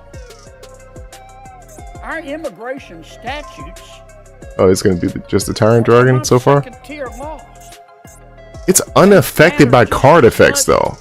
Or unaffected by trap cards or effects. This is an effect. So why is it not effect? Like, that's the part I don't understand, Like bruh. the other laws, the immigration It's like this part of its consequences. its effects never works. Like this effects part, it only like trap cards sometimes can get past it somehow. I guess what I'm saying, Mr. President, is I support Shit is annoying. enforcement of our immigration laws. Now, how you enforce those laws, matters. Those laws, like all laws, have to be enforced in accordance with due process. Those immigration statutes, Well, that's lovely. like all laws, have to Said be his outfit is confusing me, enforced in LOL. accordance with equal Mhm. Those laws have to be enforced in Yeah, buddy's cold. That's what it is. Must not be warm in there. Said he looks like he's wearing a blazer over a fleece vest. 1968, called Terry v. Mhm. which sets forth the standards. Reasonable suspicion is the standard chosen by the Supreme Court, by which someone can be stopped and questioned when a law enforcement official doesn't have probable cause. Terry v. Ohio. So has to be followed. I'm about to do something. I'm gonna use Stream of Destruction. This should work, but something tells me these effects are gonna activate, and if they activate, I'm gonna quit. We should enforce Just our FYI. immigration laws, but how we enforce Because them- this says if 2 or more monsters are sent to the graveyard at the same time while this card is in your graveyard. You have Same the thing with right to this. protest. Oh, he just negated that effect. You son of a biscuit. Okay. You have the right never mind. to protest in America. You do not have the right to protest violence. And in fact, violence, as you protest, undermines the morality Bro. the thing that you're protesting over. Let me say that again. Violence, if you choose violence when you protest, that undermines the morality of the movement that you say your movement is based upon. You know who else understood that? Dr. King. King understood it. Gandhi understood it. Mandela understood it. Violently protesting, not protesting, but violently protesting undermines. I should have gotten that other card. Yeah, I should have gotten 2 other cards. I fucked up just now. It's also dangerous. You live and you learn. Dangerous. It's dangerous and it's stupid. It's 12 pieces, 12-piece bucket of stupid. Because 12-piece bucket of stupid niggas making food. When you interfere with food references right now. Or an ICE officer, it's not going to end well. It's not. Under the best of circumstances, these well, you know what? I officers should have are trying to fucking. enforce federal law. And the people with respect to whom they're trying to enforce federal law are, in most cases, I'm not going to say all cases, but in most cases are criminals. Not criminals because they're here illegally, though that too is a violation of our law, but criminals because they have violated other laws, in many cases felonies. And those ICE officials, those cops are scared. They're scared. They're dealing with someone who could be armed, someone who could be dangerous. So you've got a powder keg. And when protesters choose to protest violently and harass those ICE officials and blow whistles. This guy can't even lie without getting tongue-tied. I definitely heard him tripping up on his words. To some and curse them. And curse them. Protesting violently goes against what you're protesting. Sparks in a powder keg. And it's not going to end well in many cases. And He's wearing red for a Republican. That's what it is. Most, I'm not going to say all, most cops will leave you alone unless you do illegal stuff. So, He summoned a third we one. go forward in America and try to enforce our laws in conformity with the United States Constitution, as we go forward together in America. Epona won that. Epona won that. Constitutional rights, we respect. Bro, this nigga's been chatting for forever. We're doing a very difficult job. Cursing at a cop is not illegal. We go forward in America today as the president is. This is Korean, by the way. I can't read that. Fair and transparent investigation of Oh, you couldn't see his name. Sorry. tragic loss of life You'll see it in a second. in Minneapolis. This is Korean. I can't read that. Those 3 things that I think all of us can agree upon in mind. I believe at some point they used some kanji in the Korean writing or Korean language also, but not anymore. And they've been trying to get remove as many or the remaining military terms they had from when they had Mr. President, and I Japanese words for some military ranks or move actions, whatever. The senator from Wisconsin. Mr. President, I rise on behalf of the thousands of Wisconsinites I've heard from in the last Wisconsinites. Constituents are not only saddened by what they see happening in Minneapolis, they are angry. This weekend, Is anyone feeling a small earthquake? Agents kill a I'm sure it's just second shaking from the US snowplows. citizen in Minneapolis in just 3 weeks. Alex Preddy, just like Renee Good, should still be with us. We also watched the it's my Trump turn. administration's Did you look at that? reaction to this tragedy. Instead of turning down the temperature, the Trump Hey, look, I haven't seen this card in a while. gasoline on the I fire think this is and lied to the Said American I gotta get people. going LOL and you said I'm In the getting off hours soon an hour after ago. Alex Face with tears Preddy of joy, face with shot tears of yeah. joy. This is legit the last match. Federal agents. It's already 6:02. The Trump administration, Be without safe. knowing Safe travels. facts, We'll see you later. said that Alex Anzani, was, Jashta, quote, or Jamada actually, because we'll see you later. and I quote, an And assassin. Kiyotsukete. And I quote, somebody who tried to murder Kiyotsukete. ICE agents. Those are despicable lies. Fortunately, Alex's community and loved ones are setting the record straight. I think this is actually one of the ladies we had clicked on when we were looking through the members of Congress earlier. This evening. We have to remember Alex Preddy for who he was, not for who the Trump administration wanted him to be to fit into their narrative. Alex Preddy grew up in Wisconsin and graduated from Preble High School in Green Bay. In recent days, his classmates have reached out to me and his friends and his teachers to share with me and the world who Alex really was. Jose from Green Bay met Alex in 9th grade. They became fast friends, participating in theater and show choir together. Jose shared about Alex that even as a fellow student, I saw him as a role model. JD, who also knew Alex in high school, wrote to me, everyone I knew looked up to him as a role model, effortlessly cool and unflailingly kind.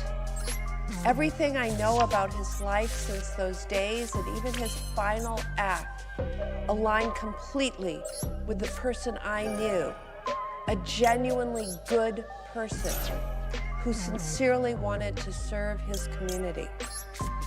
Should have probably just got Jet Dragon, but it's all good. Described Alex as generous with his time, welcoming by nature, and the kind of person who made you feel included without trying. He deserved to grow older, to keep showing up for people the way Just keep adding cards back to the field, you know what I mean?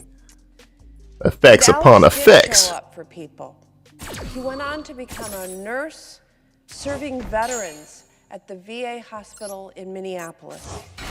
His co-workers, friends, and patients described him as a good man, someone who cared about others in his community. We all saw Alex's last I should have act used the effect was of an Tyrant act Dragon of first. service, putting I mean, not himself Tyrant Dragon, but between Alternate Dragon first to get rid of this card, but it's all good. agents and a woman who had been shoved into a snowbank.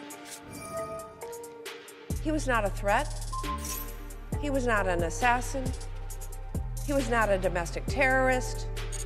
This Can he do that? administration is asking Americans Yep, you can do not that. to Okay. believe their own eyes. As his parents wrote, the sickening lies being told about our son by the administration are reprehensible and disgusting. They implored all of us, please get the truth out about our son. He was a good man. Well, He I was a for good one man, they plan say. to do just that. I will not allow the Trump administration to lie and smear Alex. But I also plan on doing everything I can to ensure that Alex and his family get justice. We must get some accountability for what happened. No other American should lose their lives because the Trump administration thinks that ICE can operate with absolute immunity. Congress has a choice this week.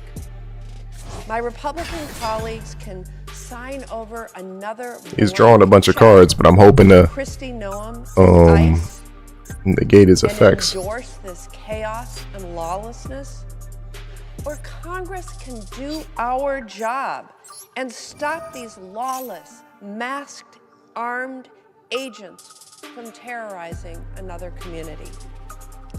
People want action. Alex deserves action. Oh my goodness, why they put it in that spot? That's so fucking disappointing. That action. And I call on my Republican colleagues. Oh well, I guess. I yield. Does that still count? Like, does it still negate it? It still negates it. Damn it.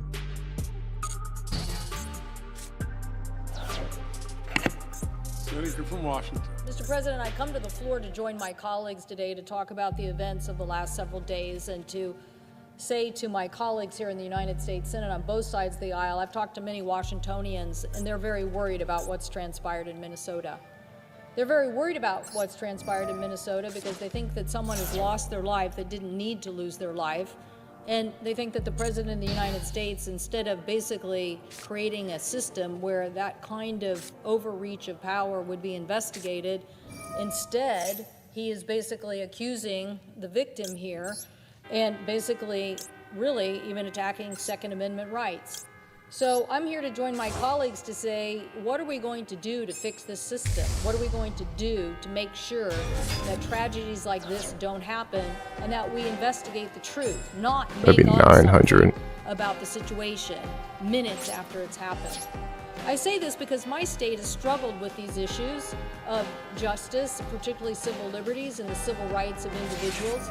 We had two He can still use Nibiru now? state. One, a Native American. Oh, he was just waiting to use Nibiru. I see. Basically whittling away, didn't understand as he got up. I was wondering if he was going to use Nibiru. That a policeman in the neighborhood thought, what is he doing? And accidentally, basically, when the Native American failed to stop from just moving from one corner to another to continue his whittling, was shot dead. We had a case in Spokane where a disabled man basically went to his daily ritual of going over to get a soft drink at a supermarket. And on the way there, somebody said, I think he's acting a little strange, and called the police. And the police showed up, and as he was reaching for a soda in the bottom compartment of the freezer, the police told him to stop. And he didn't really understand what they were even saying to him. What was he doing? He was just coming to get his daily soda. And they shot Auto-Zim and killed him. And his last words were, I just came to get a soda. So yes, in the United States of America, since 1957, we have had civil rights and civil liberties, and we have had a Department of Justice that has enforced the civil liberties of Americans by having oversight of police departments that overreached and basically did something like they did in the Seattle case against the Native American charter, John T. Williams, and in the Spokane case against Auto-Zim. Yes, the Department of Justice had an oversight division and a consent decree that both the Seattle Police Department and the Spokane Police Department get your act together and do training so that you are not killing people that don't deserve to be killed. And that's the same situation with Mr. Preddy. Mr. Preddy didn't deserve to be killed in this situation, but let's at least have an investigation. Let's at least have a Department of Justice to do something about this. But that is not what the Trump administration is doing. The first Trump administration tried to roll back the requirements. In fact, the then Attorney General basically said, I don't even want to use this consent decree power because it's one of the most dangerous things, and it's an exercise of raw power. Well, the reason why the Department of Justice has this responsibility is because it's their responsibility to make sure somebody doesn't abuse power, particularly in a law enforcement situation like this, and intervene on the civil liberties of Americans. So that Department of Justice, literally in the first administration, basically that's it for us, boys. and tried to basically subvert the response. We're logging it off here. Now, here we are. It's been fun. It's been real. Hit that follow button. Hit that bell notification icon so you can stay up to date when we go live. And I'll see y'all in the next one. Until the next one. This is the next one. Stay tuned for that video I'll post later on. I don't know if it's going to be today or tomorrow, but I'm going to try to do my best to get it out in the next couple of days so y'all can get that information and help share that information with others. I'll see y'all in the next one. Until the next one. This is the next one. Anzini, Jaashta, Kiotsukete, or Jamada if I see y'all later. Until then.